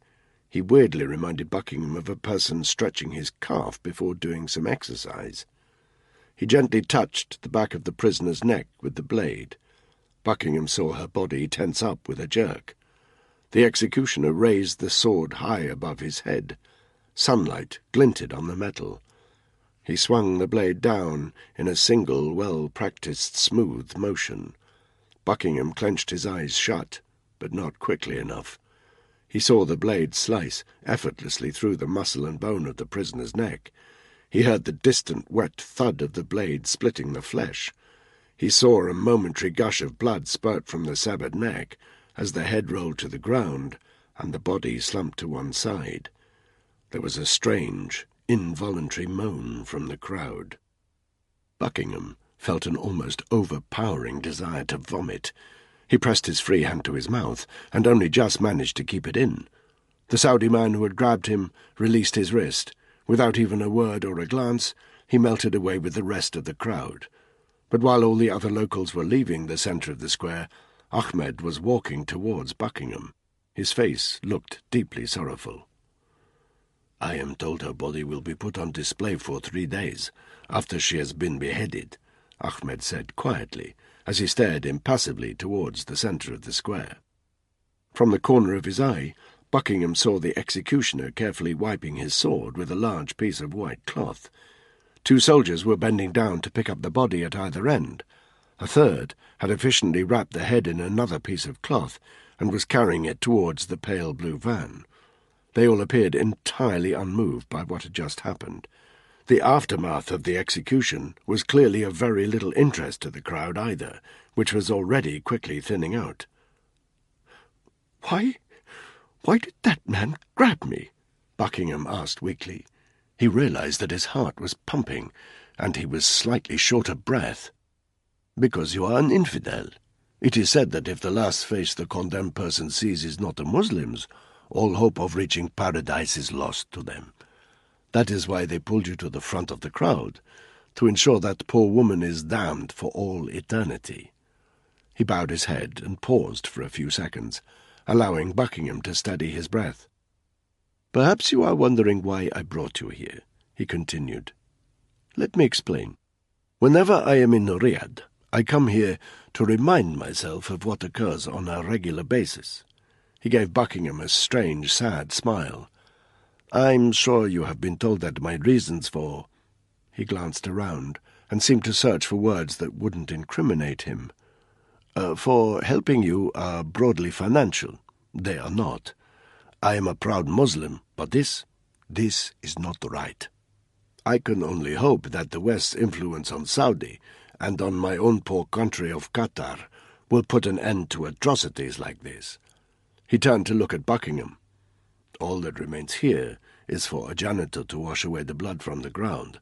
I do not think it is something we need to watch, do you?" Pale-faced and subdued, Buckingham shook his head. Ahmed turned and walked away from the square, Buckingham following. He was finding it difficult to get the measure of Ahmed. It was a given, in this line of work, that informants were likely to be peculiar people, and Buckingham supposed it made some sort of perverse sense that Ahmed would want to justify himself and what he was doing. Ahmed led them to a small, bustling cafe 5 minutes from Chop Chop Square. There was no sign here that a woman had been casually executed nearby. They took a seat in the corner. Ahmed ordered coffee in small handleless cups and a plate of sweet cakes. Then he turned to Buckingham, his expression serious. "So, Mr. Buckingham, what is it that I can do for you?" Buckingham sipped his coffee. He noticed that his hand was still shaking slightly, and he took a moment to steady it. He drew a deep, calming breath. "You can tell me about the Caliph," he said. He immediately noticed a slight tightening around Ahmed's eyes. His informant took a sip of his own coffee, then neatly placed his cup on the table in front of him. "You want to know what a Caliph is?" Ahmed asked. He didn't catch Buckingham's eye. "Not a Caliph, old sport," Buckingham said. His voice cracked slightly as he spoke. "The Caliph." No response. "London is getting chatter about a Middle Eastern figure, possibly Qatari, who goes by that name. We're very keen to find him. We know you have a large gossiping workforce. Let's face facts. There must be a substantial number of people in your employment who actively support the extremist policies of ISIS and the like. We know that you keep your ear to the ground for information such as this. Your intelligence has been very useful to us in the past. Someone in your organization must have heard of this character. I need to find out as much about him as possible." Ahmed stared out across the cafe. Almost absent-mindedly, he took his coffee cup and drained it. Only when he had put the empty cup back on the table again did he turn to Buckingham. "I'm sorry," he said. "I have no idea what you're talking about." He made to stand up. "If you'll excuse me, Mr. Buckingham, I have business to attend to." Buckingham grabbed his arm. Ahmed looked at his fist in surprise. Buckingham blinked heavily. He was still in a state of shock, but he managed to put a bit of firmness in his voice. "Sit down, please," he said quietly. His informant meekly did as he was told. "You say you've never heard of the Caliph," Buckingham continued. "I'm afraid I don't believe you." Ahmed's face grew angry. "Mr. Buckingham, how dare you?" "It would be a simple matter," Buckingham interrupted, his words falling over themselves, "to let it be known that we've spoken." Ahmed fell silent. He eyed Buckingham carefully. "Let's face facts, Ahmed," Buckingham said. "I can't imagine that all your business associates across the Gulf are as well disposed as you are towards British intelligence. And it would be the simplest thing in the world for a substantial payment to land in one of your bank accounts that could easily be traced back to Whitehall, and even easier to leak the paperwork." A mixture of emotions crossed Ahmed's face: irritation, reluctance, maybe even fear. "You are blackmailing me?" "I prefer to think of it as gentle persuasion." Ahmed bowed his head. "You ask too much," he said. "I don't see why." "Of course you don't see why," Ahmed hissed. "That is because you know nothing of the Caliph." He looked around the cafe, as though he was checking whether anybody else was watching them. Then he pulled a mobile phone from his pocket and dialed a number. Buckingham, fluent in Arabic, understood the instruction he gave when the call was answered. "Meet me outside the Saad Habal Cafe immediately." Ahmed hung up and then addressed Buckingham. "Follow me," he said. A black Rolls-Royce with tinted windows had already pulled up outside the cafe by the time they stepped outside, one passenger door held open by an Arabic man. Ahmed held out one hand to indicate that Buckingham should climb inside. Buckingham looked around a bit nervously, but then did as his informant told him. Ahmed climbed in next to him, and the vehicle slipped away into the traffic. There was a glass screen dividing the front of the car from the back. Buckingham took that to mean they could talk freely. Ahmed removed his sunglasses, tucked them into his robes, then looked out of his tinted side window. "I know nothing of the Caliph, except rumour and hearsay," he said quietly. "But what I have heard turns my stomach more than the sickening events we have just witnessed in Chop Chop Square." "Go on." "They say he's a man of great cruelty. He wishes to establish a single Islamist caliphate as it used to exist in antiquity, not only across the Middle East, but across Africa as well. Such a caliphate would be ruled under Sharia law, and sites such as the one we have just witnessed would be commonplace. You know something of how the Taliban ruled in Afghanistan before 9/11. This caliphate would make their foul regime appear positively moderate. The rumour is that the Caliph is behind insurgencies across the Middle East and Africa. Islamic State, Boko Haram, few of their militants would recognize the Caliph's face or know his real name, but their activities have his fingerprints all over them. Or so it is said." "How can we find out more about him?" Buckingham demanded. "Have you not listened to a word I've said, Mr. Buckingham? Nobody will talk to you about him." Ahmed gave him an angry stare, then suddenly flicked a switch on his door. The glass dividing screen slid down with a hiss, but the driver kept his eyes forward as he continued to negotiate the afternoon traffic. "Mustafa," Ahmed said, still speaking in English, "tell this gentleman what you know about the Caliph." Buckingham happened to be watching Mustafa's face in the rear-view mirror. The driver visibly flinched at the question. He didn't reply. "Mustafa?" "I am sorry, sir. I do not know what you are talking about." Ahmed gave Buckingham a meaningful look, then turned his attention back to his driver. "It's okay, Mustafa," he said. "What you say will not leave this car. I will see to it that you receive double pay for your troubles today." Mustafa nervously moistened his lips. "I'm sorry, sir," he said. "I do not know anything about any Caliph." An uncomfortable silence as Mustafa's gaze flickered nervously in the rear-view mirror. "Thank you, Mustafa," Ahmed said finally, and he raised the dividing window again. "Mustafa's children, you see," he told Buckingham. "Their safety is more important to him than anything else, but he would not have been able to tell you anything useful. Few people have ever seen the Caliph. Fewer still know who or where he is." He paused for a moment. "Perhaps he doesn't really exist. Perhaps he's just a story, invented to scare people. Say your prayers or the Caliph will come for you. Perhaps he is a high-ranking Qatari politician. Perhaps he is a desert wanderer. I do not know. But I have told you everything I can." Before Buckingham could interrupt, he held up one finger. "Do not ask me any more," he said. "I will help you up to a point. But if the rumors about the Caliph are true, and he finds out that I have spoken to you about him, it will not be me whom he targets. It will be those closest to me, and I will not risk their safety for anything, not even for your precious British intelligence." Ahmed turned to look out of the window again. "I will be returning to Qatar in the morning," he said, "and I have a lot to do before then.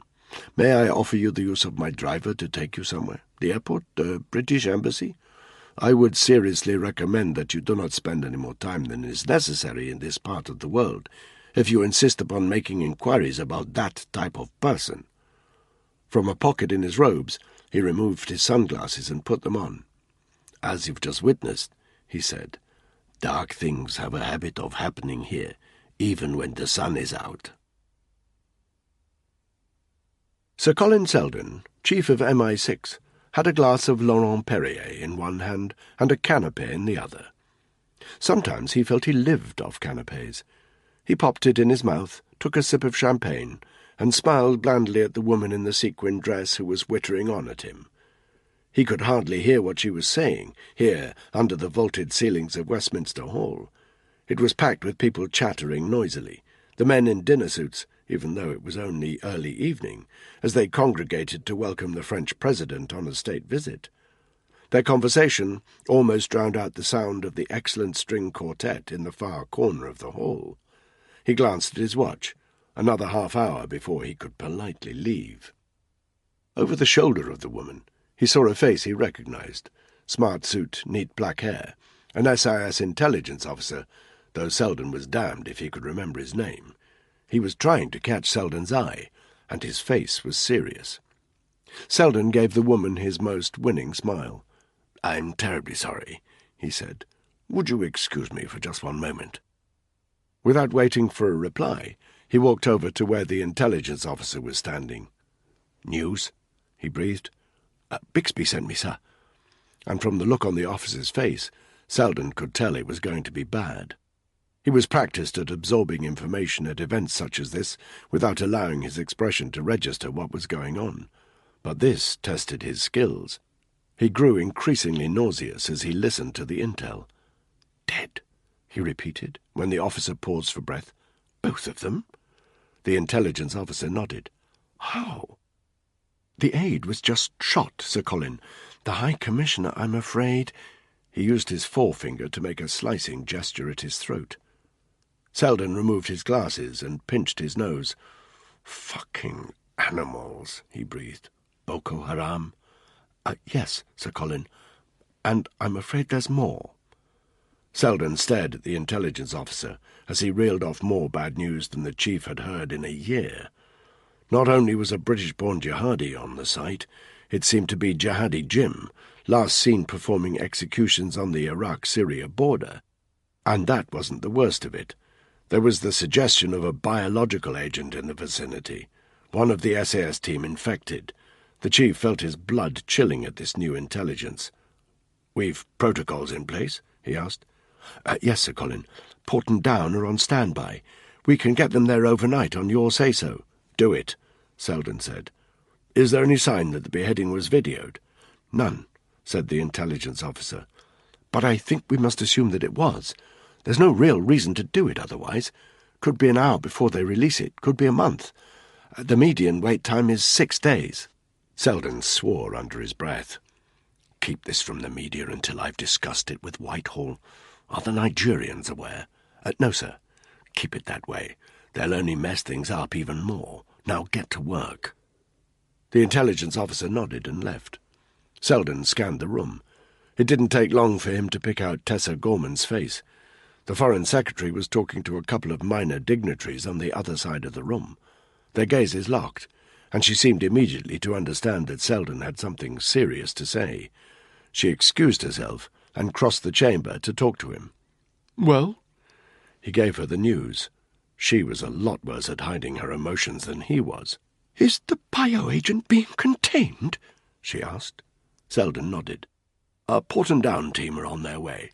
But in my opinion, if Boko Haram want to start spreading diseases round their country, that's the Nigerians' problem, not ours."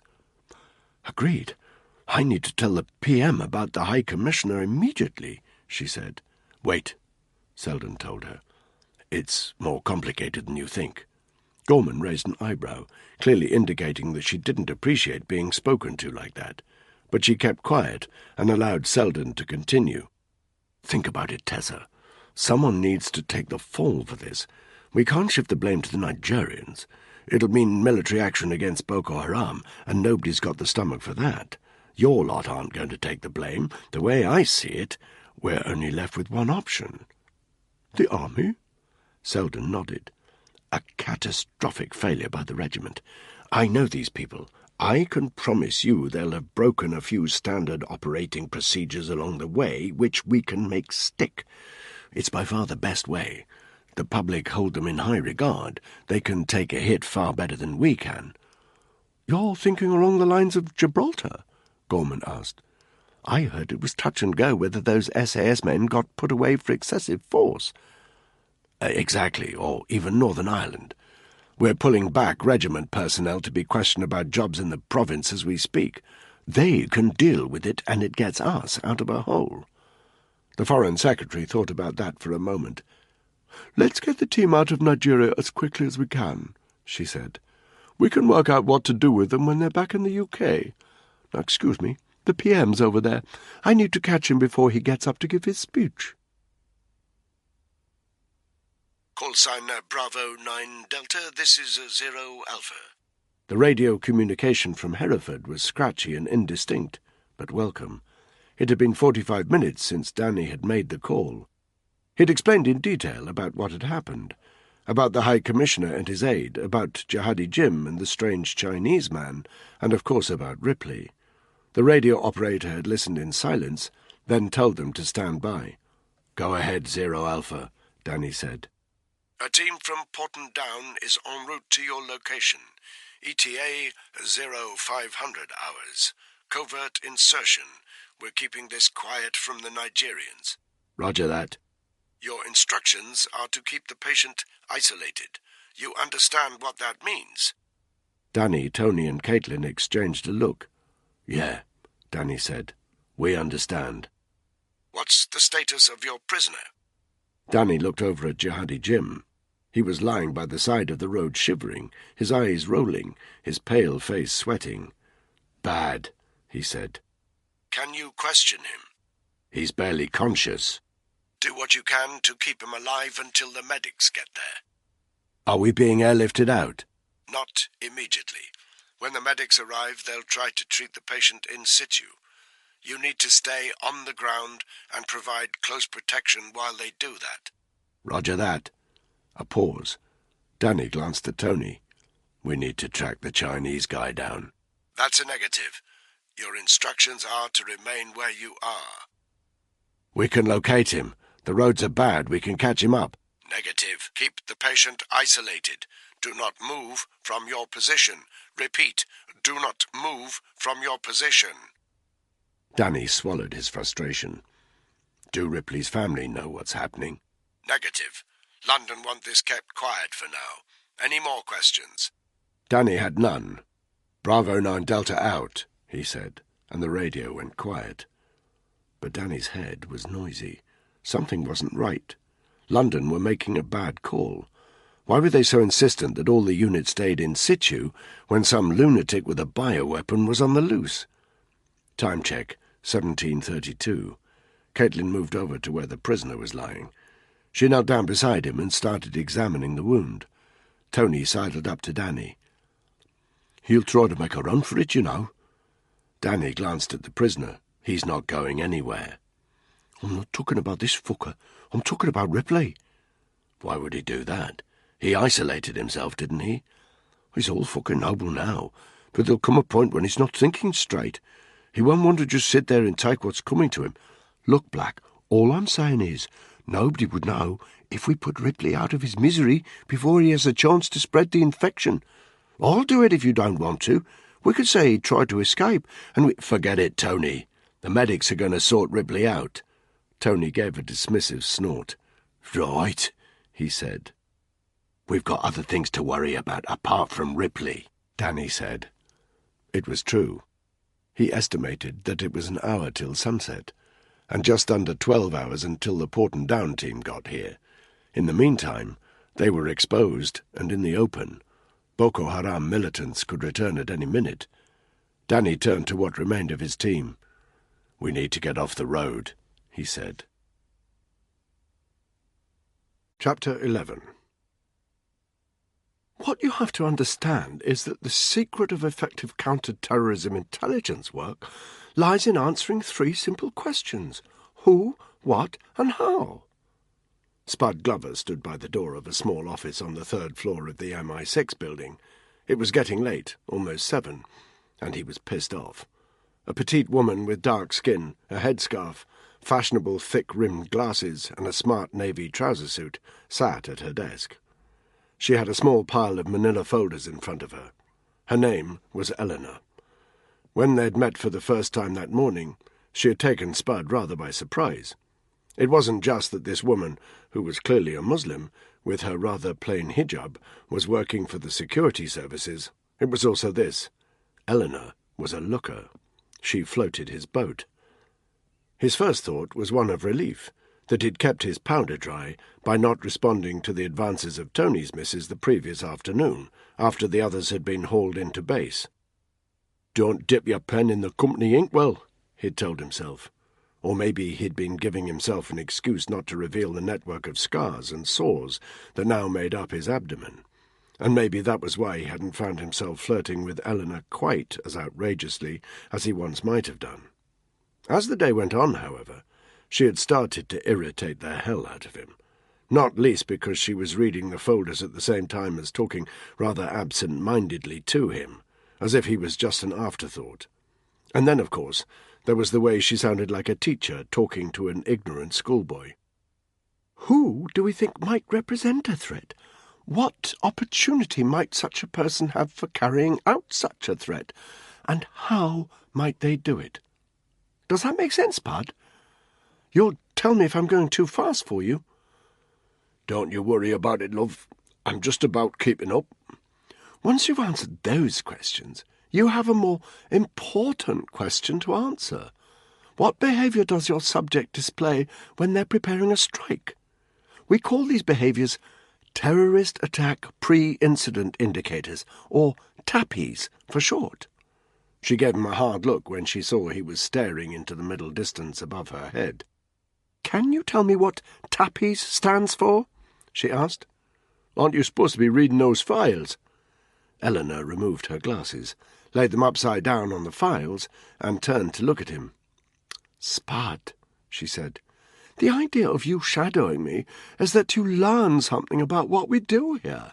It's going to be rather difficult for both of us if you're going to take that attitude." "Terrorist attack pre-incident indicators, TAPIs for short. Trust me, love, I've seen more terrorists than you've had hot dinners. The best indicator that they're going to attack is when they pull out a gun and try to shoot you, and the best counter-attack is to shoot them first. Maybe they didn't teach you that at spy school." "There's no such thing as a spy school," Eleanor said primly. "Did they sit you down in a classroom and teach you this stuff?" "Well, yes, but then you've been to spy school, and it sounds to me like you never bunked off." She gave him a withering look. "You're impossible," she said. She replaced her glasses and turned back to her file. Spud continued to loiter by the door. It was true what she said. When it became clear that Spud was in no state for active service, the Ruperts and Suits had given him a choice: honourable discharge with full army pension, or they'd try to find other work for him within the regiment. That meant a desk job, pushing bits of paper from one side of a desk to another. But for Spud, paperwork was one down from scrubbing the toilets, and so some bright spark had come up with the idea of having him shadow an MI6 intelligence officer. The idea was that he would learn something about the intelligence trade, with a view to moving into that field. At least, that was the headline. The reality, Spud knew, was that everybody at the firm saw him as a lump of muscle, only there to provide spooks like Eleanor with backup when they were out in the field. He was a glorified bodyguard, and his first day in the new job had been about as bad as he'd expected. He'd have given anything to be out in the field, even if it was just tagging along on the Nigerian job with Danny and the others. And at times he thought his body would be up to it, but then he'd make an unexpected movement, not much, just a sudden turn or twist of his head, and a sharp jolt of pain would shoot down his abdomen, or he'd be overcome with a fit of coughing that wouldn't stop. A constant reminder that his last op had left him in a very bad state indeed, a state in which he was of no use to his regiment mates. As these thoughts repeated themselves in his mind, Spud stood in silence as Eleanor continued reading through her files. He supposed she meant well, but her habit of talking like a textbook didn't half get on his wick. He'd like to put some of these spooks on the ground in a war zone, see how far their so-called expertise got them then. He noticed that Eleanor seemed to be reading a particular file for the second time. "Something interesting," he said. "Maybe," she murmured. Spud knew what she was looking for. The order had come down from the headshed. There had been intelligence chatter about an extremist who called himself the Caliph. A selected batch of intelligence officers were now hunting down any reference to such a character. It was a painstaking operation. Lots of police and other intelligence reports were computerized, but plenty had been written by hand. Hence the pile of manila folders on Eleanor's desk, and hence Spud's reluctance to help her with the donkey work. Reading wasn't his strong point. He stepped towards the table and glanced at the file. It was neatly packed with small type, and had a black-and-white picture of a Middle Eastern-looking man with a trim beard. "What is it?" he said. "West Midlands Police Report." "And?" She scanned down the document again. "All these files have some sort of mention of a caliph, but they're all very non-specific. A caliph is an Islamic ruler, that's a historical fact. We can't drag people in simply for talking about history. I've got files here on university professors, TV researchers, all sorts of people. They've all made public utterances about caliphs and caliphates, and they're all entirely innocent so far as I can tell. This one's a little different. West Midlands Police pulled over this cab driver, name of Khalifa al-Magrani, in Dudley on the outskirts of Birmingham about 5 weeks ago. Nothing serious. It seems he was just operating without a licence. But they took him into custody when he started losing his temper with them. Here's the interesting bit.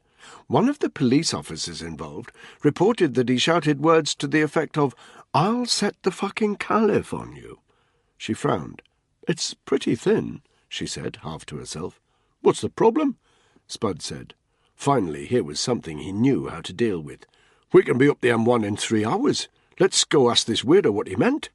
He was halfway to the door when Eleanor said, "Sit down, Spud, for goodness sake." "What's the problem?" "We can't just go barging in on this man. There are protocols we have to follow." Spud blinked. "You think this piece of shit might know where the bad guys are, and you're worried about protocol? Take my word for it, love, 10 minutes with me and you won't be able to stop him talking. He'll be begging to talk." "This isn't the Dark Ages, Spud. Confessions obtained by coercion are notoriously unreliable. In any case, there's a lot we can learn without even making contact with this man." "For fuck's sake," Spud said. "Look at him. You telling me he doesn't tick all the boxes?" Eleanor sighed. "You're making an elementary mistake, Spud. It's the first thing we're taught. You're making decisions based on stereotypes and your own prejudices. I mean, look at me. If you saw me in the street, would you think I work for MI6? She had a point. Anyone can be a terrorist, you know. Race is a particularly poor indicator. If you're only looking for one type of person, you'll miss hundreds of other groups and individuals who might be planning— All right. Spud waved one hand to shut her up. You're the one that's been to spy school. Just don't blame me when the nutter blows up a plane. You see, Eleanor said, you see. He's gone from a minicab driver to a crazy plane bomber in your head in about 30 seconds. Things are a lot more complicated than that in our world. Terrorists are rarely insane, you know. If you're going to beat them, you have to get inside their heads. Try and see the world from their point of view. You wouldn't want to get inside the heads of some of the cunts I've met. Spud knew he sounded surly, but he couldn't help it. What's his address? If you think I'm going to tell you that, you're quite mistaken. And as Spud's frown darkened, she continued, Look, I'm not saying we won't speak to him. What are you saying, then? That we're going to do our homework. We're going to find out everything there is on record about Khalifa al-Magrani, and we're going to decide whether he's a likely suspect based on more than just the colour of his skin. That could take ages. Of course it won't.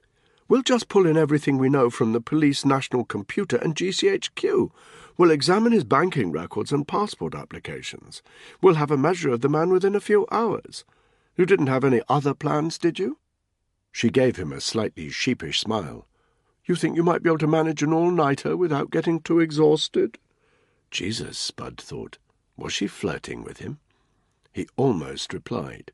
He almost told her that if he could withstand a 36-hour resistance to interrogation training session, or dig into a jungle ditch for a week on hard rations and nothing but a plastic bag to shit in, or endure the worst excess of the Syrian Muhabarat, a night in a warm London office sifting through dry old intelligence papers was unlikely to tax him unduly.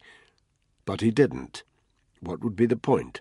Eleanor had made her decision about him, and that wasn't going to change in a hurry. "I'll fetch us some coffee, shall I?" she said brightly. "And then I'll order up the relevant information. Make yourself comfortable, Spud. I think you'll learn a lot tonight about the way the world really works." She smiled at him, scraped her chair back, and left the room. Spud walked over to the table and looked again at the picture on the file. Khalifa al-Magrani looked back. Was she right, he wondered? Was Spud just assuming the worst about this guy because of the way he looked? He didn't think so. Spud didn't care about his nationality, or the colour of his skin. He didn't care if he was white, black, brown, or fucking purple. Experience had taught him that it was a very good idea to mistrust everyone. And he knew this. A man who hurled abuse like that at a copper needed a few questions asking of him, and Spud would be more than happy to be the question master. Chapter 12. 2100 hours, African Standard Time. Nightfall. The air was heavy again. More rain was on its way. Danny was alone, lying on his front, on the western side of the road that ran through Chikunda. The ETA for their pickup was 0500 hours, 8 hours from now. Ordinarily, they would have moved away from the village and hidden elsewhere, in case more militants turned up. But Ripley couldn't be moved, and Danny sure as hell wasn't going to leave him. He was facing the compound where his mate was holed up, and was positioned about 30 metres from the entrance, camouflaged by a patch of scrubby vegetation. His weapon was engaged, and he was surveying the entrance through the sight clipped to the top of his rifle. Caitlin had headed off to watch the road to the north. Tony was in charge of the vehicle, along with a prisoner. Jihadi Jim was in a shit state. He'd lost a lot of blood, and it looked like infection was setting into the wound. He was barely conscious. He needed medical treatment before they could interrogate him any further. No point asking a question of a man who can't understand you. So Tony had taken him with him to the south of the village, where he could stay in the relative protection of the car. Tony himself had opened up the back of the vehicle, put the rear seats down, and set up the 50 cal sniper rifle so it was pointing out of the boot towards the road. That meant he could warn the unit of any movement into the village from that direction and deal with it if necessary. So far, there was nothing. It seemed like everyone was avoiding this tiny out-of-the-way village. Maybe this part of the world was always this quiet, or maybe people were scared to come here. A voice came over Danny's earpiece. Ripley. or at least a washed-out version of him. His voice was thin and weak, but strangely matter-of-fact. I've got shivers. Cramp in my lower abdomen. There had been no movement from Ripley's compound, at least not for the past 3 hours. At about 1800 hours, he had appeared at the open gate. Danny had watched him carefully through his viewfinder. His mate looked terrible. He had removed the hazmat hood. There were streaks where sweat had run down his dirty face. His eyes looked bloodshot. His lips were dry and cracked. As he stood there looking out, there was a kind of desperation in his expression. Danny remembered what Tony had said. "He'll try to make a run for it, you know. He's all fucking noble now, but there'll come a point when he's not thinking straight. He won't want to just sit there and take what's coming to him." For a moment, Danny thought Ripley was going to prove Tony right, and with a tight ball of heat in his chest, he was ready to squeeze his trigger finger if that happened. But it didn't. Ripley had replaced the hood and disappeared back into the compound. Danny hadn't seen him since, but he'd heard him. Irregular updates, dispassionately reported over his headset, like he was a doctor reporting objectively on a patient. My eyes are burning. My temperature's rising.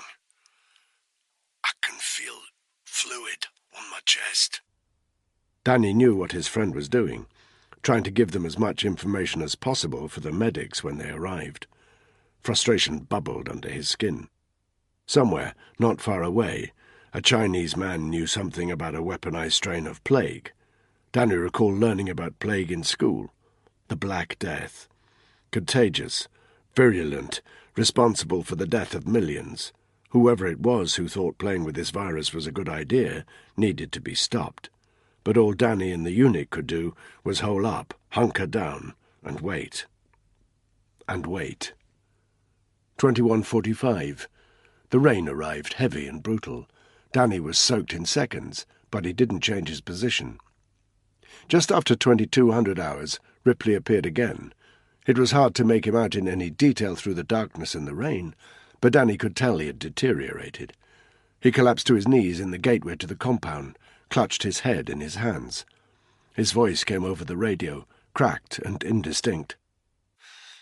I've fucking shot myself. Danny himself felt sick.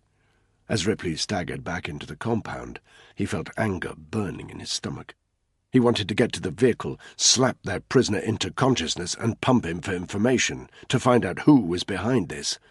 But they had their orders from Hereford. Stay in position. Keep Ripley isolated. Wait for the team from Porton Down. 0500 hours seemed a very long way off. Danny wondered how the team from the government's high-security military science park would get here. His money was on a military aircraft taking the team as far as an aircraft carrier somewhere in the Atlantic, then a long-range stealth chopper bringing them into Nigerian airspace. He told himself that if anyone could sort Ripley out, it was them. But they needed to get here quickly. His mate was going downhill, fast. The rain seemed to seep into his bones as his earpiece crackled. Caitlin's voice. Vehicle heading in from the north. Danny gave it a moment's thought. "Let it pass through," he said. "If it stops in the village, I'll deal with it." Roger that.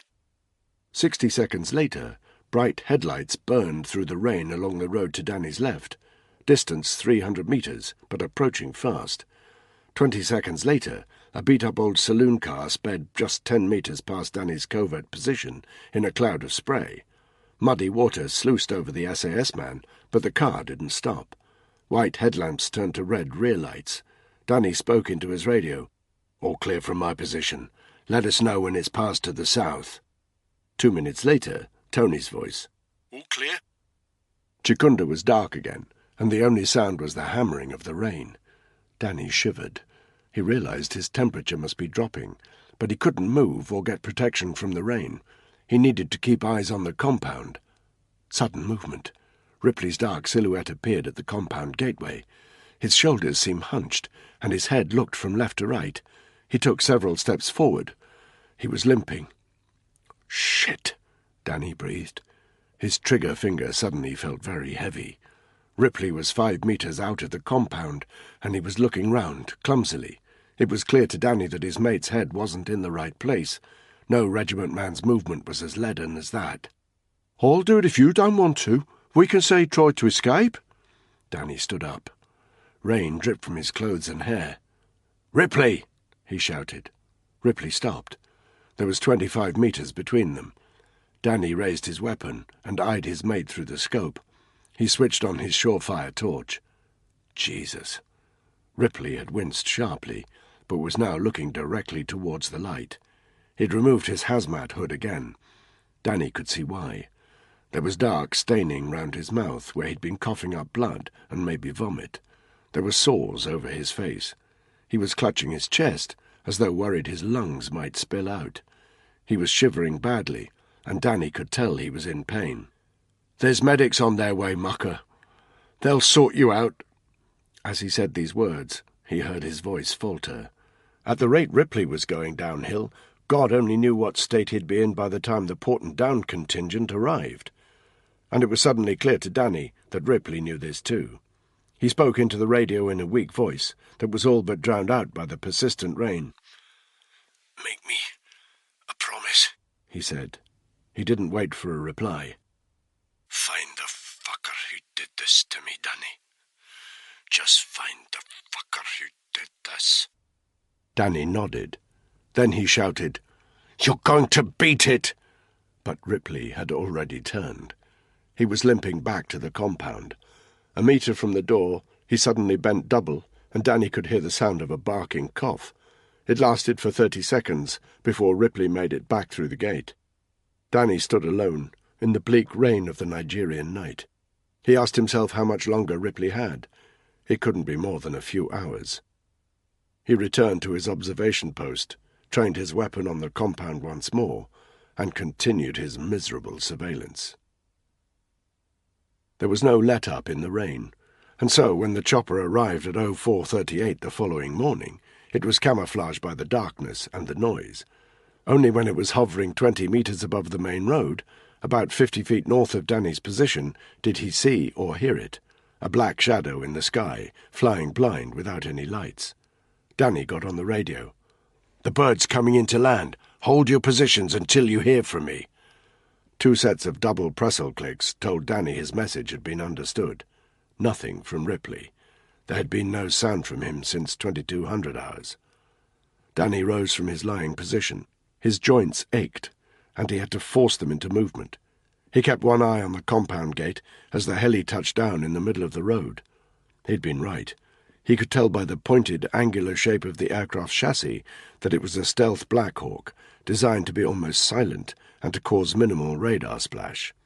The rotors continued to spin as the aircraft touched down. Only when it was on the ground did the chopper's side door open. It needed to remain closed during flight for full stealth capability. From his vantage point, Danny saw shadows spilling out of the aircraft. Hard to say how many. Somewhere between 5 and 10, some of them carrying what looked like heavy flight cases. They were out of the aircraft in less than a minute. The helicopter immediately rose into the air again, banked steeply and silently, and then flew off to the west. Danny crouched down again and examined the figures through his scope, hoping to make some kind of positive ID before he approached them. They were standing in a huddle by the side of the road. It took a moment to get his vision straight through the rain haze. There were 4 people in white hazmat suits, their heads and bodies completely enclosed.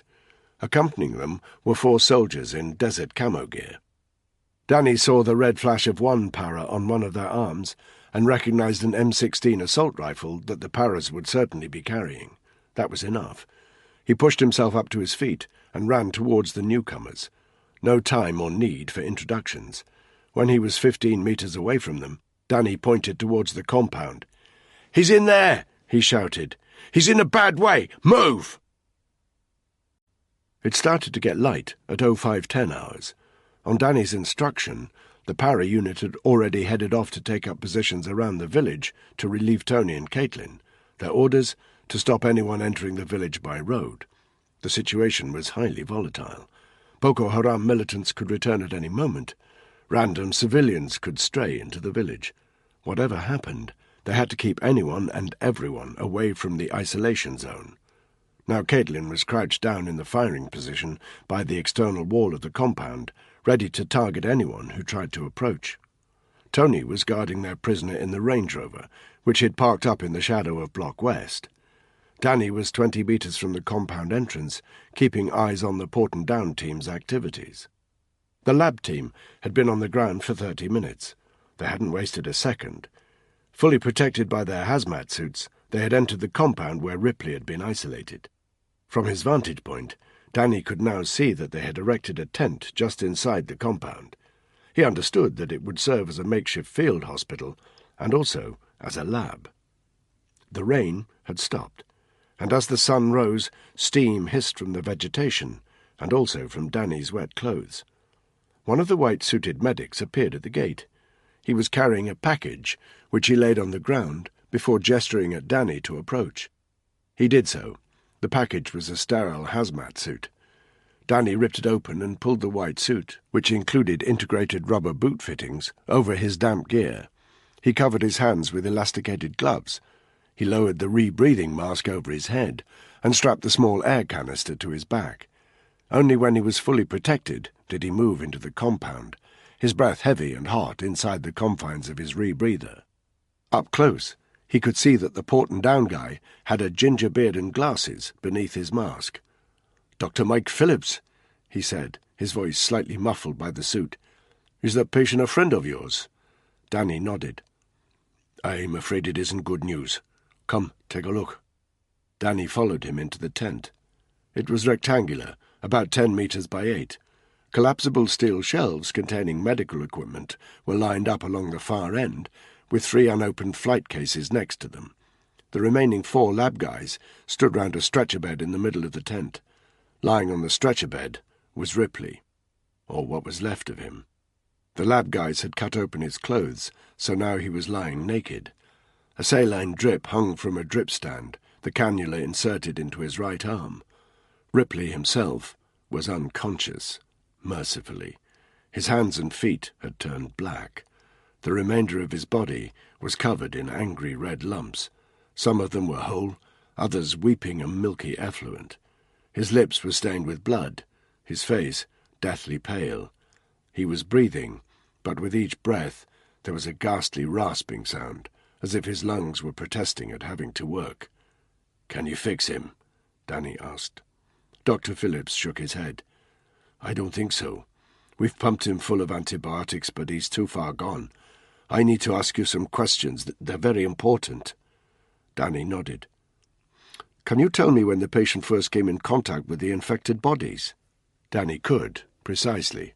Ripley had radioed in his status just as Danny and Tony had made contact with Jihadi Jim. That would put it at 1300 hours yesterday. He relayed this information. The lab guys exchanged a worried look. "That means he's been infected for approximately 17 hours. Agreed?" "Agreed," Danny said. Dr. Phillips glanced down at his patient. "Let's take a walk," he said. They left the tent. "I don't need to tell you this is serious," Phillips said, and when Danny didn't reply, he asked, "How much do you know about plague?" Danny looked towards the tent, as if to say, "Just what I've seen." "Okay," Phillips said. "In a nutshell, what we call plague is in fact an infection called Y. pestis. There are 3 types: pneumonic, septicemic, and bubonic. Bubonic plague is what people think of as Black Death, killed millions in the 17th century, but pneumonic is a lot more deadly." "Which one has Ripley got?" Danny could see that Phillips looked uncertain through his mask. "Both," he said, "and more. Look, we need to test this infection in a proper lab, but the symptoms are consistent with Y. pestis, with one exception. The usual incubation rate is 2 to 3 days. Ordinarily, within 18 to 20 hours, we'd be able to give the guy an antibiotic jab, and he'd have a 40 to 60% chance of survival." "What are you saying?" "It's not hard to alter the genetic structure of a bacterium," Phillips said, "to force it to mutate, if you will, into something more virulent. I can't be certain, but I think that's what we're dealing with here. This isn't ordinary plague. It's modified, more aggressive, more deadly." "And weaponized," Danny said. Any bioagent can potentially be used as a weapon. If you're asking me if it's been specifically adapted for that purpose, I don't know, but I will tell you this. Y. pestis is just about the oldest bioweapon known to man. During the Second World War, the Japs dropped plague-infected fleas over China. The Americans used it against the Native Americans. The Russians weaponized it in ICBMs during the Cold War. We're fully aware that rogue states have weaponized the bacterium. Personally, I've been trying to persuade the government that the threat of an attack is very real, and it's far easier for a terrorist to release a biological agent than plant an explosive device, and potentially far deadlier. But it's amazing how they don't listen to what they don't want to hear. Danny felt a mass of anxiety in his gut. Maybe it's something else, he said. Maybe. We've taken samples and we can examine them back in the UK. He looked over at Ripley. But in my professional opinion, it isn't something else. It's modified Y. pestis. I'd stake my reputation on it, and between you and me, that's saying something. If that virus gets released, what happens? Yes, well, technically it's not a virus, of course, but what happens? The lab guy gave him a piercing look. Have you heard of Dark Winter? He asked. Danny shook his head. It was a simulation of a bioterrorism attack, conducted about 3 months before 9/11. In the simulated scenario, 20 people in Oklahoma City are infected with smallpox. The study concluded that after 2 weeks, 6,000 new infections were occurring daily, and after 6 weeks, almost 1 million are dead. We're talking bigger than 9/11. Forget 9/11. Explosions are yesterday's news. Bombs are expensive and difficult. Bioweapons are cheap and easy. I get the message. How would someone spread this particular strain of plague? Any one of a number of ways. Aerosol dispersal would be effective. You could include the agent in an explosive device. A suicide cell could turn themselves into human vectors. It's a versatile weapon in the right... He corrected himself. I mean, the wrong hands. Danny remembered the Chinese guy and the cool way he had shot his accomplice. He cursed himself for not having gone after the bastard. No matter what his orders had been from the headshed, he could be anywhere by now. Now was the time to take action. The headshed wouldn't agree with what he had in mind, but they weren't here on the ground making the calls. Danny looked over at the tent again. "What do we do with Ripley?" he asked. "I estimate that he'll die within the hour. When he does, we need to burn his body and those of the other victims. It's the best way of destroying the infection. Then I understand we're to wait with you until nightfall, when the helicopter will return to pick us up. We're to bring your prisoner with us and do what we can to keep him alive until he can be questioned properly in the UK. Danny felt bile rising in his throat. He heard Ripley's desperate voice from the previous night. "Find the fucker who did this to me, Danny." Danny didn't care how good these Porton-Down guys were.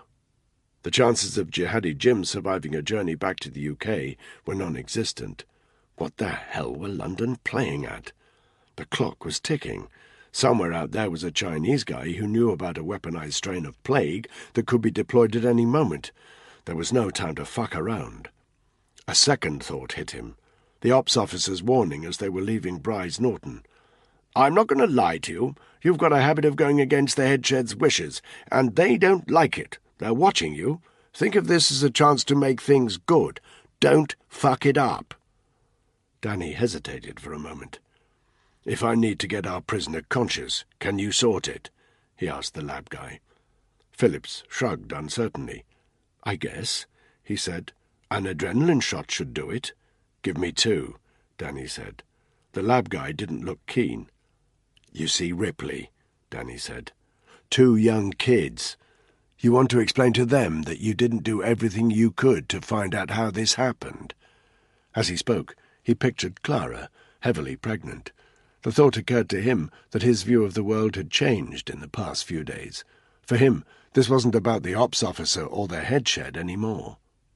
Phillips still looked reluctant, but he couldn't withstand the hard stare Danny gave him. He walked over to the medicine shelves and retrieved 2 sealed, sterilized syringes, which he handed over to Danny. "Only 1 shot to start with," he said. Danny nodded. He stormed towards the exit of the compound. "Wait!" Phillips said. Danny turned. The port and down guy was holding something up, a loop of green paracord with a metal disc hanging from it, Ripley's dog tag with his army number, name and blood group etched onto it. "It's been disinfected," Phillips said. "I thought you might want to keep it. Give it to his family, maybe." Danny accepted the dog tag. On closer inspection, he saw there was something else hanging from the paracord. Ripley's wedding ring. They were always told to leave items like that back at base, and for good reason. If you were captured, and your enemy found your wedding ring, they could use it to torment you and get inside your head. But for a family man like Ripley, some rules were meant to be broken. Danny clutched it firmly, and turned again towards the exit. "Leave your hazmat suit there," Phillips shouted after him. "We need to burn that too." At the exit, he stripped out of the gear, leaving it in a pile on the ground. Then he strode out towards the road, engaging his radio as he did so.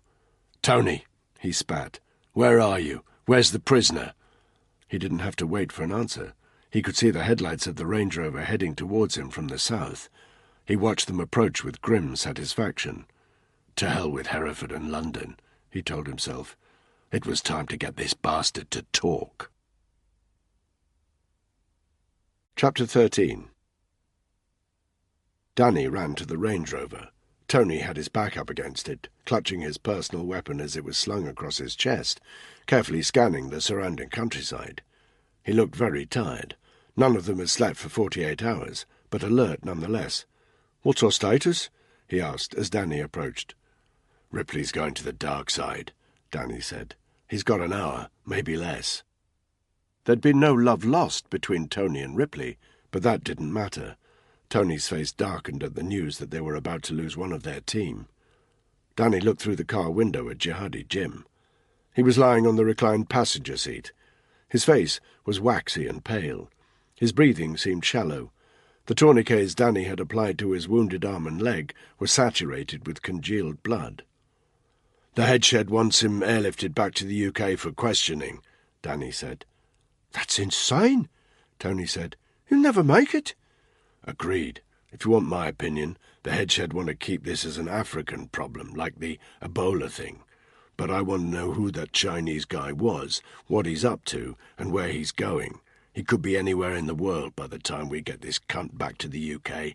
I say we question him now." He held up the 2 shots. "Adrenaline. These will give us a few minutes. Let's get to work on him." Tony shook his head. "We can't hurt him," he said. "Fuck's sake, Tony. Tell me you're not going soft now, of all times." "Just listen to me for once, Black. Look at the state he's in. If we hurt him badly, he'll fucking snuff it. Then we're left with nothing." Danny glanced at the wounded prisoner again. Tony was obviously right. But Danny couldn't get the image of Ripley's body, rotting while he was still alive, out of his head. "We haven't got a choice," he spat. "We question him now. He's not going back alive." "I said listen to me. We do have a choice." Tony was looking shifty. "We know who this fucker is. We know who his family are and where to find them. It's in all the papers." "The firm will never go for it." Because the firm, Danny thought, have got some other agenda we don't know about. "Who said anything about the firm?" Tony replied. "We've got a sat phone. I know people in London who can help." "Who?" "Best you don't know, Sunshine," Tony said. "But put it this way, they owe me some favours." He gave Danny a piercing look. "It could be our little secret." Danny didn't get a chance to reply. His earpiece crackled. Caitlin. "We've got a shooter." Both men hit the ground immediately, not a second too late. A round slammed against the chassis of the Range Rover and ricocheted onto the ground just a couple of feet from where Danny was crouched. "Where is he?" he said into the radio, silently cursing himself for taking his eye off the ball. 50 metres on the other side of the road. I think he's got a mate. There's 2 of them." Danny squinted in that direction. His sharp eyes picked out movement in the burned-out vegetation on the western side of the road. "If I'm going to make the call," Tony said, "I need to do it now. This fucker could die on us any minute." "No," Danny said, his eyes still scanning the opposite side of the road. The ops officer's words rang in his mind. Again he thought of Clara and the baby. With them back on the scene, he definitely didn't want to get involved with the underbelly of Tony's world. He caught more movement, approximately 10 metres to the right of the original shooter. Tony shrugged. "You're cool," he said. Then in a persistent, needling voice, he said, "Fucker in the car's beginning to smell. I reckon those wounds are turning rotten. Shame about Ripley, eh? Seemed like an okay geezer. Nasty way to go." Danny looked back towards the compound. He heard Ripley's voice again. "Find the fucker who did this." "Caitlin," he spoke into the radio. "You've got eyes on both shooters?" "Roger that." "You take the one on the right. Wait till we both have a clear shot." Danny set his weapon to semi-automatic. Lying flat on the ground, he focused in on the area of burned vegetation where he'd seen the movement. Half his thoughts were on the shooter. The other half were on the prisoner in the car. Tony was right. He'd never survived the questioning they needed to put him through. They needed some other kind of leverage. An uncomfortable feeling washed over him. Who were these people Tony was talking about? What side of the law did they walk? And how far did Danny want to become implicated with his activities? The less he knew, the better. "If you call your people," he said, "you do it for Ripley." "I'm not doing it for anyone, Black," Tony said. "You're the boss, remember? It's your call." A silence. Danny felt the anger growing in him again. He mastered it. "Find the fucker who did this." Without taking his eyes from his sights, he said, "Do it." South London, 0600 hours GMT. It was a smart, detached house, a swimming pool out back, marble columns framing the porch, and no lights on because the household had not yet woken. In the large master bedroom, a couple were asleep beneath silk sheets. The woman had bleached blonde hair and Botoxed lips. The man was shorter than her, and a lot fatter. He looked and sounded pissed off that the mobile phone on his bedside table was vibrating. He swore under his breath, grabbed the phone, and answered it with a distinct lack of grace. "Oh, that—" He was cut short, but the voice at the other end of the line made him sit up. "Tony, mate, what's the fucking time? Where are you anyway? The line's awful." He belched noisily, as if to confirm just how awful it was. As he listened to the voice, he padded naked to the door, where his kimono dressing-gown was hanging on a brass hook. He perched the phone between his ear and his shoulder as he put it on. "What?" he said, as he wandered into the ensuite, lifted up the toilet seat, and started to piss thunderously against the porcelain. "Yeah, I've got a couple of guys. For you, mate, anything. I'll send them round sometime this week. What is it? They owe you money or something?" He flushed the chain and padded back out into the bedroom. His wife was still fast asleep. "What?" he continued. "Now?" He whistled to demonstrate what a tall order that was. "Oh, I don't know, mate. Maybe in a couple of hours." He fell silent and listened to the response. "Right," he said quietly. There was a sudden hint of steel in his eyes. "Immediately. But let's be clear, Tony. After this, we're quits. Understood?" He walked across the bedroom to the dressing-table, where his wife's eyelining pencil was lying at an angle. "Where the fuck are you, anyway?" he asked, as he started to scrawl an unfamiliar number across the glass of her mirror. "Bring us back a souvenir, won't you? Box of, I don't know, 762s always goes down nicely. Least you can do after a favour like this." "Done?" Tony said. Danny didn't move. His shooter had just stood up. Approximate distance, 70 metres. He wore the standard Boko Haram garb, camouflage gear, rifle, black woolen hat. The crosshairs of Danny's scope were in line with his chest. Radio communication to Caitlin. "Eyes on." No reply. Silence. 30 seconds passed.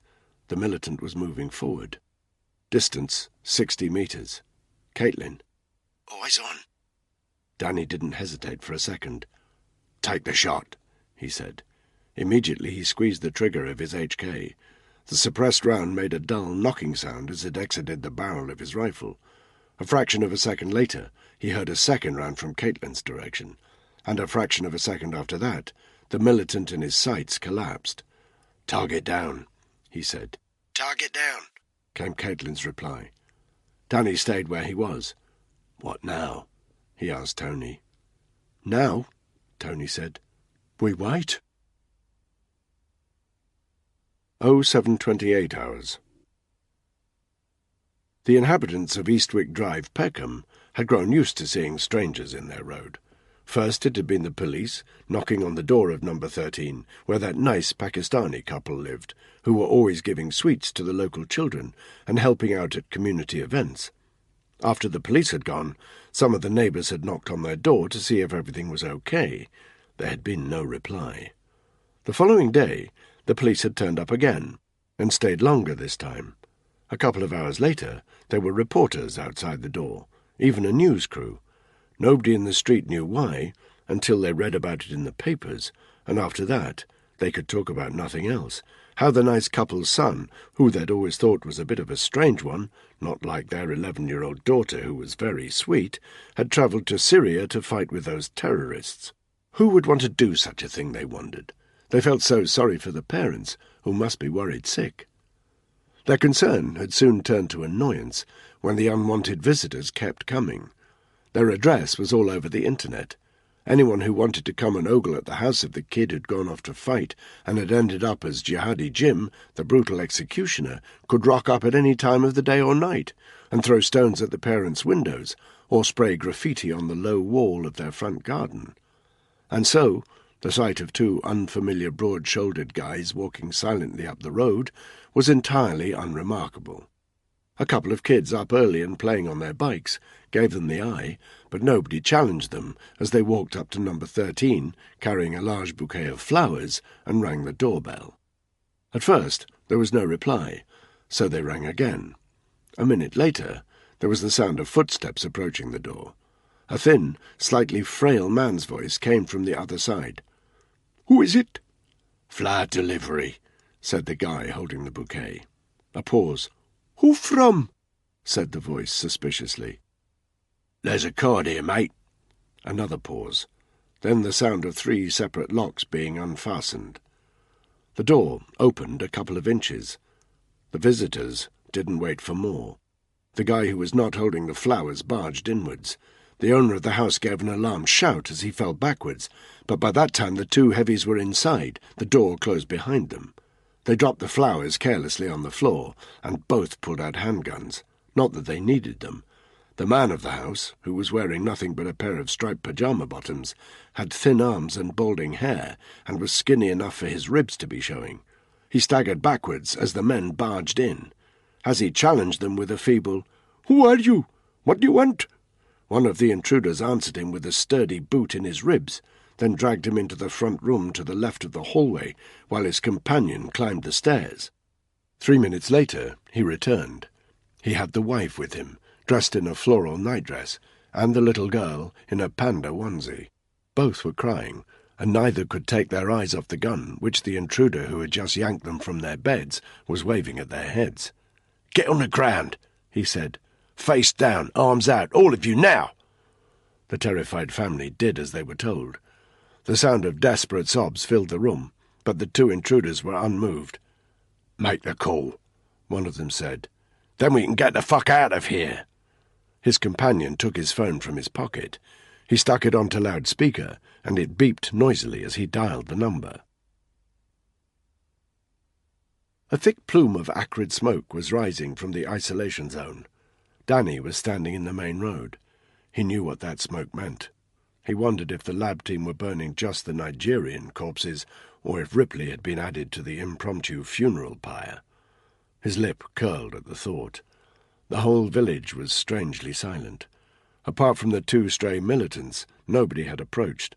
It was as if they knew Chikunda was cursed. His earpiece crackled into life. Tony's voice. "The sat phone's ringing. Get in now." Danny turned and sprinted towards the vehicle. It took him 20 seconds to get there. By that time, Tony had opened the driver's door and was sitting there, the sat phone to his ear. Danny opened the passenger door. "Is it them?" he demanded of Tony. Tony nodded. "It's them." Danny didn't hesitate. He pulled out the adrenaline shots, released them from their sterile wrapping. He held the shot between his teeth as he ripped the sleeve on his prisoner's good arm. When the skin was exposed, he sharply jabbed the needle into his arm and squeezed the syringe. The effect was immediate. Their wax-faced prisoner's eyes opened suddenly. He took in a sharp, noisy breath, and for a moment he looked as if he was going to sit up. Danny removed the spent adrenaline shot, chucked it on the floor, and then put his cig to the prisoner's head. "Listen carefully," he said. Bang on cue, a scratchy, distant scream came over the phone. It sounded like a kid, terrified and whimpering. Then a man's voice, strained, quiet, but also scared. "James?" the man said. "It's me. It's your father. They have your sister." The prisoner made a sharp intake of breath. His bloodshot eyes rolled. Danny had the impression that he was trying to say something, but couldn't. Another scream. A different voice, older, female. "Leave her alone!" shouted the man at the other end of the phone. "Don't hurt her!" The prisoner was breathing very heavily. He managed to whisper 3 words. "Make them stop." "There's only one person that can make it stop," Danny said. "You. Who was the Chinese guy? Where was he going?" Another pained, noisy intake of breath. The prisoner's eyes rolled again. No reply. Danny grabbed the sat phone from Tony. "Kill the father," he shouted into it, figuring that a cunt like this would be more attached to his dad than to the girls in his family. "No!" the prisoner breathed. "Wait! No!" "Wait!" Danny instructed down the phone. Another scream from London, but then silence. "What's the Chinese guy's name? You've got 5 seconds to answer." "Chu," the prisoner breathed. "That's all I know. I called him Mr. Chu." "What was he doing here?" "Tests," the prisoner whispered. His voice was cracking badly. "On the Nigerians, to show that the weapon worked before." His eyes drooped closed. "Before what?" Danny shouted. He handed the phone to Tony and nodded. Tony spoke into the mouthpiece. "Hurt them?" Another scream instantly crackled down the phone. The prisoner started to shake. "Before they used them," he managed to say. "How are they going to use them?" "I said, how are they going to use them?" "Vectors," the prisoner said. "That's all I know. Vectors." "What the fuck are vectors?" The prisoner's eyes were closed. He shook his head, then winced suddenly with pain. Let my father go," he whispered. "Please, let him." He couldn't finish his sentence. His breathing had become alarmingly shallow. Danny pressed 2 fingers to his jugular. The pulse was there, but weak. He unwrapped the second adrenaline shot. 1 fierce jab, and the liquid was pumping into the prisoner's veins. He drew another sudden intake of breath. "What do you mean by vectors?" "I don't know," the prisoner croaked.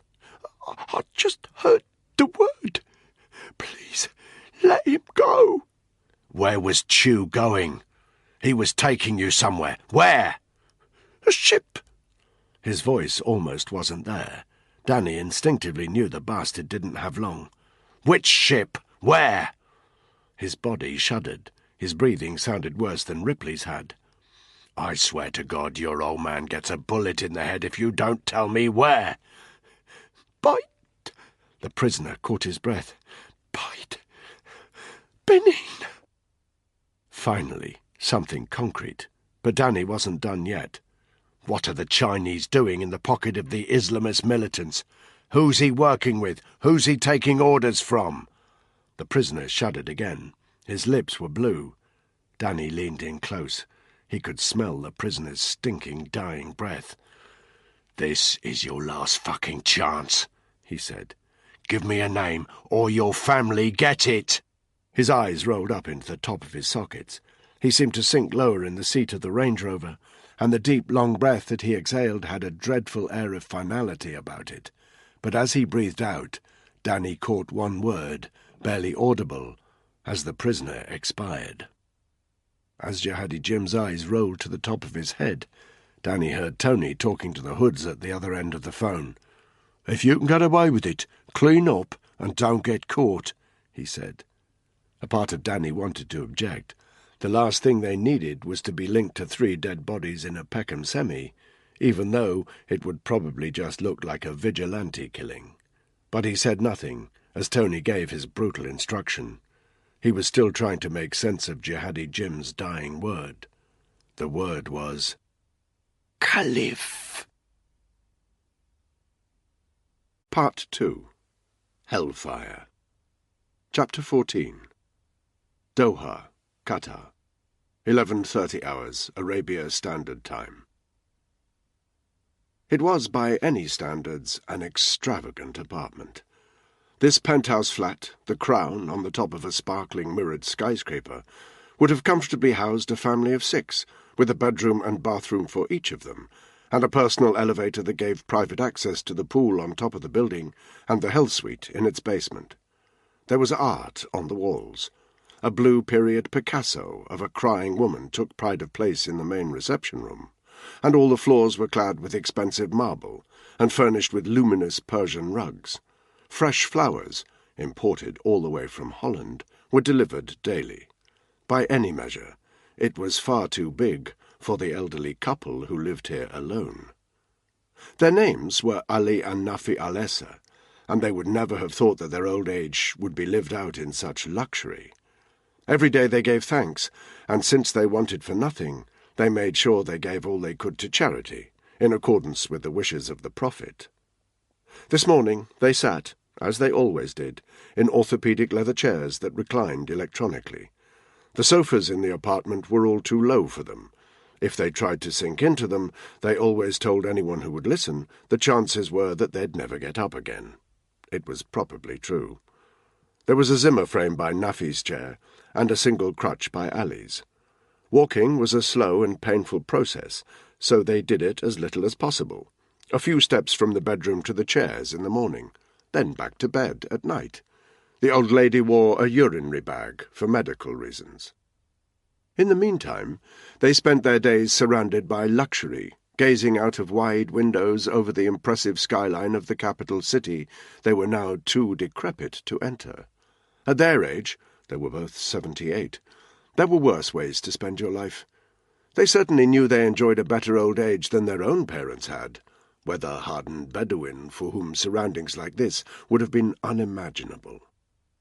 On very clear days, like today, they could see far towards the ocean horizon, and on clear nights they could see little lights twinkling out there.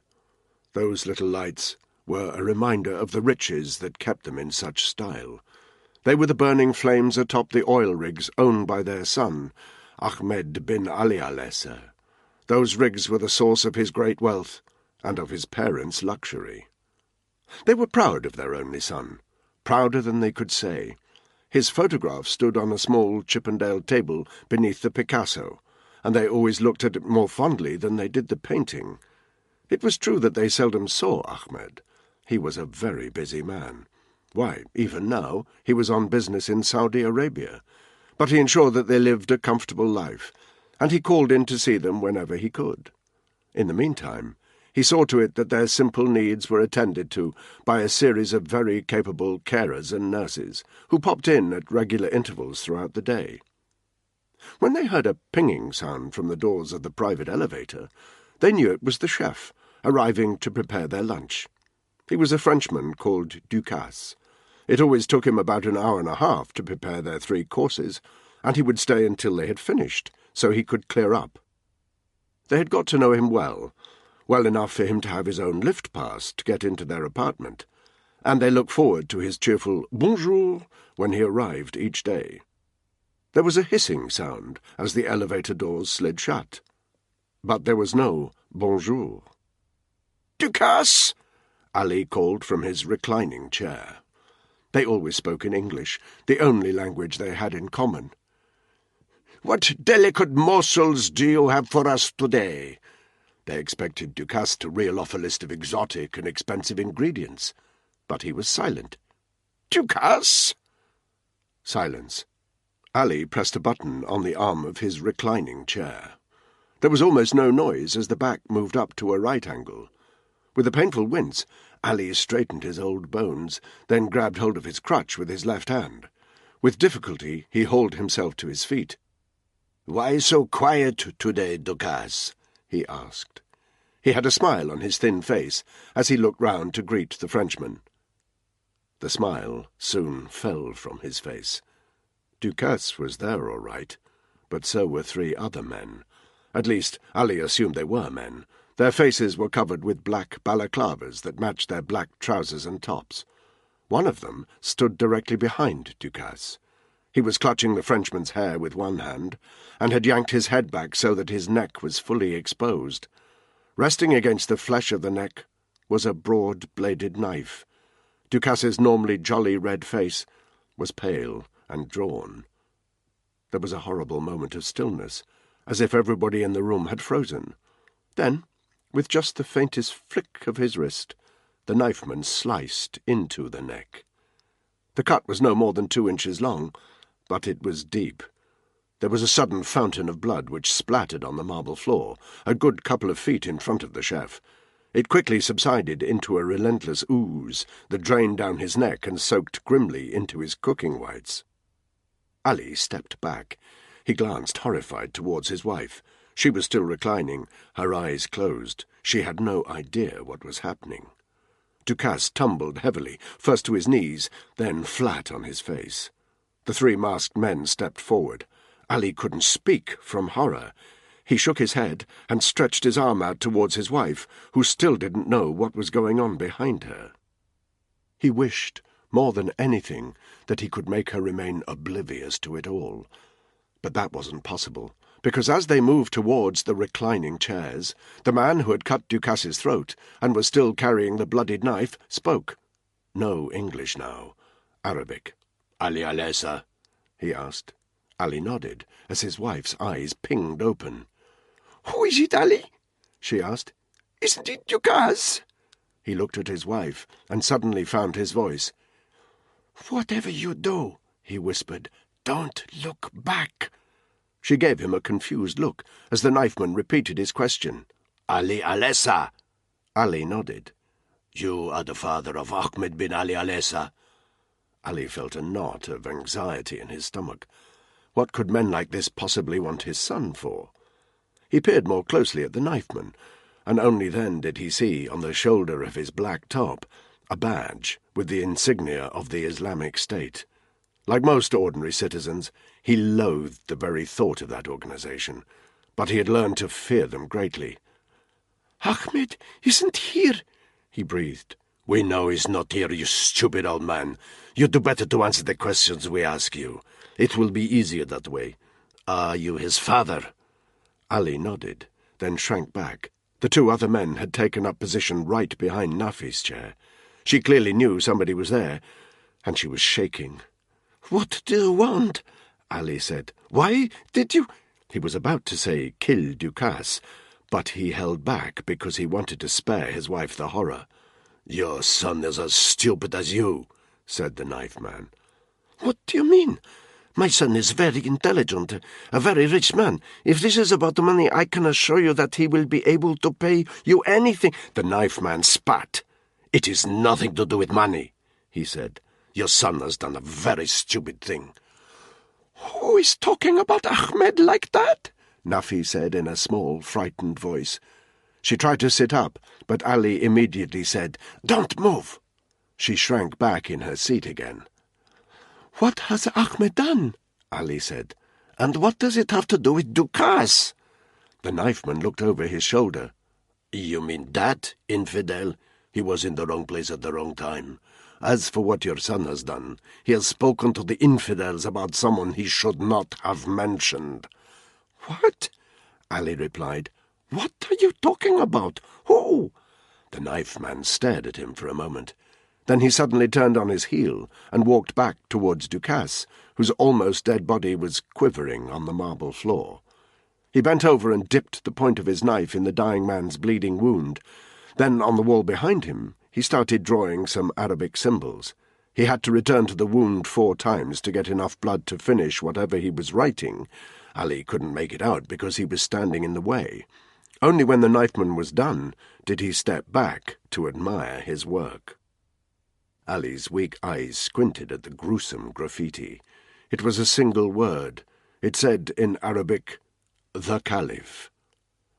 "Ali," Nafi whimpered. "I'm scared. What is happening?"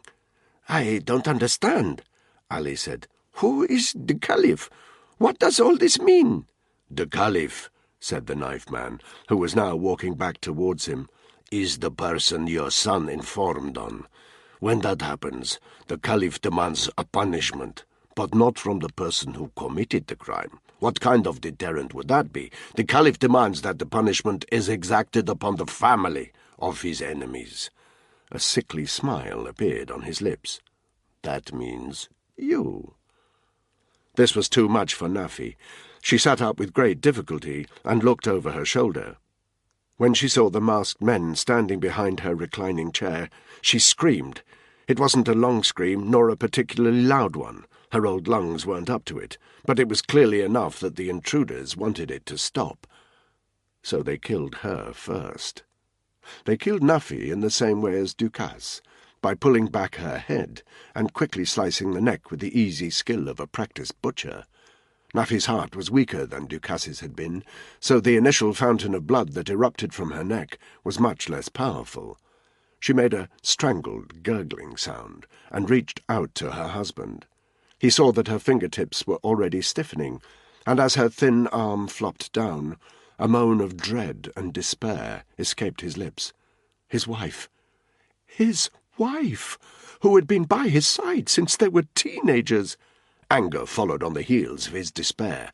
He wanted to fight these people, but there was nothing he could do. He was a statue, frozen in terror and helplessness. As the original knifeman stepped round his reclining chair towards him, he raised his crutch, hoping to swipe this animal round the head with it. But it was a pathetic attempt. Supported now only by his frail 2 legs, he stumbled and fell against the reclining chair. He felt hands on him. The knifeman was turning him over so that he was sitting properly in the chair. "Get off me! Get off me!" The knifeman didn't reply. He pressed his free hand against the old man's chest, then activated the button that forced the chair to recline. Ali tried pathetically to wriggle, but it was no good. His attacker was far too strong. Just a few seconds later, he was fully lying on his back, the masked man looking over him, clutching his knife, a diabolical surgeon standing over his terrified patient. "People need to understand that the Caliph does not want to be talked about, and he does not want to be seen. Tell me, old man, what do people use to talk?" At first, Ali didn't reply, but when his attacker swiped him brutally across his face, he whispered, "Their tongue." "Good," said the knifeman. "And what do they use to see with?" Their eyes," the old man stammered. "Their eyes. Very good. Now then, to make a proper example of you will take some time." Ali tried to cry out again, but as soon as he opened his mouth, the knifeman stuffed 2 fingers inside it and forced his jaws to open even wider. Ali retched at the feeling, and his eyes bulged as he saw the monster bring the tip of his knife into his mouth. He knew he was going for the tongue, and Ali tried to force it into the back of his throat so that the blade couldn't reach it. But the knife was longer than his mouth was deep. Ali whimpered as it cut into his upper lip, then let out a pained gasp as he felt the tip of the blade scoring along the wet muscle of his tongue. His mouth filled with warm, foaming blood. It ran down his throat and choked him, so that when the second slice came and removed the tongue in its entirety, he was making a harsh, gargling sound. The panic he felt at his sudden suffocation outdid the pain for a few seconds. But then the agony of his wound kicked in, and he grew dizzy with it. He blew a mouthful of blood all over his clothes, clearing his blocked throat and inhaling desperately. He was about to shout out in pain when it became obvious that his attacker hadn't finished with him yet. The masked man grabbed Ali's neck with his free hand, then allowed his knife to hover over the old man's eyes. It was as if he was deciding which one to carve out first. Ali tried to say no, but all that came was a formless, gurgling grunt. His attacker seemed to settle on the right eye, and Ali saw the bloody tip of the blade move in close. It brushed his eyelashes, and he clamped his eyes shut. A fraction of a second later, he felt the incision, carefully made, circling the eye socket. He tried to move his head, but couldn't, because the masked man had such a firm grip on his neck. He could do nothing but lie there, everything spinning, the pain beyond imagining, blood dripping down the side of his head. The knife left his skin. For the briefest of agonized seconds, he was relieved. He managed to open his good eye, but wished he hadn't, because it meant he had advance warning of what happened next. He saw that the knife man was handing his blade to one of his accomplices, before extending his 2 forefingers like a child making a pretend gun. The forefingers moved towards his bad eye. Ali clamped the good one shut and made another futile attempt at shouting out as he felt the fingers worm their way into his eye socket and tried to get purchase behind the eyeball. He felt the eyeball squirming within the socket, and then a sudden flash of excruciating light flashed within his brain as his attacker yanked the eyeball from the head.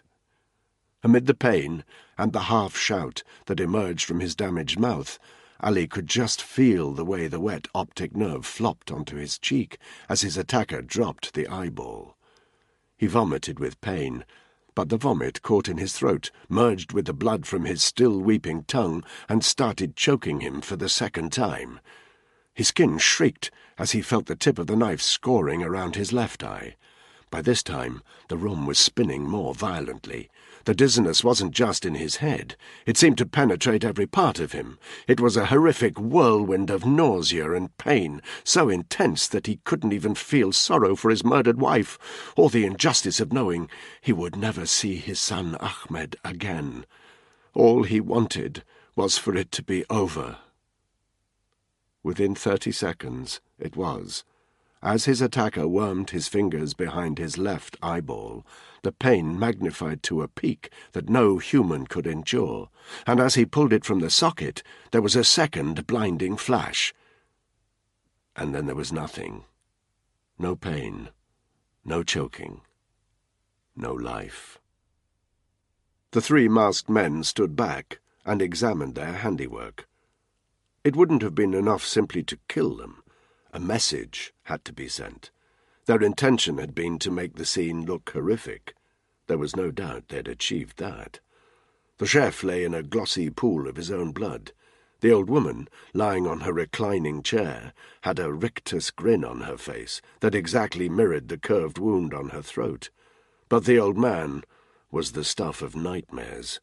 2 gaping wounds where his eyes had once been, and a bloody, mushy mess for a mouth. His fingers clutched the arms of his reclining chair, as if he'd thought that by holding on tight he might be able to save himself. Their work was not yet done. Silently, each man dipped his fingers in the blood of one of the 3 corpses. Then they started writing the same Arabic word, Caliph, that one of them had already scrawled with the point of his knife. They covered the room with this blood graffiti, over the Picasso, across mirrors and marble floors. It took 5 minutes, by which time the room was bathed in blood. One of them took the picture of Ahmed bin Ali al-Essa, the old couple's son, which sat underneath the Picasso. He ripped the photo out of the frame, then laid it carefully over the bloody face of his father. While he was doing this, the knife man approached the old lady. There was one more indignity he wished to impose upon her. He ripped open the legs of the loose trousers she was wearing, to reveal the urinary bag strapped to her leg. With one quick slash of the knife, he cut it open, so that its foul contents spilled all over the reclining chair, some of it dripping down onto the floor. The sight and smell of it disgusted him, and he spat at the woman, as if it was her fault that he'd been exposed to the contents. They took photographs. They knew how easy it would be for whoever discovered this scene to clean it up and pretend it hadn't happened. But it was harder to erase a photograph. If the Caliph wanted the dead couple's son to receive proof of what had happened, they would be in a position to obey him. And they were certain of one thing: Obeying the Caliph was the only way to ensure a long life. They turned their backs on their victims and left the room. They were pleased with what they had done, and they knew the Caliph would be pleased too. Chapter 15. London, 0800 hours GMT. The MI6 building never sleeps. Sometimes the same is true of the people who occupy it, although Spud hadn't expected to have to pull an all-nighter on his first day shadowing a spook. Eleanor was incredibly persistent. Spud was almost impressed. As he leaned against the wall of her office and sucked down his 5th cup of coffee since midnight, she explained to him what she had learned about the cab driver in Birmingham, whose name had jumped out of the files at them. "Khalifa al-Magrani," she said, "is a British citizen who has lived in the UK all his life, and so have his parents." She held up what looked like a photocopy of a birth certificate. "His grandparents arrived here from the area of the Persian Gulf coast that is now the United Arab Emirates, my neck of the woods, actually, or at least my parents'. He went to school at the local comprehensive in Dudley, and he had no previous criminal record up until his recent run-in with the police." She gave Spud a little matter-of-fact smile. "So what are you trying to say?" Spud asked. He took another gulp of coffee. "You know what I think, Spud? I think you want this guy to be a terrorist. I think you judged him the moment you heard his name." "No," Spud said. "He used the word Caliph. Those ISIS nutters are always talking about the caliphate, despite the lack of anything resembling a terrorist attack pre-incident indicator," Eleanor interrupted. "You've got it in your head that because he's a Muslim, he has some sort of case to answer." "Wrong," Spud said. "I've got it in my head that because he yelled abuse at a police officer—" "It's the very fact that he yelled at a police officer that makes him incredibly unlikely to be a suspect of any kind." "Why? That doesn't make any sense at all." Eleanor removed her glasses and inhaled deeply, as though calming herself before explaining something to a child for the umpteenth time. "Listen carefully," she said, putting her glasses back on. "You were in 22 SAS, right?" "I still am," Spud said. "Fine, you are in 22 SAS. So, if I'm a terrorist and I'm trying to judge who is a greater threat to my activities, do I put you at the top of the list or some fresh-faced teenager in the cadet force?" "That's a stupid question." "Not at all. Obviously, you're the greater threat. You've undergone millions of pounds worth of training. You're highly competent with weapons. You're extremely fit.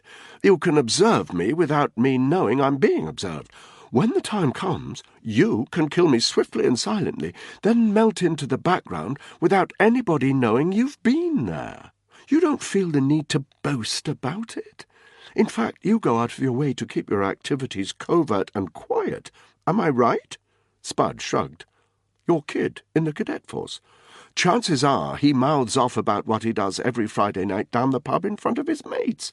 "What's your point?" "That terrorists are no different. The higher their skill level, the more adept they are at melting into the background, at being invisible. The dangerous ones are sane, rational, and highly organized. They take very good care to stay on the right side of the law up until the point that they carry out their atrocities. They just want to get their job done quietly and efficiently, and they know they can't do that by mouthing off at police stations late at night. It just doesn't fit the profile." She held up the birth certificate again. "Mr. Al-Magrani doesn't fit the profile." Spud stared at her. Maybe she was right.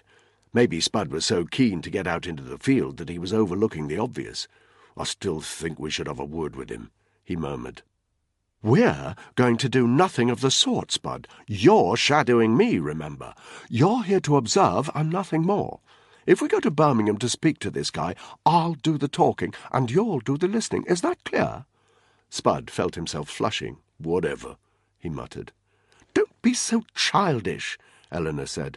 "I'm very obviously a Muslim. If I ask the right questions, he will open up to me. Anyway, I've been trained to interview suspects effectively. You never know, you might actually learn something." "I doubt it." "I beg your pardon?" "I said I doubt it. Look, love, I've been on the front line and stared these fuckers down. I know what I'm looking for. I've been to terrorist training camps that you've only read about in intelligence reports. Well, you won't have seen Khalifa al-Magrani at any of them. How do you know that? Spud said. How can you possibly know that? She gave him a cool look. Because he was born in this country and he's never owned a passport. He's never even left the UK. Spud had no answer for that. It may be that Khalifa al-Magrani is a nasty piece of work. It may be that he's been operating a minicab without a licence, but I'm afraid that neither of these make him a terrorist or a terrorist sympathiser. And even if he name-checked the Caliph, I'm quite sure that he did so on the basis of hearsay and rumour, unless you think that one of the firm's most wanted Middle Eastern terrorists is hiding out in Dudley. It's not impossible, Spud said. He sounded surly even to himself.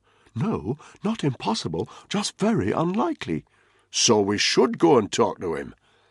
I thought I'd made myself clear, Spud. What do you mean? I talk, you listen. Of course I'm going to talk to him, because I want it to be belt and braces. But if you learn one thing by shadowing me, Spud, I hope it's this. Stereotypes don't help terrorist detection. They get in the way. Is that understood? Spud nodded curtly. I'll tell you what, though, Eleanor added. She stood up and, on her way to the door, slapped Spud on the buttocks. It felt like an outrageous act from a woman in a hijab. I know you're not just a pretty face, and I'm sure you're jolly good behind the wheel, so I will let you drive. Shall we go? She opened the door. At that very moment, an older man in a crumpled suit strode past the room. "Good morning, Sir Colin," Eleanor said brightly. "Not now," the man said, and he disappeared from Spud's view. "Who's that?" Spud asked. "That," said Eleanor, "is the chief of SIS. Spud raised an eyebrow. "He didn't look that pleased to see you." His barbed comment clearly hit its mark. Eleanor puckered her lips. "Sir Colin is a very busy man," she said. "Come on, I want to cross this cab driver off my list for sure, and I want to do it today. We need to get moving." "Good morning, Sir Colin." Sir Colin Selden glanced to his left to see a young intelligence officer, whose name he simply couldn't remember, standing in a doorway and smiling hopefully at him. Like every other intelligence officer, she obviously wanted some face time with the chief.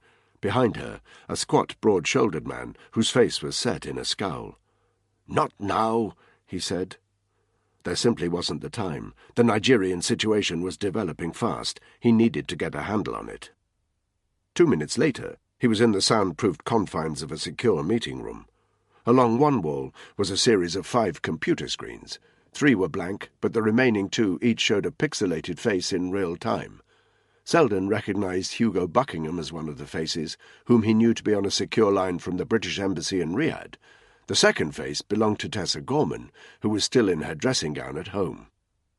There were 2 others present in the room, Selden's trusted analyst Bixby, his beard woollier than ever, and Brigadier Jeremy Lamb, Director of Special Forces, who didn't look any too pleased to be summoned at 8 in the morning. "What the bloody hell's going on, Colin?" he said, before the chief could even sit down. Go ahead, Bixby," Selden told his analyst. "Words of 1 syllable, please." "To bring everyone up to speed," Bixby said, "we've had several communications from the Bravo 9 Delta unit. The High Commissioner to Nigeria is dead, beheaded by Boko Haram militants, despite the presence of a team from 22 Regiment." "Just hold it 1 minute," the Brigadier interrupted. "If anyone thinks they're going to lay the shitstorm at our door—" "Please, Jeremy," Selden said quietly, "let Bixby finish." "The High Commissioner's aide is also dead, and we've lost a member of 22 Regiment to a biohazard, which we believe to be a modified strain of Y. pestis. Plague," Selden clarified. "The situation on the ground is extremely fluid. The remaining regiment representatives have good reason to believe that a man of Chinese extraction, we have a name of Mr. Chu, but that's almost certainly a pseudonym, is heading to a ship off the Nigerian coast to arm several vectors with the disease." The Foreign Secretary spoke, her voice unnaturally loud through the computer loudspeaker. "Explain to me what a vector is, please."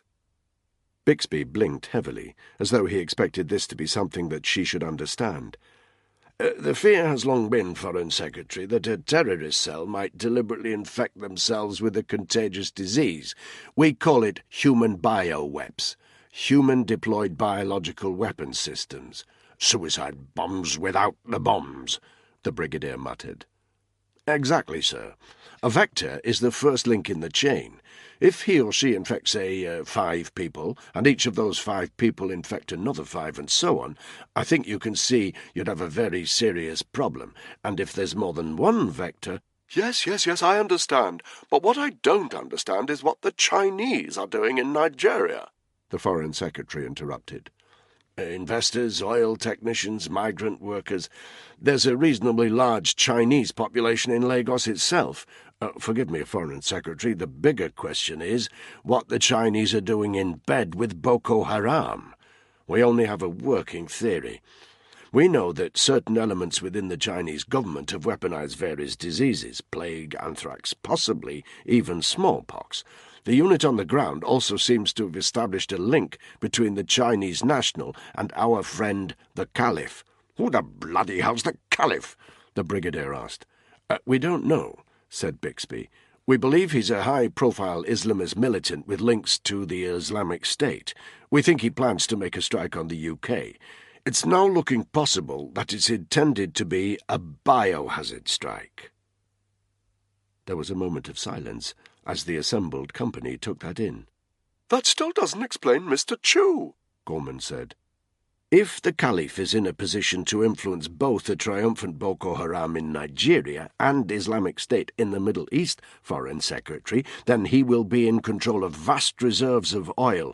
This would be very attractive to the Chinese. Attractive enough for them to facilitate a bioterrorism strike against the West? Gorman sounded as aghast as she looked. We can only analyze the information we have, Foreign Secretary.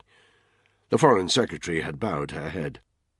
How the hell are we supposed to keep this country safe, when what happens here depends on the actions of a few individuals thousands of miles beyond our borders? Welcome to my world, Selden said. Mr. Buckingham, did you make any contact with our Qatari asset in Saudi? Buckingham coughed nervously. His picture degraded slightly before he spoke. I did, Sir Colin. Well? I filed a report immediately, Sir Colin. Haven't you read it? Selden clicked his fingers impatiently. Edited highlights. I'm afraid it wasn't terribly productive. Our man knew of the Caliph by name, but was too scared to say anything more. The same went for his driver. And you didn't push him? It was rather difficult to persuade him that— We need to get our regiment assets back out to the Nigerian coast, the Brigadier cut in. Our only hope of stopping this situation from escalating is to stop the vectors at source. Selden exchanged a look with the Foreign Secretary over the computer screen. Our intention was to have your people flown back to the UK tonight, Jeremy. I bet it was, said the Director, Special Forces. I really don't know what you mean. Spare me, Sir Colin. We have 2 excellent regiment men in Danny Black and Tony Wiseman on the ground, and they need to be left to do their job, not dumped on from a great height. And be under no illusion that if this situation does escalate, I shall make it known that it was you who opposed the deployment of the only people in a position to make a positive identification of Mr. Chu, or whatever his name really is. Do we understand each other? A frosty stare between the 2 men. Perfectly, said the Chief. Good. The Brigadier stood up. My understanding is that there's an Australian SAS team on piracy patrol in international waters off the Nigerian coastline. They'll have the necessary equipment for a waterborne assault if need be. I'll make arrangements for our unit to transfer there. We need all agencies to focus their attention on locating Mr. Chu's position and direct any findings through to the ops room at Hereford. A nervous cough from the screen that displayed Buckingham's face. Brigadier, I'm sorry, the line is a little crackly. Did you say Danny Black? Problem with that? The Brigadier asked. Not at all. Just curious. The Brigadier gave him a dismissive nod. Let's get moving, he said. This could blow up in our faces any second. He turned his back on the spooks and left the room. As he did so, Tessa Gorman said, I need to update the PM. Her screen flickered and went black. Selden glanced towards Buckingham's face. "I'll need the room, Bixby," he said. The analyst looked slightly offended, but he reversed his electric wheelchair and wheeled himself out without complaint. The chief shut the door behind him, and only then did he address Buckingham again. "This regiment man, Black," he said. "Do you know him?" A shadow passed Buckingham's face. "Oh, yes, Sir Colin. I know him all right." "What's he like?" "A liability, sir. Hot-headed, impetuous, thinks he's above the law. I really can't understand why the Brigadier thinks so highly of him." Selden waved one hand to shut him up, while he thought for a moment. "You're ambitious, Buckingham," he said finally. "I can see that." "We all like to get on, Sir Colin." "A bioterrorism attack is our worst nightmare. We haven't got a hope in hell of stopping it. Heads are going to roll when it happens, ours to be precise." Buckingham's face stared impassively out from the screen. "I want you to join the regiment unit on this Australian ship, MI6 liaison. I'll make the necessary arrangements with my Saudi counterpart immediately to get you out there. We can spin it that you're now following the same lead, the Caliph. If Black puts a foot wrong, I want to know about it. You understand why?" There was no need to spell it out loud, that when the time came for dishing out blame, they certainly would need the scapegoat to which the Brigadier had referred. "I understand perfectly, Sir Colin," Buckingham said. "Don't worry about Danny Black. I know how to deal with him." "I bloody well hope so," the chief said. "All our necks depend on it." He nodded at the screen, then left the room. Chapter 16. Call sign Bravo 9 Delta, this is 0 Alpha. Do you copy?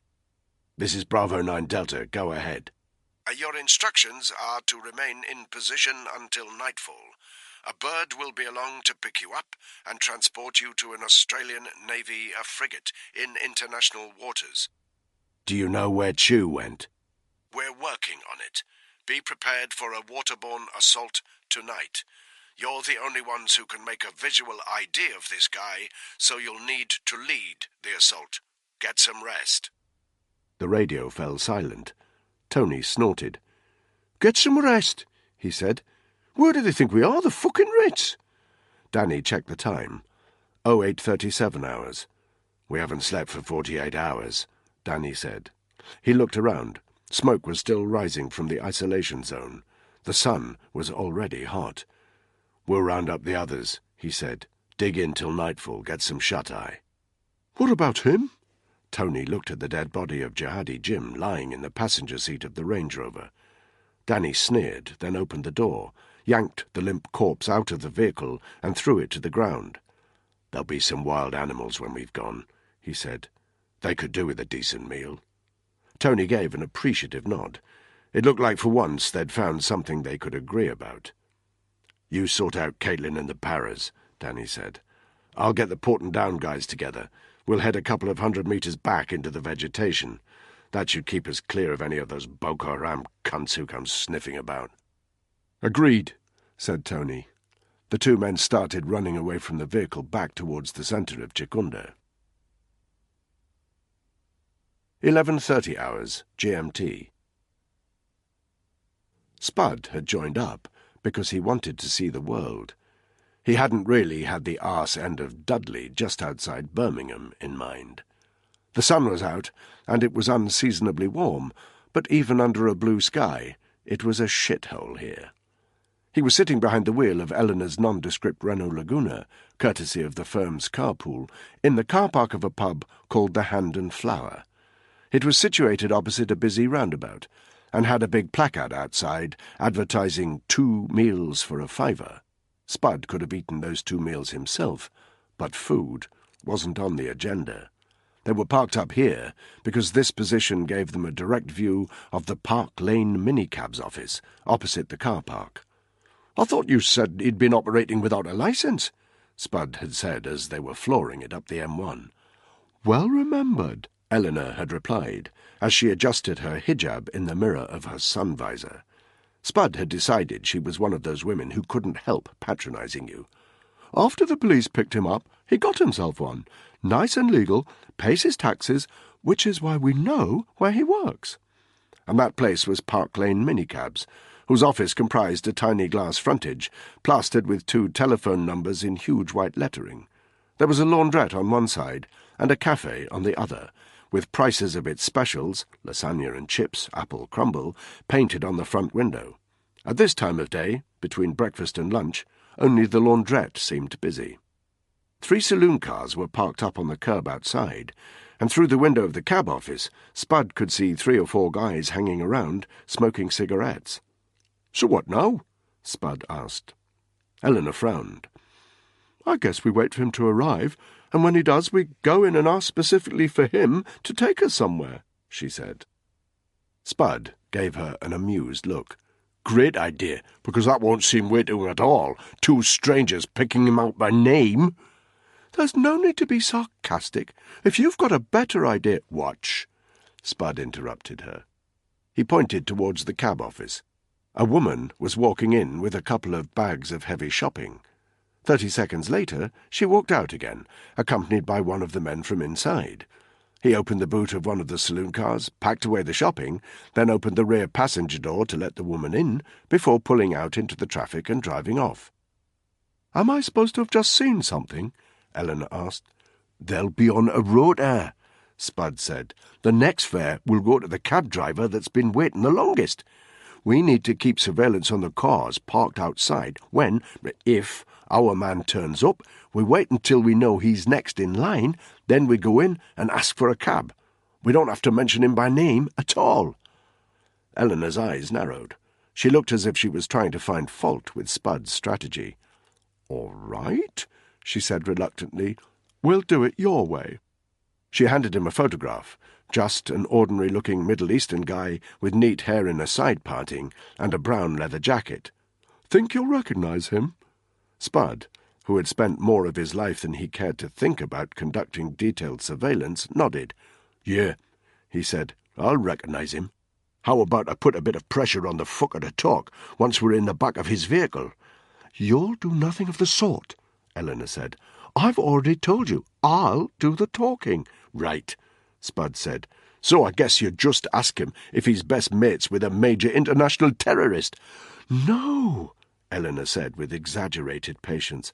"I ask him some carefully considered questions that will help me make an informed decision about whether he's a threat or not. Remember, I'm a Muslim. He'll trust me much more than he'll trust you." Spud shrugged. "You're the boss," he said, and he looked at the photograph again. If he was going to put in surveillance on the cab firm, he needed to commit his target's features to memory. 13:35 hours, London. Daniel Bixby's wheelchair trundled across the operations room in the bowels of the MI6 building, a large space filled with computer terminals, satellite phones, and 3 large screens, each of them 9 or 10 square meters, showing real-time black-and-white satellite images of the Nigerian coast. He went through the variables in his head again. The intel from the SAS team on the ground told them that Mr. Chu, or whatever his name really was, had left their location by car at approximately 1300 hours the previous day. Unless he'd managed to get on an aircraft, and Bixby didn't think that was likely because they had a man in Nigerian air traffic control who had provided them with flight data for the past 24 hours, the analyst's best estimate was that it would take him 12 hours to get back to Lagos, which took them to 0100 hours that morning. So Bixby had had almost his entire staff poring over satellite imagery stills from midnight to right now, searching for a needle in a haystack. A tiny passenger boat, probably no bigger than a rib, heading out to sea to RV with a larger vessel. He looked up at the large screens. Little dots, slightly lighter than the grey ocean, were just visible. There was no getting away from it. The waters were crowded. There had to be at least 150 vessels in the 100 square kilometres off the Lagos coast, and there was no way to be sure that their target would be on any of them. Bixby was perspiring heavily. He didn't see how they would ever find their man. One of his subordinates strode up to him. "Mr. Bixby, we've been through everything. There's no sign of what we're looking for." Bixby swore. "But we think the Americans might have separate imagery of the same area over the same time frame. I'd like permission to contact Langley to see if they'll share that information." Bixby thought for a few seconds. Strictly speaking, he should clear this with the chief. But Selden was acting strange, stressed, probably the pressure. Bixby decided to make the call himself and deal with the fallout later. "Do it," he said. "Call the Americans. I want everything they've got, as quickly as they can send it." 1400 hours.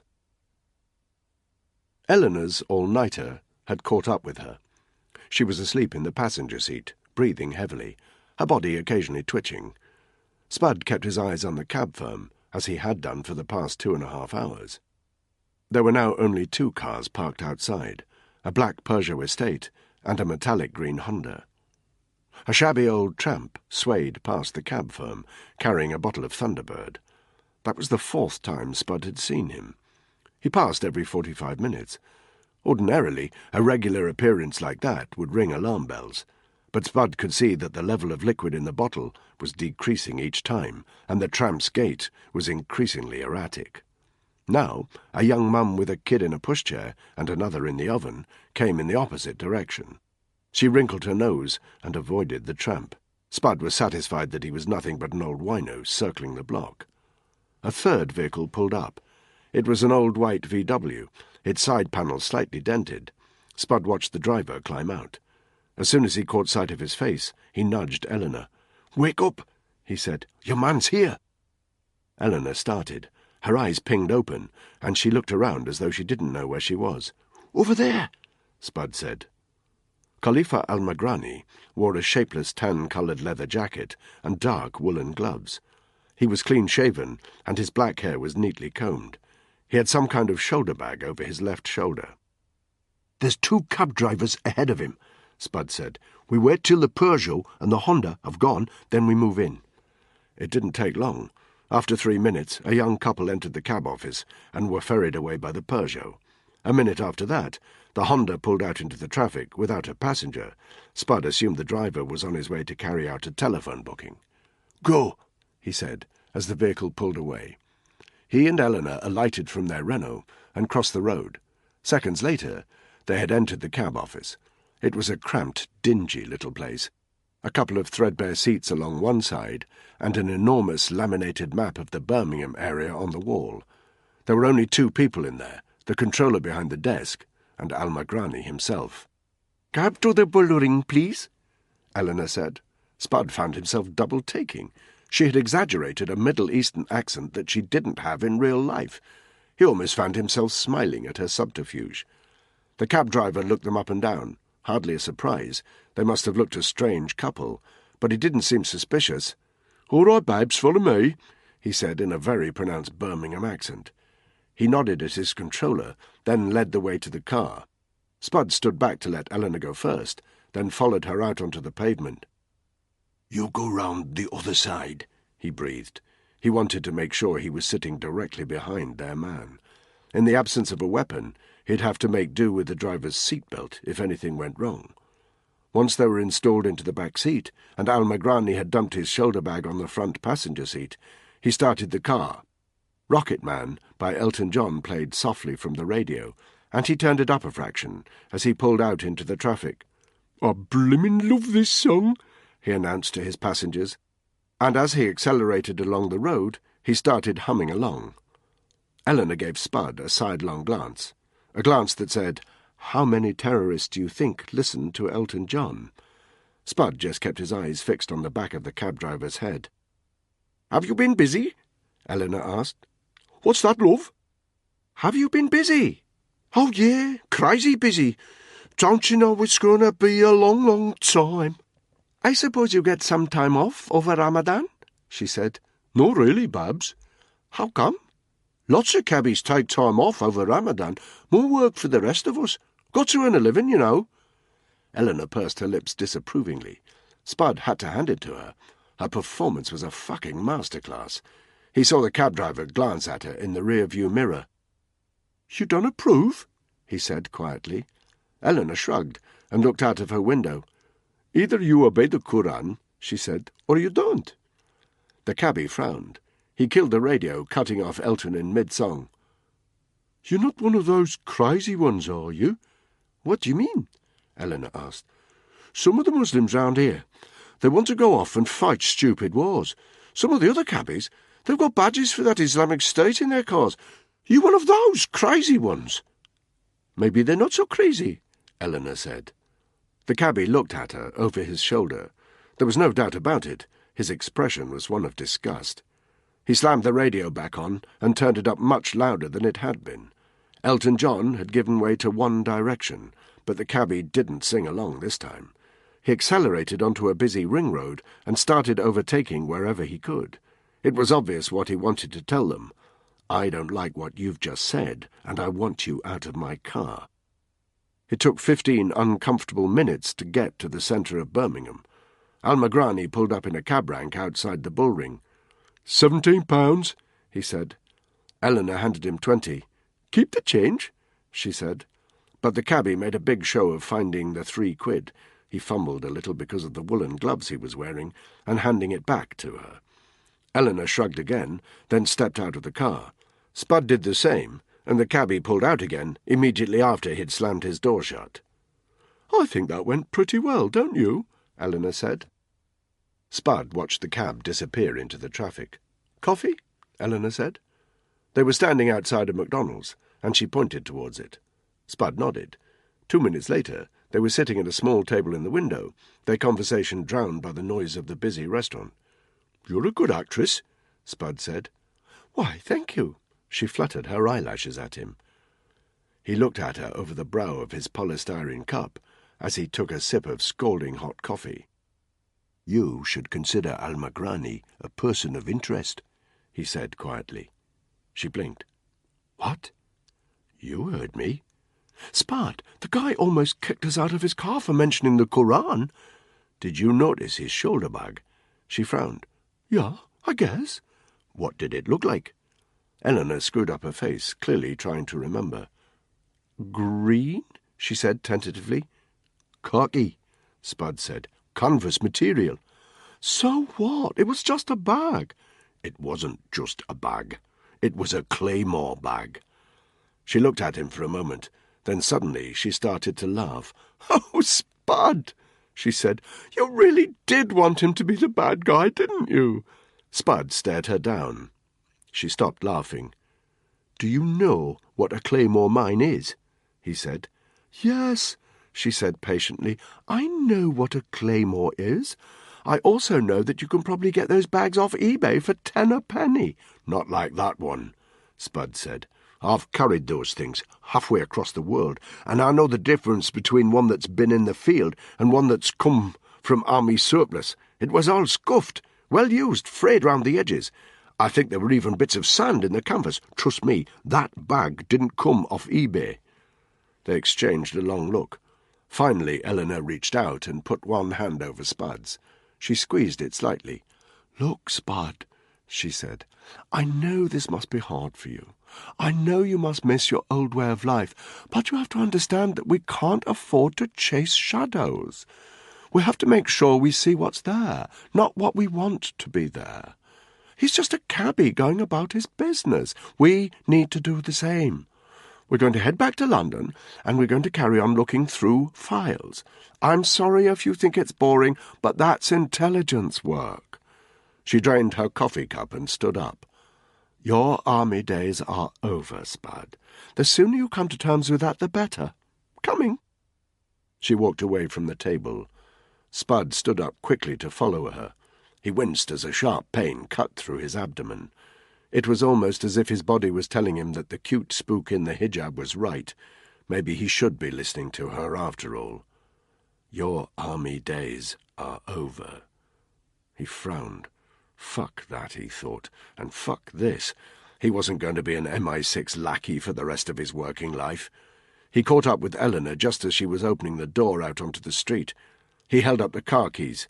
Yours, he said. What do you mean? Take them. I'm through with this. You can drive yourself back to London. She looked at him warily as she took the keys. Where are you going? Back to Hereford, Spud said. On the outskirts of Lagos, no more than a couple of miles as the crow flies from the grand residences of some of the wealthiest men in Africa, a very poor fisherman was preparing to go home. His name was Randolph, and home for him was a single room in a shack. The shack itself sat on rickety stilts protruding from the waters of the Ajagunle, a vast slum. Randolph had heard people call Ajagunle the jungle, a bad name, he always thought. In the jungle, things grow. Nothing could ever grow here.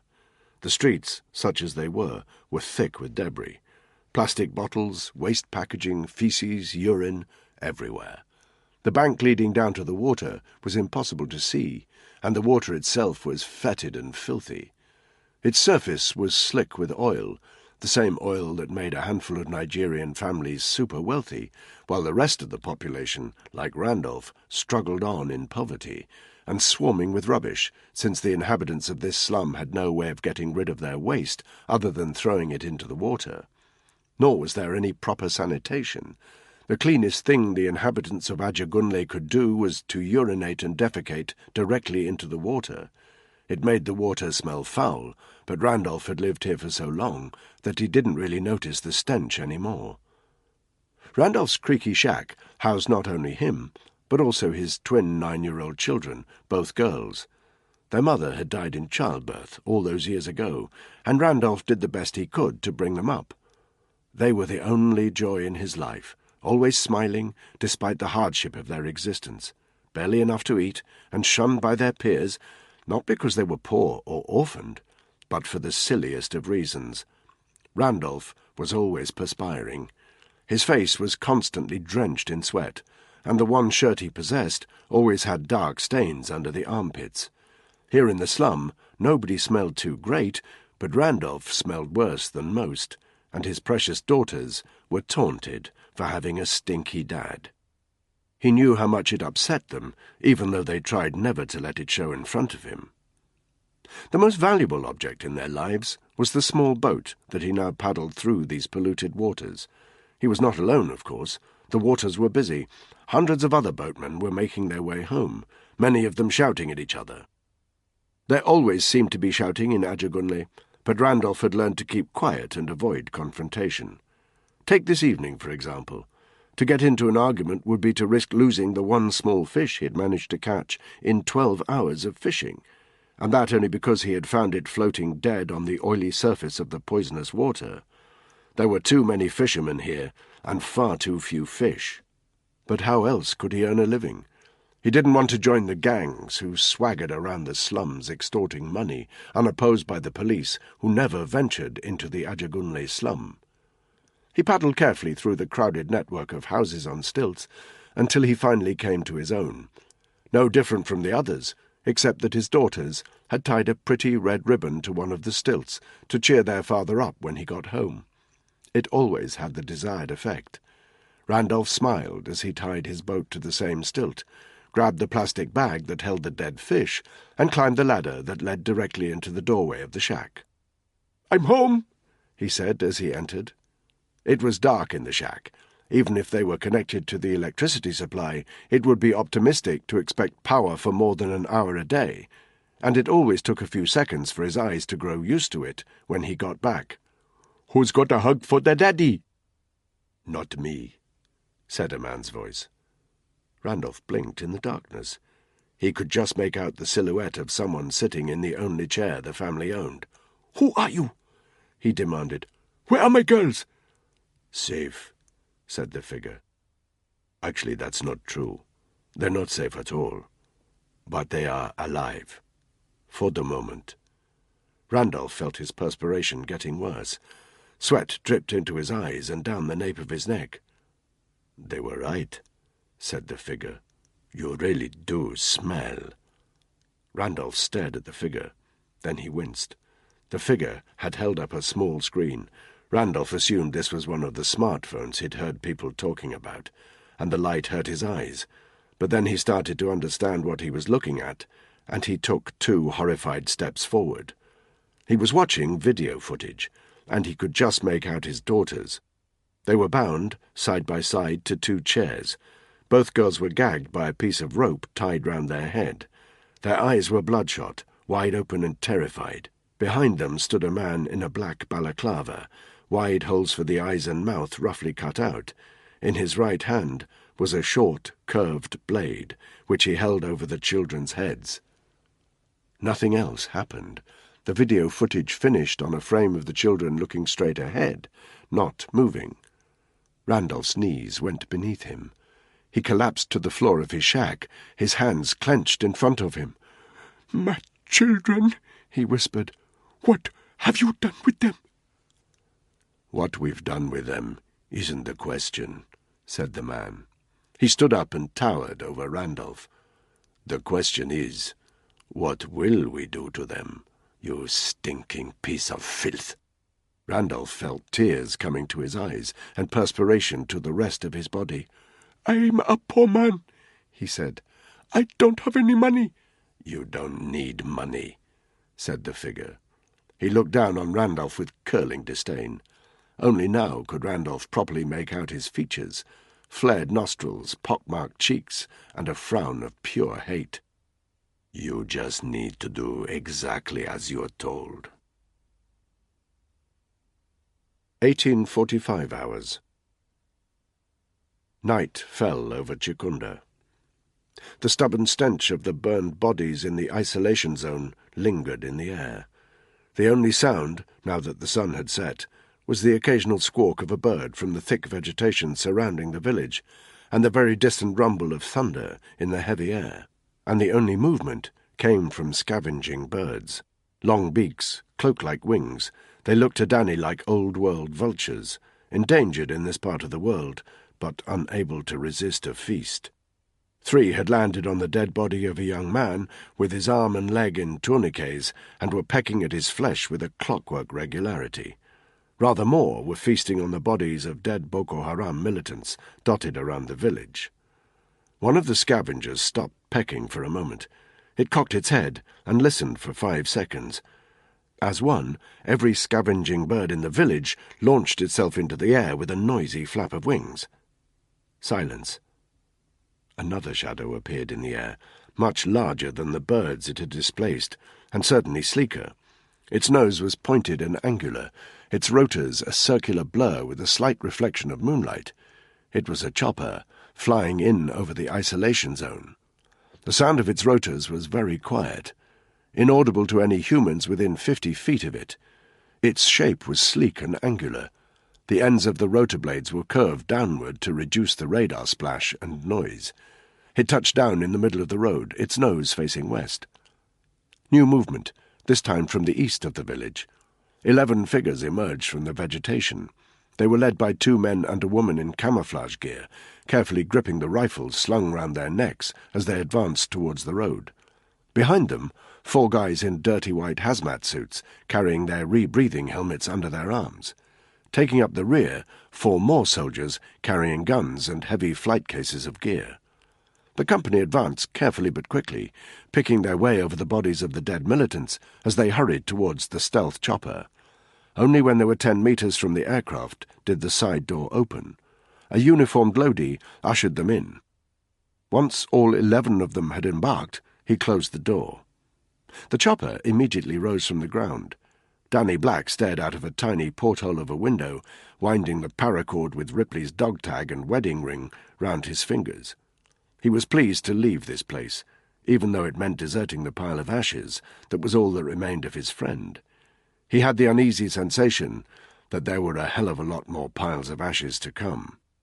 Caitlin was sitting next to him. "So, you've got a kid on the way?" Her voice was just loud enough that only Danny could hear it over the engine noise. He nodded. "You should have said. You had me barking up the wrong tree."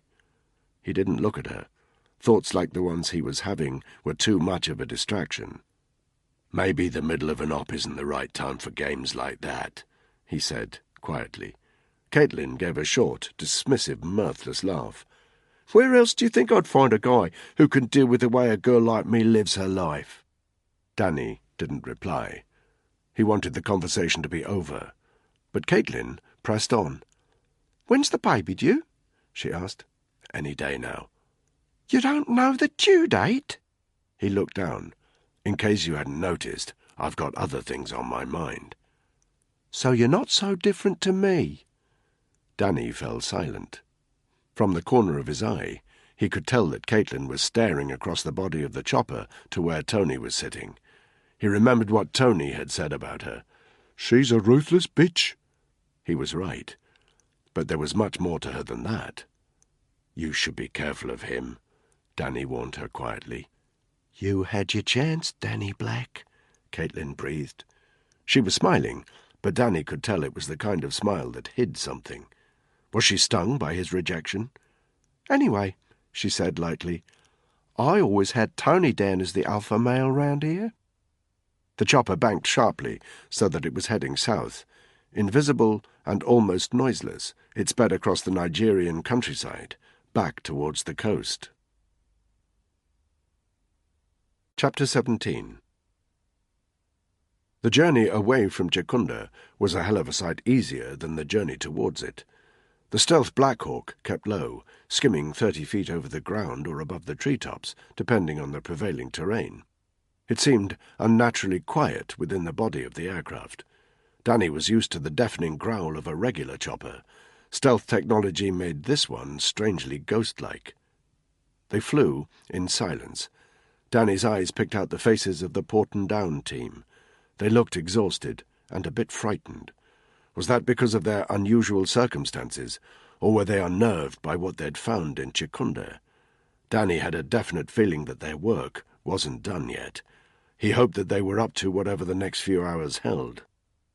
After 90 minutes flight time, the Lodi spoke up. "We need to refuel," he said. "The Nigerians don't know we're in their airspace, so we're going to take a pit stop. There's a deserted football pitch on the outskirts of Lagos. Won't be anyone there at this time. The Foreign Office have arranged for the BA lads at Lagos International to bring a bowser of fuel to meet us." As the Lodi spoke, the chopper banked to the left. From his tiny port window, Danny saw the bright glare of a vehicle's headlights down below, maybe 100 meters from the chopper's position. They disappeared as the Black Hawk straightened up, only to reappear again as it lowered itself into land. The Lodi opened up and jumped out. The headlamps of the fuel bowser immediately made Danny squint, but he regained his vision as the tanker drew up alongside the chopper.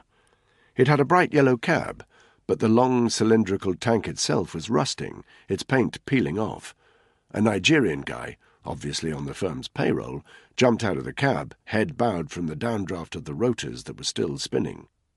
Danny, Tony, and Caitlin alighted from the chopper and immediately took up defensive positions around it, Danny down on one knee at the angular nose of the aircraft, the butt of his HK pressed in against his shoulder. The flat surface of this deserted football pitch was hard and dusty, no grass, certainly no goalposts. 50 meters ahead of him was a dilapidated grandstand, but it was clear this was a place nobody came to, especially at this time of night. It took 10 minutes to refuel. The unit got back into the Black Hawk and immediately took to the skies again. They flew higher this time, maybe 800 feet, and through the window Danny saw why. There were more lights down below. As they approached the coast, the terrain was more populated. He knew they'd be avoiding flying over Lagos itself. Their route would be taking them north of the city, out of sight and earshot. 10 minutes later, land turned to sea. Danny saw moonlight trails reflecting on a rough ocean, with the sleek shadow of the Black Hawk cruising across the wave-tops. 5 minutes out, the Lodi announced. Danny caught a glance from Tony. 30 seconds out. The Black Hawk was banking and losing height at the same time. From the window, Danny saw the bright lights of a frigate about 120 meters in length. He could just make out the white foam of the vessel's wake and the pale glow of the landing zone to aft. The frigate grew closer dramatically quickly, and before Danny knew it, the Black Hawk had touched down on the landing deck. The unit were the first to alight, and Danny instantly smelled the sharp tang of the sea and felt the spray stinging his dirty face. As the Black Hawk's rotors slowed down, he heard a thunderous crash, and the frigate yawed dramatically. The sea was very rough. There were 2 guys waiting on the landing deck. They wore Cry-Precision multicam trousers with small dark green life vests, black boots, and sturdy gloves. Both had stubble and short hair that was dishevelled by the stiff wind on board. Like Danny's unit, each had a boom mic at his mouth. Danny knew at a glance that they were Australian SAS. "Regiment?" one of them shouted in an Australian accent. He was eyeing Caitlin uncertainly. Danny nodded. "Welcome on board HMAS Anzac." "Briefing room?" Danny asked. "This way." They ran across the deck of the frigate, wind howling in their ears, and through a heavy metal door which led to a cramped, winding steel staircase. Their footsteps rang out as they headed down below and through a network of low, narrow corridors. After 30 seconds, they turned left through another door and into a decent-sized room about 15 metres by 15. Benches along the walls held several laptops plugged into comm sockets, showing a mixture of GPS coordinates, satellite imagery, and naval mapping. There was a white noise crackle from a radio unit in the corner of the room.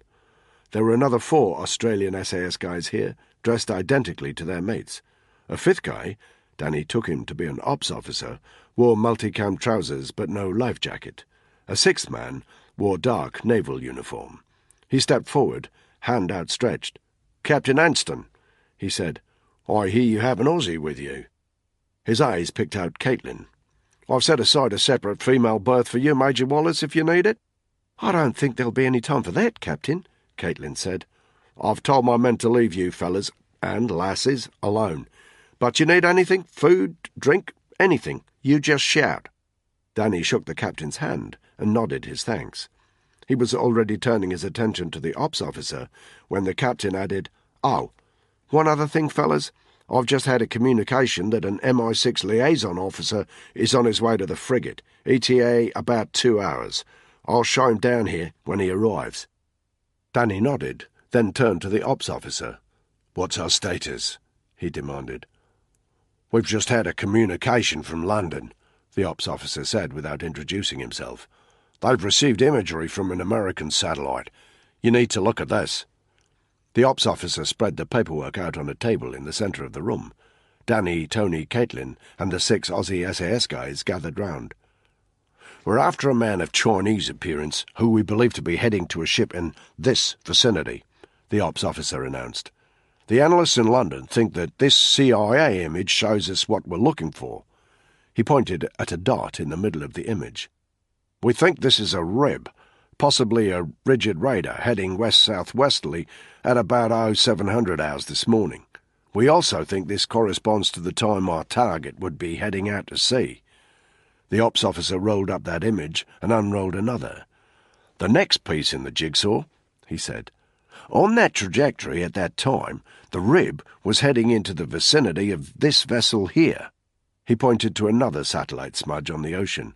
"That's the MV Golden Coral, about 50 nautical miles from the coast, which would put it within range of the rib. It's now 20 nautical miles west of our position." "Registered in?" Danny asked. "Panama. Currently transporting cargo from Ivory Coast to Singapore." "Any Chinese links?" "None that London can find." "It's pretty fucking thin," Tony said. "It's all we've got," the ops officer said with an irritated glance at Tony. "We have a copy of the ship's manifest. It lists 5 crew members, which is about standard for a cargo vessel. But you need to be prepared for there being more. You're Chinese national at the very least, since there's nobody of that description listed on the manifest. We've got 2 options, a waterborne assault or an aerial assault. I've got to tell you guys the sea state is pretty high. I know which one I'd want to go for." Danny addressed the assembled company. "Okay, guys, listen up. We've reason to believe that the Chinese target is in possession of a bioweapon. We don't know if it'll be ready for him to deploy, but we suspect it will be, and we'll have to assume that's the case.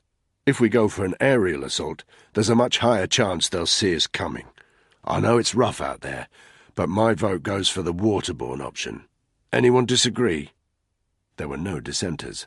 "That's your call," the ops officer said. He walked to the other side of the room and spoke into an intercom. "Prepare the raiders," he said. A crackly, "Aye, sir," came back over the intercom. "Do you need hazmat gear?" the ops officer asked. Danny shook his head. "Impractical," he said. "Anyone got a problem with that?" No one did. "Good. Our primary objective is to secure the ship and locate the Chinese target. We need him alive. I think he'll have intel about who's behind a bio-attack, potentially on the UK, and we need that information. But if you get any hint that he's going to deploy a bio-weapon, drop him. Trust me, you don't want what he's dishing out." "What about the remaining crew?" one of the Aussies asked. "Do what you need to do," Danny told him. "Once the target's secured, we'll get our port and down guys on board. Our secondary objective is to isolate any bioweapons there might be on that ship." He turned to the ops officer. "What are our timings?" "We're on course now. Current coordinates of the target vessel 427, 221 north, 326, 328 east. That puts us in a position to have a visual on the Golden Coral at approximately 2200 hours. He checked his watch. "That's in about 45 minutes. We're going to kill the frigate lights so they don't see us approaching over the horizon, and hold off when we're about a nautical mile from its position. You've got 3 ribs at your disposal. The high sea state will at least reduce the chance of them seeing you approach. Those cargo ships get pretty wonky in these kind of conditions, so my guess is they'll have cleared the decks, but you'll need to take extra care boarding. Once you've secured the ship, we'll draw up alongside and transfer whatever personnel you need." "Do we have a plan of the cargo ship?" Caitlin asked. The ops officer frowned. Danny sensed he had woman trouble, but he turned to one of the laptops and brought up some rough schematics. "It's about 700 feet in length. The bridge and living quarters are directly above the engine room, approximately 100 feet from aft. The bridge structure has 3 levels above deck, 2 for living quarters, the top for navigation. Engine room down below." Danny pointed out 3 of the Aussie SAS guys. "Team 1, he said, "secure the engine room." He pointed out the remaining 3. "Team 2, secure the living quarters." He indicated Tony, Caitlin, and himself. "Team 3, he said, "we'll secure the bridge." "What is this?" one of the Aussies said. "The invasion of the Brits?" "What's your name?" Danny said. "Goldie." "Our target's most likely to be on the bridge. We're the only ones who can ID him. Got a problem with that, Goldie?" Goldie fell silent and shook his head. "Good man. Any other questions?" There were none. "They're getting ready to winch the ribs into place now," the ops officer said. "And we got 3 coxswains online to transport you. We'll monitor you on VHF Channel 15, so you can let us know when you've secured the ship. We need to get your personal radio synced up, sort you out with night vision, then you're good to go." "Okay," Danny said curtly. He checked his watch. 2200 hours exactly. "I want us ready to get in the water at 22:15. Let's move!" 2210 hours. It was very busy on deck. The air was filled with shouts and the humming of machinery. 30 metres from Danny's position, over on the landing deck, 2 engineers were folding back the rotors of the Black Hawk, while a third was fitting a motorised towing vehicle about the size of a golf cart to its front.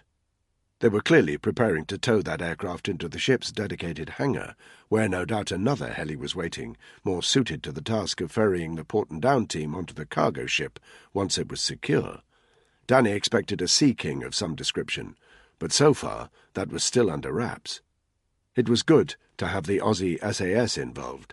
They had close ties with the regiment, who would often send a couple of guys to them on a 2-year attachment. The Aussies would return the favour by sending a couple of their lads to Hereford.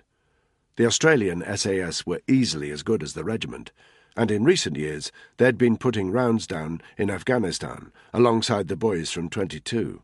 In short, they knew their stuff. If you needed soldiers to support you, you couldn't ask for better. The Aussie SAS guys had provided all the gear they needed: carabiner, loop line, even a digital camera in case they needed to take photos of whatever they found. He double-checked that the bright orange rubberized portable VHF unit they'd given him to contact the frigate was securely in his ops waistcoat. Then he slung his life vest over his neck and rolled it down over his webbing. It would automatically inflate if he found himself in the water. If that happened, he'd be in for a long evening. The frigate would mark the point where he went overboard, but the mission would have to continue. It could be hours before anyone came back to find him. He had clipped a set of night vision goggles to his helmet. Fully waterproof, they'd be crucial during the boarding process. He lowered them to check they were working properly. The world turned to a grainy green haze, and he found he could make out each individual wave in the ocean. He raised the goggles again for now, and double-checked his personal weapon.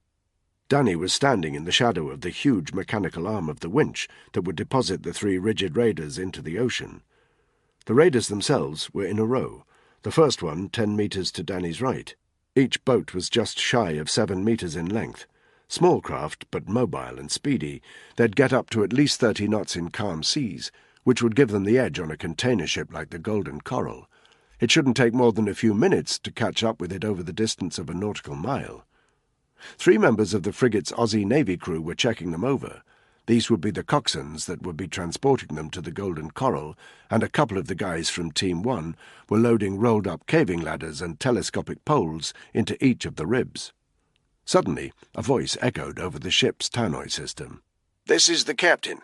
We're cutting power to all non-essential lighting systems in 10 seconds. Repeat, cutting power to all non-essential lighting systems." Instinctively, Danny closed his eyes and engaged his NV. When he opened them again, the frigate had been plunged into darkness, but his goggles meant he could see everything clearly. Tony was approaching, and Danny could tell from the grin on his face that he was seething with excitement for the job ahead. "To think we were expecting months of babysitting diplomats!" he shouted over the noise of waves booming against the hull of the frigate. "This op's turning out better than we thought." "Tell that to Ripley," Danny said. Tony shrugged. "Could have been any of us, mucker," he said. He checked the time. 22:13. Let's load up." Within 2 minutes, each member of the unit was settled in their rigid raider, 2 fore, 1 aft, with the coxswain in a central position by the steering wheel and a screen displaying GPS and radar information. The outboard motor of each boat was hinged up, but the engines were already turning over. Danny could hardly hear them over the waves crashing against the hull of the frigate. The huge winch groaned and creaked in the darkness as it moved slowly over the top of the first rigid raider. The coxswain attached the grappling hook to 4 strong points on the hull, 2 fore, 2 aft. The winch lifted the boat, its crew and its buzzing motor 10 metres off the deck and then lowered it into the water. Danny's unit was the last to have their boat winched. As they rose into the air, he looked to the southwest. His eyes picked out the twinkling lights of a ship in the distance. "Is that our target?" Caitlin asked. Danny nodded. It was good to clap eyes on the thing. They'd be navigating towards it largely by eye. There was a booming thump as the rigid raider's hull hit the water. Danny clutched the edge of the boat fiercely as they made impact. Then he and Caitlin unclipped the front quick-release fasteners from the winch, as Tony and the coxswain unclipped the rear 2. The second they were free, the coxswain knocked the outboard down into the rough sea. They immediately jolted forward, and within seconds they were curving away from the frigate. They'd barely travelled 15 metres when Danny wondered if they'd made the wrong call, going for a waterborne rather than an airborne assault. A wave crashed over the side of the boat. Instantly soaked by the spray, Danny fell from one side of the raider to the other.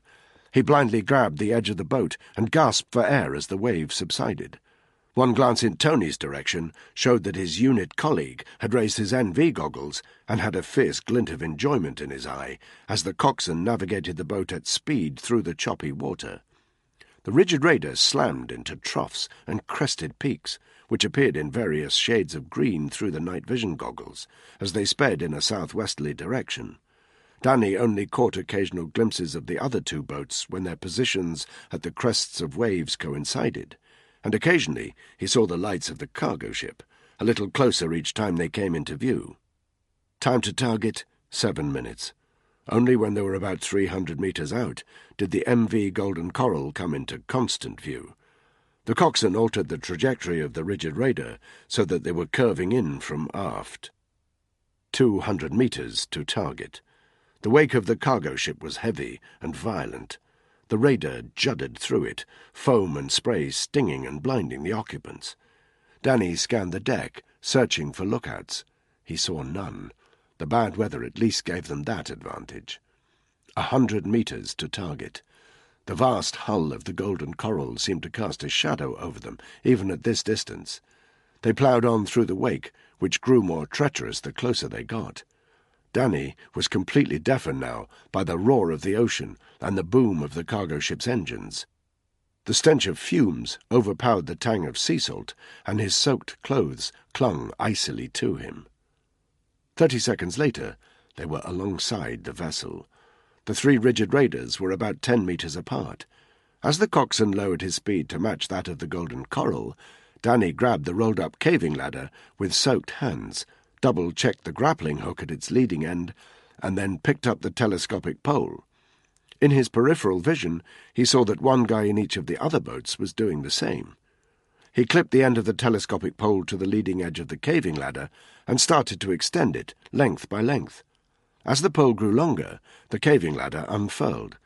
It was made of sturdy wire uprights and wire rungs surrounded by narrow metal tubing that were no more than 8 inches wide. Danny raised it 5 meters, 10 meters. Keeping the telescopic pole stable in these rough seas was a challenge. It rocked and scraped against the hull of the ship as Danny extended it to a full 20 meters, and the caving ladder flapped crazily with the movement of the vessels and the sea. His muscles burned as, his feet planted on the unstable deck of the rigid raider, he held the ladder up and tried to get purchase on the railings of the cargo ship with the grappling hook. It took a long 20 seconds to achieve. Danny grabbed at one of the metal tubing rungs of the caving ladder and tugged hard to satisfy himself that it was properly attached. Then, with a nod at Tony and Caitlin, he prepared to climb it. The cargo ship itself was rocking heavily in the waves, and the rungs of the caving ladder felt flimsy beneath his feet. Several times Danny felt like he was in free fall, or as if the rungs had disappeared entirely. He gripped the ladder very firmly. He was a third of the way up when it happened. The air seemed to boom, and there was a sudden downward lurch from the Golden Coral. Danny was losing height. For a moment he thought he'd fallen. His body was swinging away from the hull of the ship, and water was approaching fast from below. He had a fraction of a second to reassure himself that he was still clutching the ladder when his body slammed into the ocean, and he found himself completely submerged. He had to suppress a moment of panic. If the grappling hook at the top of the ladder came loose, he was fucked. His life vest was inflating, and his ears were full of the deadened grind of the ship's engines. "Hold on," he told himself. "Just hold on."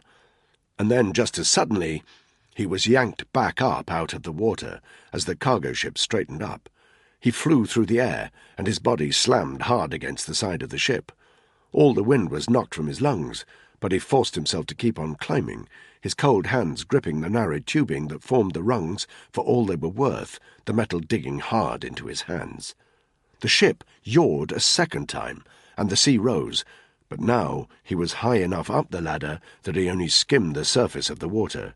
He carried on climbing, and 30 seconds later he was clambering over the railings of the cargo ship. Danny was the first on deck, though he could see the grappling hooks of the other 2 ladders spaced at 10-meter intervals towards the front of the ship, and it only took a couple of seconds before he saw Goldie climb over the railings, dripping wet. The deck itself was wet and slippery, and the yawing of the vessel felt even more pronounced up here. He immediately checked up and down the deck for hostiles. None, but he knew he wasn't more than 20 or 30 meters from the bridge, so he remained hyper-alert, then unclipped a carabiner and loop line from his ops waistcoat and used them to clip the ladder more permanently to the vessel. Then he gave 2 flashes of his surefire torch over the side to indicate to Caitlin and Tony that the next of them could board. Goldie did the same, then crouched down in the firing position, his weapon pointing forward. Danny pulled off his wet inflated life vest, then crouched down and covered aft, his eyes picking out the main features of the vessel. It was heavily laden with storage containers. They were 3 units high, and the closest of them was just 5 meters from Danny's position. The bridge tower, which Danny knew housed both the crew rooms and the engine room down below, loomed above them, the lights from inside glowing bright in the darkness. He raised his NV goggles and took a moment to acclimatize and work out the geography of their position. To reach the bridge tower, They would have to move along the deck 20 metres from Danny's position, then take a left where the line of storage containers ended. He tried to calculate the odds of there being any guards on deck. Minimal in a high sea state like this, but still a possibility. They would need to be very careful. At least, he thought to himself, the massive grind of the ship's engines and the crashing of the sea would entirely camouflage any gunshot, if only while they were out on deck. He looked over his shoulder. All 3 teams were aboard. Danny raised one hand above his head and sharply jabbed his finger forward twice. Silently, Team 1, led by Goldie, moved past him, their weapons engaged. When they reached the end of the cargo containers, one of them swung round the corner, then made a hand gesture to indicate the all clear. Their movements were sharp and efficient. Danny could tell that the Aussies were good soldiers. At another hand gesture from Danny, Team 2 moved carefully in the same direction. Covered by Team 1, they turned the corner. 10 seconds later, Goldie raised one hand. It was time for Danny's unit to move. With the butt of his rifle still pressed hard into his shoulder, Danny led Tony and Caitlin along the deck. They swung round the corner towards the bridge tower. Team 2 were in the firing position 10 metres along. The entrance to the bridge tower was 15 metres beyond them, a grey steel door with a circular porthole window near the top. As they approached, Danny saw that the inside of the window was misted with condensation. 3 metres out, he turned to Tony and Caitlin. "Cover me!" Caitlin stepped towards the door, ready to open it. Tony positioned himself behind Danny, ready to fire if necessary, as Danny crossed the threshold. Danny nodded at Caitlin, and she swung the door open. A blast of hot air from inside the ship slammed into Danny's face. No personnel. 4 metres beyond the door, a spiral steel staircase, much like the one they'd used in the frigate. Danny stepped towards it, checked up, down. No sign of the crew. He spoke into the radio. "Stairwell clear. Team 1, advance." It took 15 seconds for Team 1 to leapfrog the others and arrive at the stairwell, by which time Tony and Caitlin were inside the bridge tower. Without waiting for any further instruction, Team 1 headed down the stairs towards the engine room, which it was their role to secure. Danny felt his jugular pumping. A minute passed. Ominous creaks and groans echoed from the body of the cargo ship. It sounded as if it was going to break up any second, but Danny knew that there was movement and give in these old vessels, especially in rough seas. He kept his attention focused on the stairwell, ready to drop anyone who appeared from the top of the bridge tower. A radio communication burst into his earpiece. "This is Team 1, leader," said an Australian voice. "We have the engine room secured. 3 crew members down." And before Danny could ask the question, he added, "No, Chinese, but one of them managed to put a mayday through to the bridge. They'll be expecting you up there." "Shit," Danny breathed. Then louder into his radio. "Can you kill the lights on the bridge tower?" "Give me 30 seconds. They waited. The ship creaked and groaned. The lights died. Danny immediately clipped down the NV goggles on his helmet. The world turned hazy green. "Team 2, go!" he instructed into his radio. 15 seconds later, Team 2 were moving into the bridge tower. Danny, Tony and Caitlin kept their weapons trained on the stairwell as their 3 Aussie colleagues, who also had their NV engaged, advanced up to the first floor. Once more they remained in position, listening to nothing but the storm outside and the creaking of the ship. This time, it was a full 2 minutes before they had a communication. "Team 2, leader. First floor clear. No personnel." "Roger that. Team 3 moving to the bridge now." Tony nodded at Tony and Caitlin. It was time to move up. Tony went first, weapon and NV engaged. 8 steps before he reached a winder on the metal stairwell. He stopped and covered the next flight, while Danny and Caitlin advanced. Danny grew warier with each step. Whoever was on the bridge, they knew someone was coming. There would be resistance, probably armed. They passed the main entrance onto the first-floor crew quarters, then continued single file up the stairs, Danny following Tony's grainy green figure, his finger resting lightly on the trigger of his HK. They found themselves on a metal landing, a single door leading off it.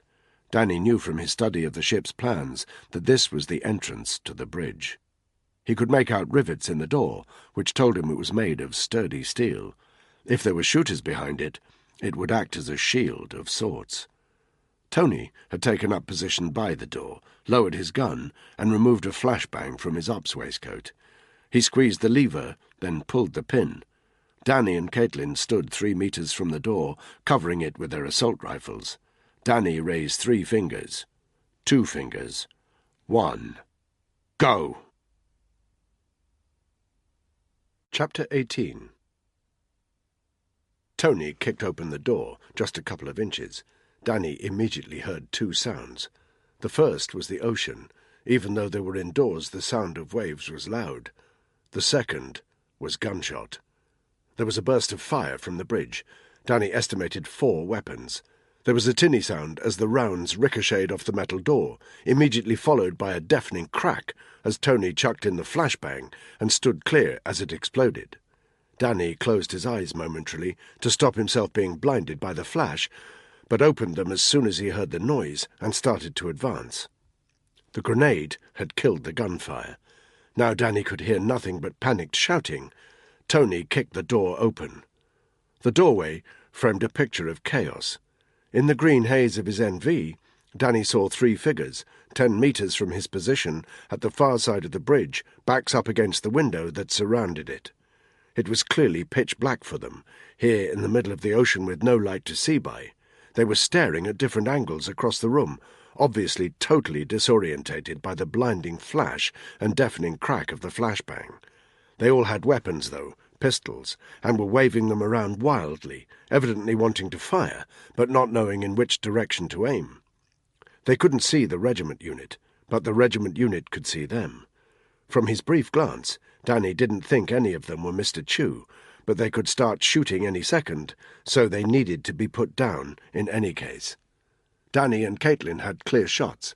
2 from Danny, 1 from Caitlin. The targets were on the floor less than a second after the door was opened. As soon as the 3 targets were down, Danny saw why the noise of the ocean was so loud. Someone had smashed the reinforced window opposite the entrance to the bridge. Impossible to do without a sturdy tool, and sure enough, Danny saw a fire axe lying on the floor just in front of it. Someone must have escaped.